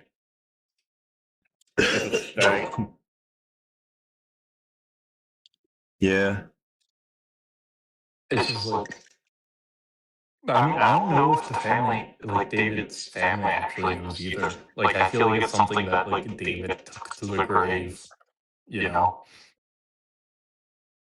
Because like everyone else involved in that movie is dead now too, pretty much. I forget what's the name of the main guy. He died in like the late 90s. Oh shit, for real? Yeah, because he wasn't able to be in the Twin Peaks Return. And that was 2017.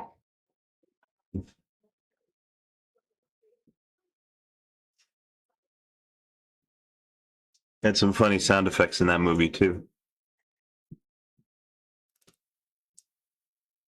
And also just the background music is insane.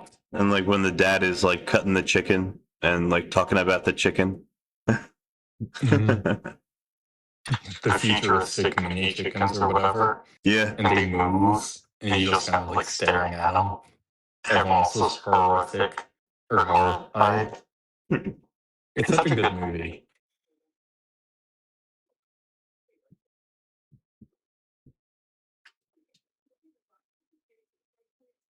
I recently watched Lost Highway from David Lynch.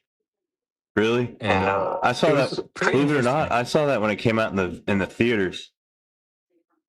That sounds like it was an intense experience. Because No. the first time I watched the movie, I've only seen it once so far, and I don't know if I enjoyed it, and I also don't know if I understood it, but I wanted to watch it again. I think It just sounded like immensely like a what the fuck is happening movie. what's his name? Marilyn Manson's in that movie. And Trent Reznor is like 90% of the soundtrack. Oh, for real? Oh, really? Yeah, like half the soundtrack is Nine Inch Nails, Trent Reznor music. Huh. I know It's kind of there was a lot of very noticeable. saxophone, wasn't Because, there? like- There was like a saxophone player in that movie. During like some of the earlier parts, there was a saxophone motif. Yeah, I remember that.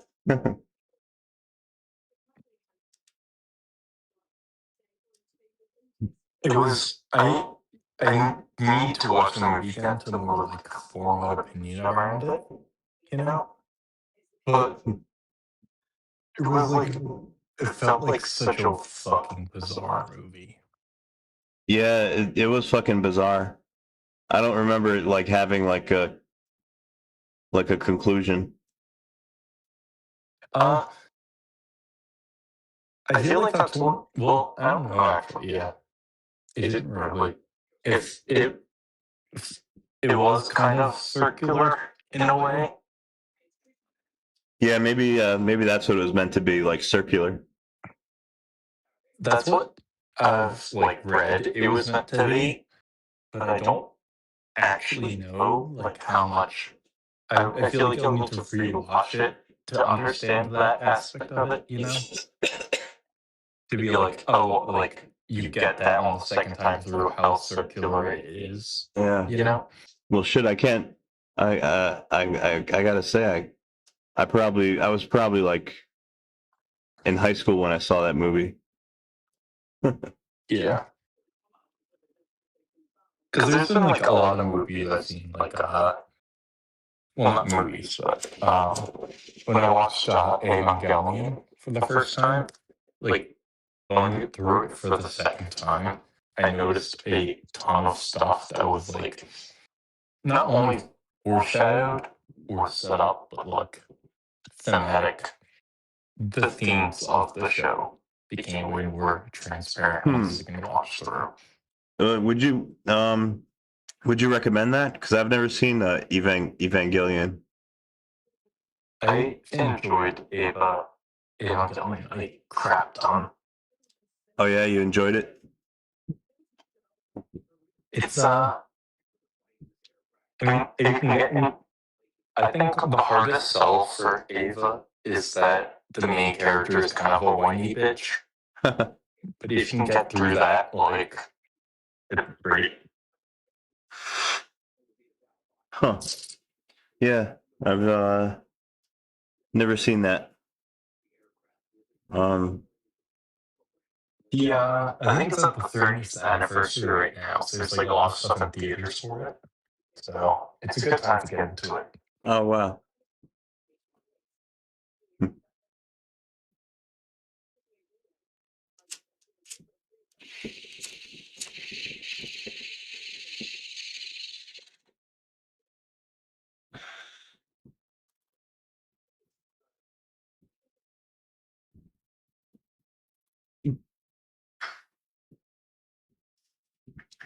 Damn, this Benutils is taking a while to build. I think the SPU bin utils builds a little bit faster because the SPUs are pretty simple cores. Comparatively, I guess.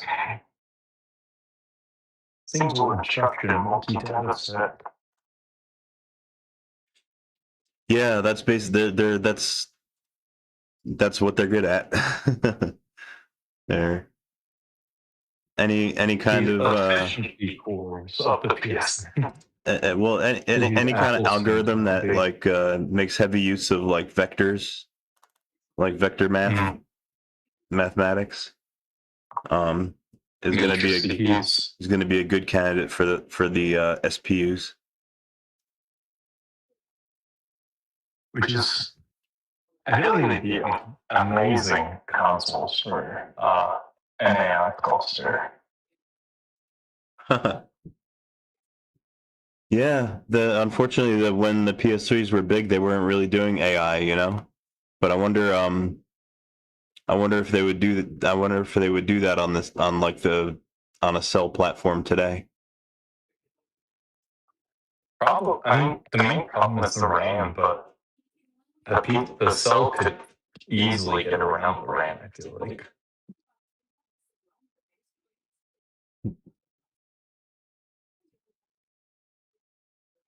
Because like most modern RAM. Yeah. Well, it doesn't have a large case, so.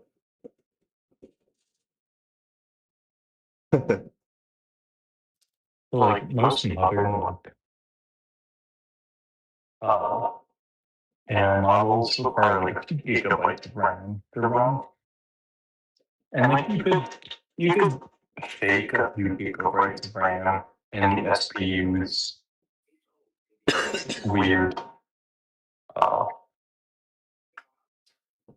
thing. Well, I think the most they have access to is their local store, which is 256 kilobytes. But like, it ends up being like a few cumulatively, and with how much processing they have, they can throw a few gigabytes a second, right? We should be able to like do a decent amount of data for an hour. Oh. I think the PS5 are going to be better off with that when they get fully unlocked. I'll just be happy if I can get some of the old PS3 cell projects to build, and to build like on my distro with my tool chain, and like have them actually working. I think that's my overarching goal at the moment. Like there's a Zlib port for the cell. There's an OpenSSL port for the cell. I'd like to see if I can't get those at least functioning again. That'd be fun. Because OpenSSL on the SPUs I think that's pretty cool.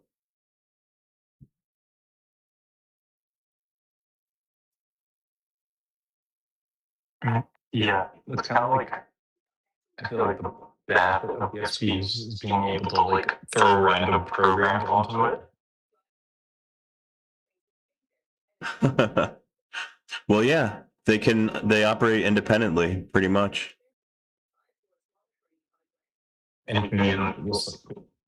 Yeah, whatever. I mean, they take their orders from the PowerPC core, but aside from that, they run by themselves.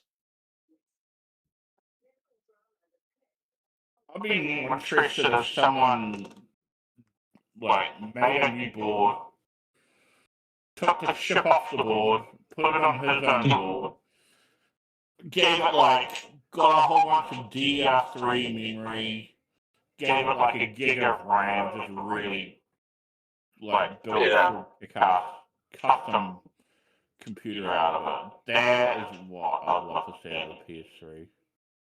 To some extent, you would just end up with a modern Apple Silicon PC at some point, you know?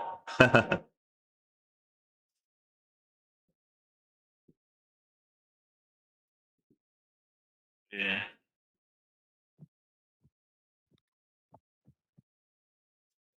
Ah, beautiful. My PPU Binutils build is wrapping up, it looks like. Hopefully it'll finish without any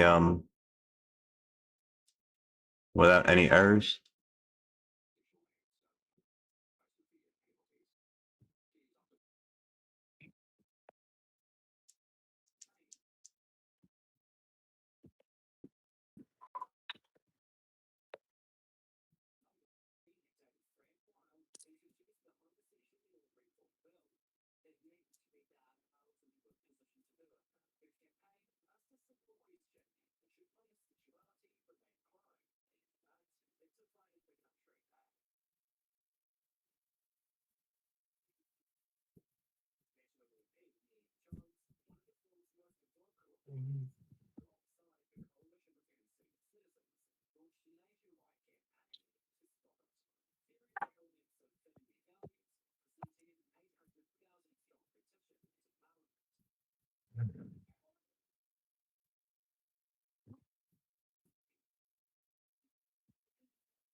Cooked with capers.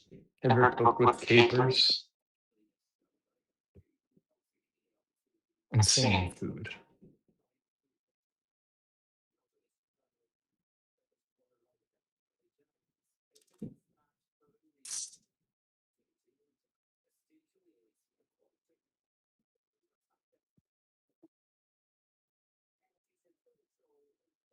Bought myself the Logitech keyboard for the DaVinci Resolve just recently. Wow.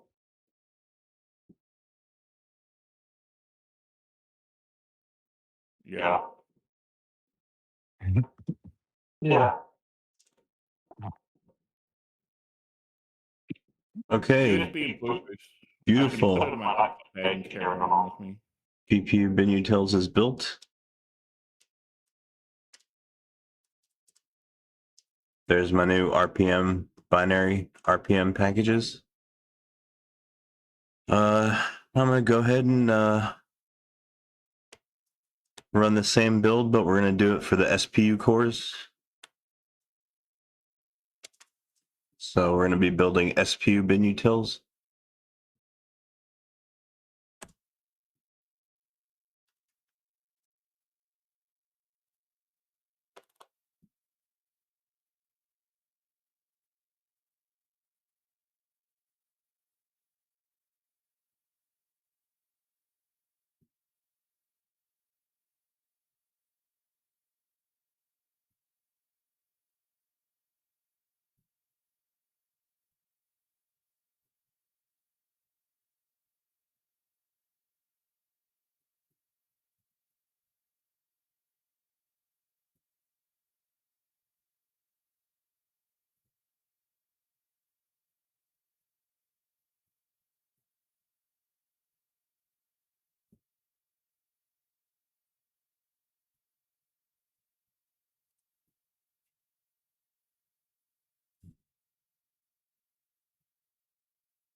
All right. I think I'm gonna have a cigarette. I'll be right back.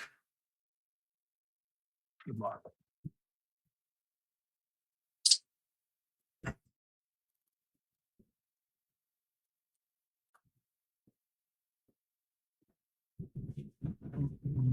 someone hide a cigarette. It's a cigarette.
Copying what it goes to the micro SD.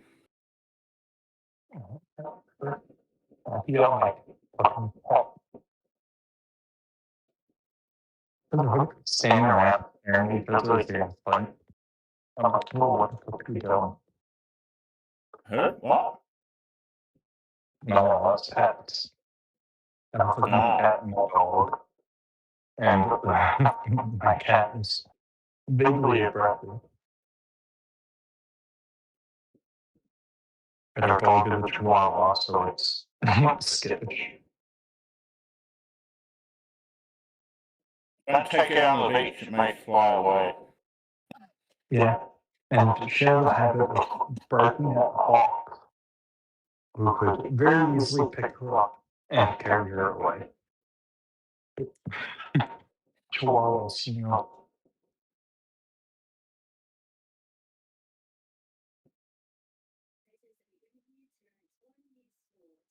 They're not the bravest animals.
drink.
Back.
I'm back.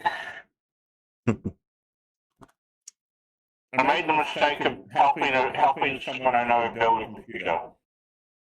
Oh no, yeah, now you're tech support. No, now she knows more about computers than I do. Apparently. Oh shit. Yeah. I guess that can happen. Oh, scouring around, asking for second, third, fourth opinions. It's like, just fuck off. I'm not going to build her another. I'm not going to be building her another computer after this. Like, fuck off. Get someone else to build it. I've had enough. Millions of questions about this and that, and is this good and that good, and then, like, what's the difference between that and that? And I'm like, trying to teach you fucking Intel bloody formatting, generational formatting, the code with the model numbers and all that. It's just like, oh, for fuck's sake. Yeah, I used to do that sometimes, build computers for other people. But Building computers for friends I've never had an issue with. But they just need to build it. sometimes it's more work than it's worth. Oh, she wants to do the fucking sorting of all the parts. Oh, hey, Ahmed. She tried telling me that you can't have. We got her a 270, a Core i7 270K, which is like a 12 split, which is like the 15th gen 700K. Right? Top grade chip, very good. But she's like, oh, it has to be cooled by a 360 grand. I'm like, no. It can be cooled by a 240 grand quite nicely. No, it has to be cooled by a 360 grand. That's what I got told. I'm like, well, whoever told you that is probably wanting to sell you something, or they're talking out of their fucking ass. Like, how do you know? It's like, because I have a 700K myself, and it's got a 240 mil RAM.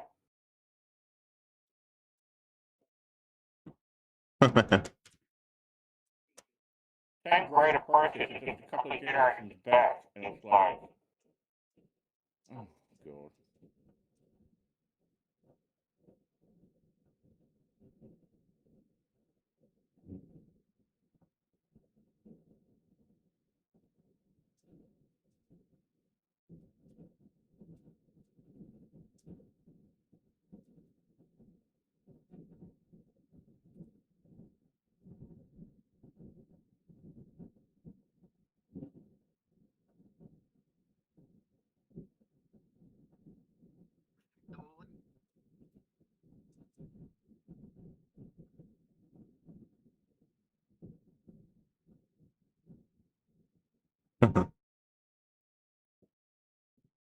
Yeah, I know how you feel, Ahmed. Yeah, I'm pretty sad about Sony announcing about the physical games as well. I think that's a terrible terrible thing. They're also shutting down the PS3 store officially now. And I don't think they're going to change their mind this time. They may change, they'll have to change their mind about this, so. Think so? Yeah, apparently they've lost like 25% of their digital memberships. People saying, they're cancelling their subscriptions. Oh yeah, like some people have been like canceling their what is it, PlayStation Plus membership? Yeah, they're like boycotting.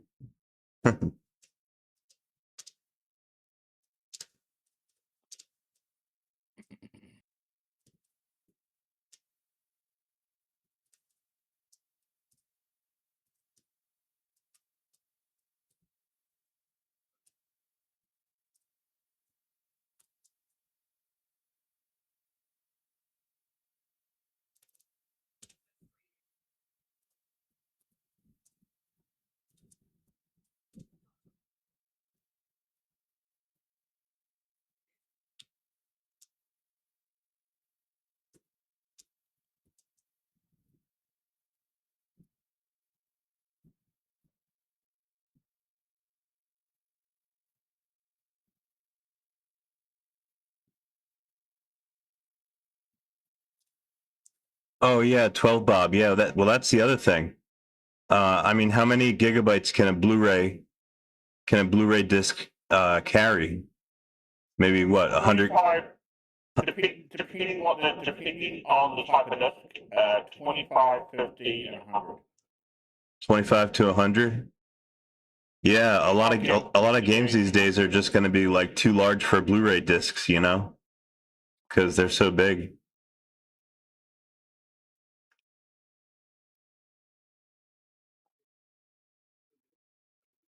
No. Hmm.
Someone struck down DFP.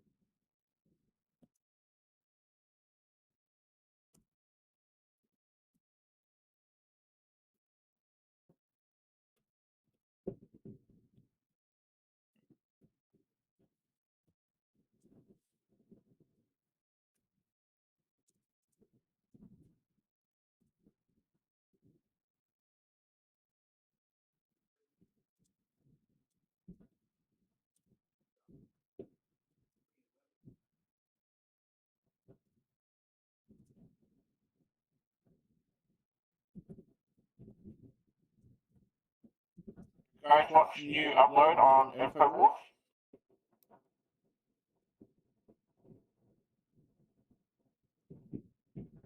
Oh wait, what? What's that?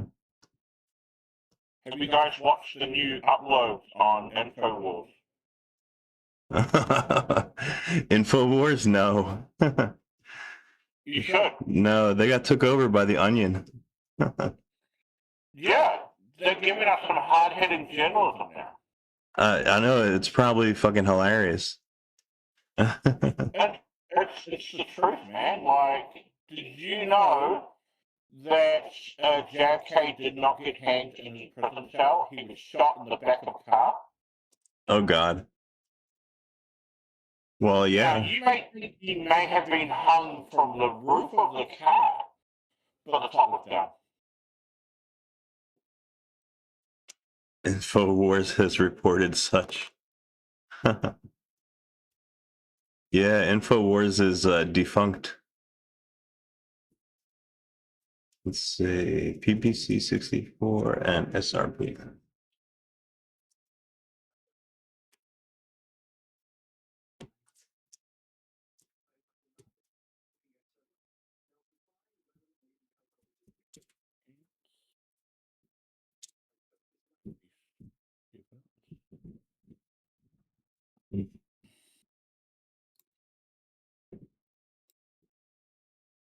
You just have to remember that you're being lied to.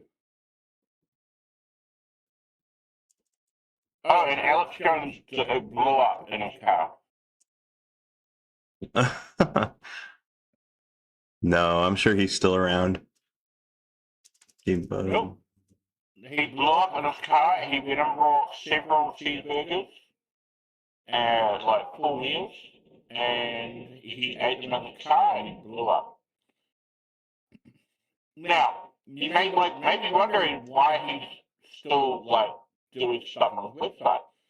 That's because Alex Jones is just a puppet. They replaced him with another Alex Jones lookalike. Oh shit! With him behind. I think Ahmed is right. I think the real news is kind of hard to top these days. It's real life is like parody. Yeah, well, this is hard-hitting journalism, man.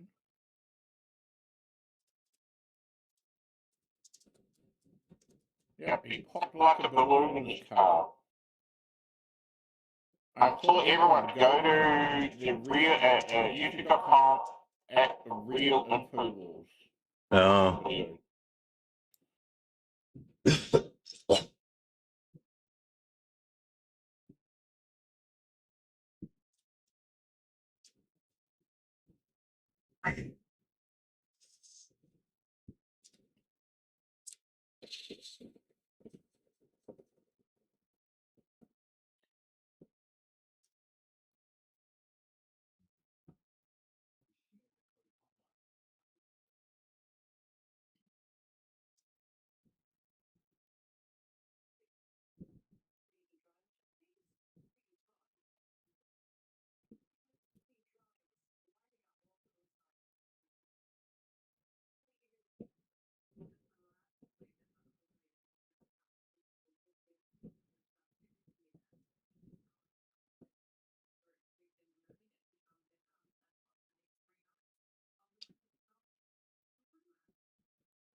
Trust the Infowars elf.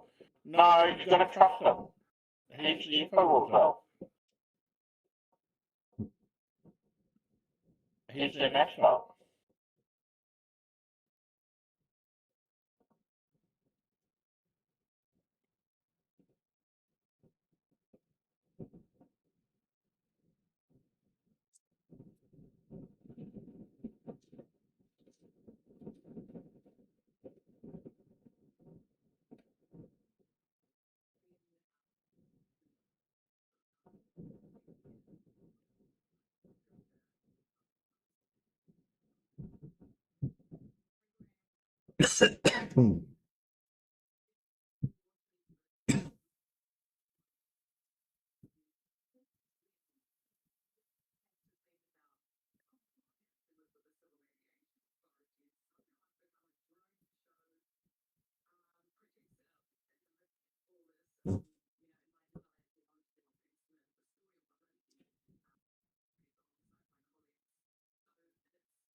Lore?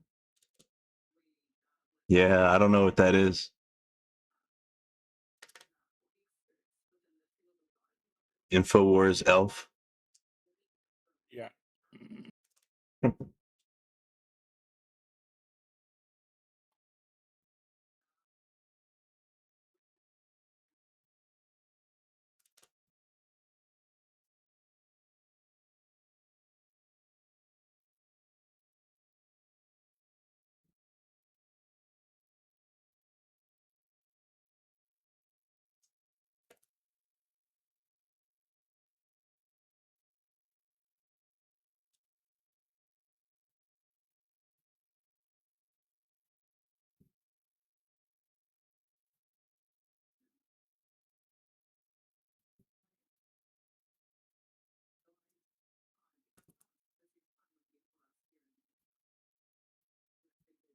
Yep, Alex Jones is factually dead.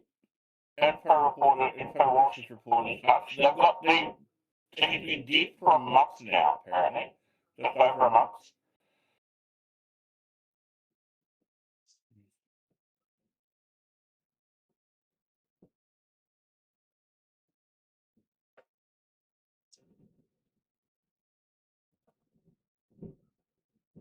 Alex Jones is a conspiracy theorist, basically my public one.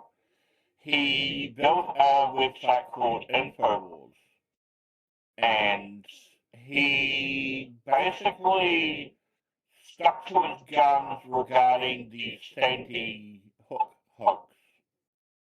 And his appearance of all the victims of Sandy Hook all got together, and as a class action, they sued him and won.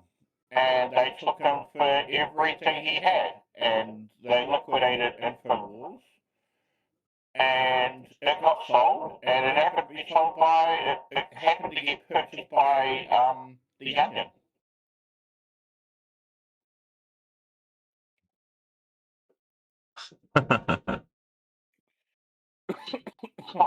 Well, admit that we'll lose $50 million. What would you do?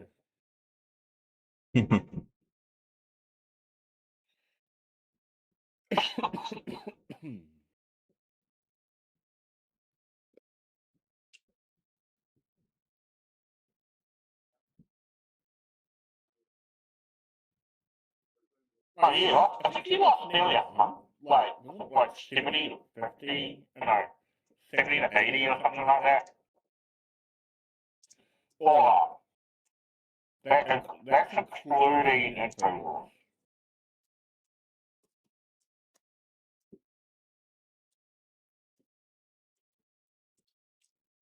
So now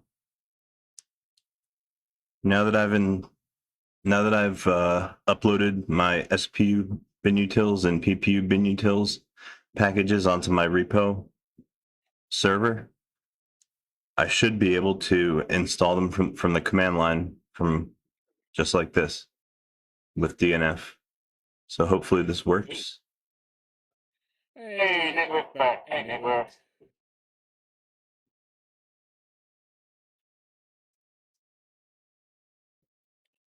Yeah, like, the whole Sandy Hook bullshit like that was just, that just got sick.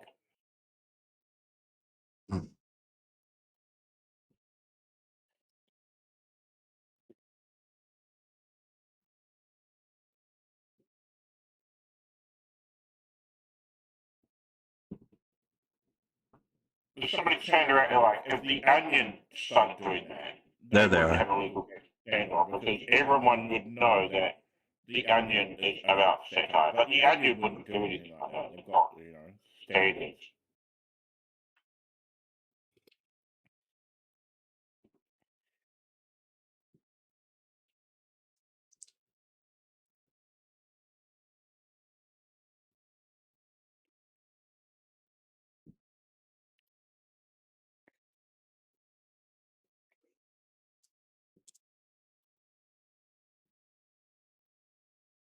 You gotta stay oxygenated too, and you need pure oxygen from InfoWars.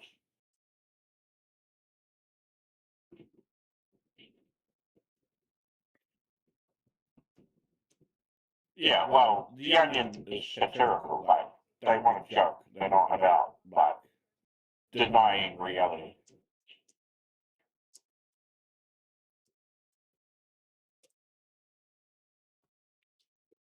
All right, now that I've got my PPU binutils installed, I should be able to build my PPU GCC and C++ tool chains.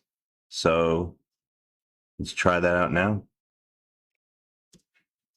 Yeah, network. Go to InfoWars. They will sell. So they've got pills. I think you need 3 or 4 of them, and that's enough to supply you enough oxygen for an entire day.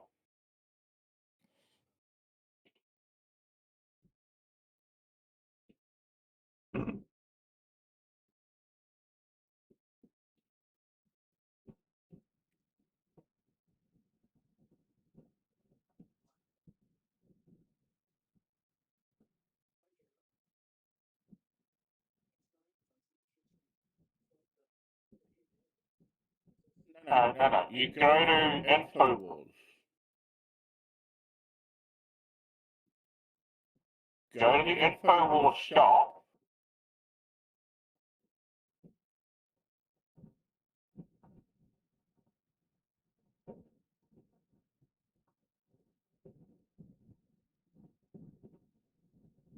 The onion.info. You go to the onion.info and scroll down to the shop. And there, pure O oxygen, optimal absorption and mind maximization. They've got. Hang on, I'll put the link in the chat.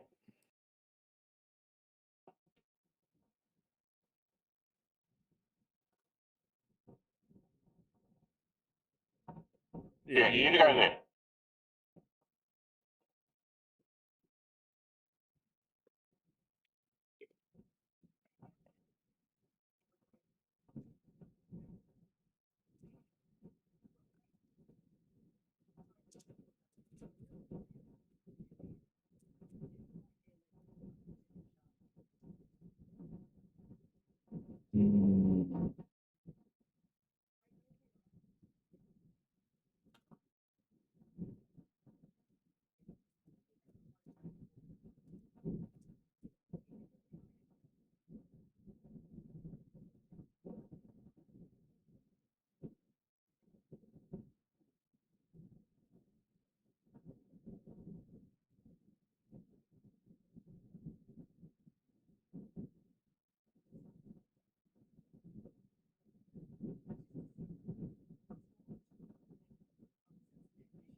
A pose like model.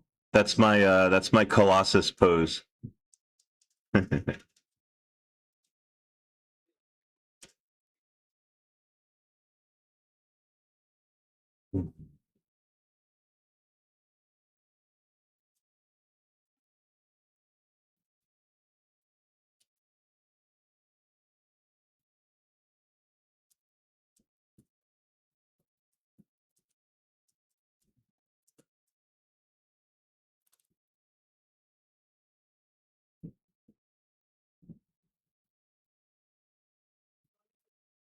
Pretty soon I'll have a domain name called PS4 that's up. And that would be that's the website where I'm going to expose all the horrible stuff Model does. To me personally.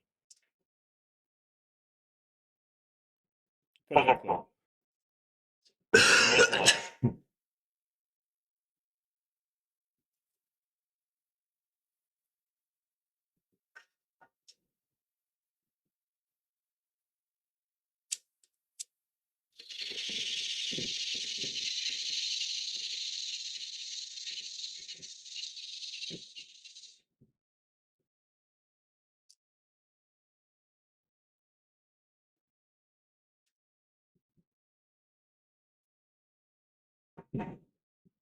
Oh, I forgot I downloaded a private server. Did you download enough RAM with it? You can go to downloadmoreram.com and upgrade memory for it.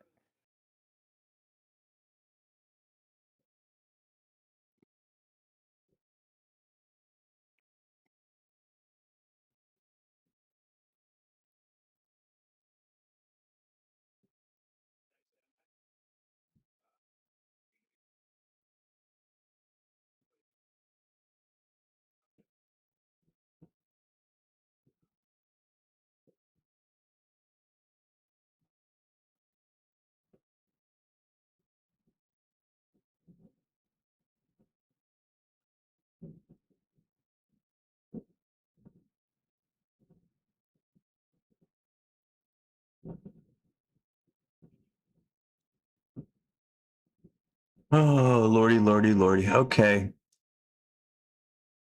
All right, you guys. I got my my PPU GCC build started, but that's probably going to take a while. So I'm just going to let that roll and let it do its thing. the meantime, I think I'm gonna try and shut my eyes for a little while before the sun comes up here in New Jersey. So. Okay. Have a good sleep, man. All right. It's been good. Yeah. You Must be in the VC with you all. guys take care of yourselves. I'll talk to you next time.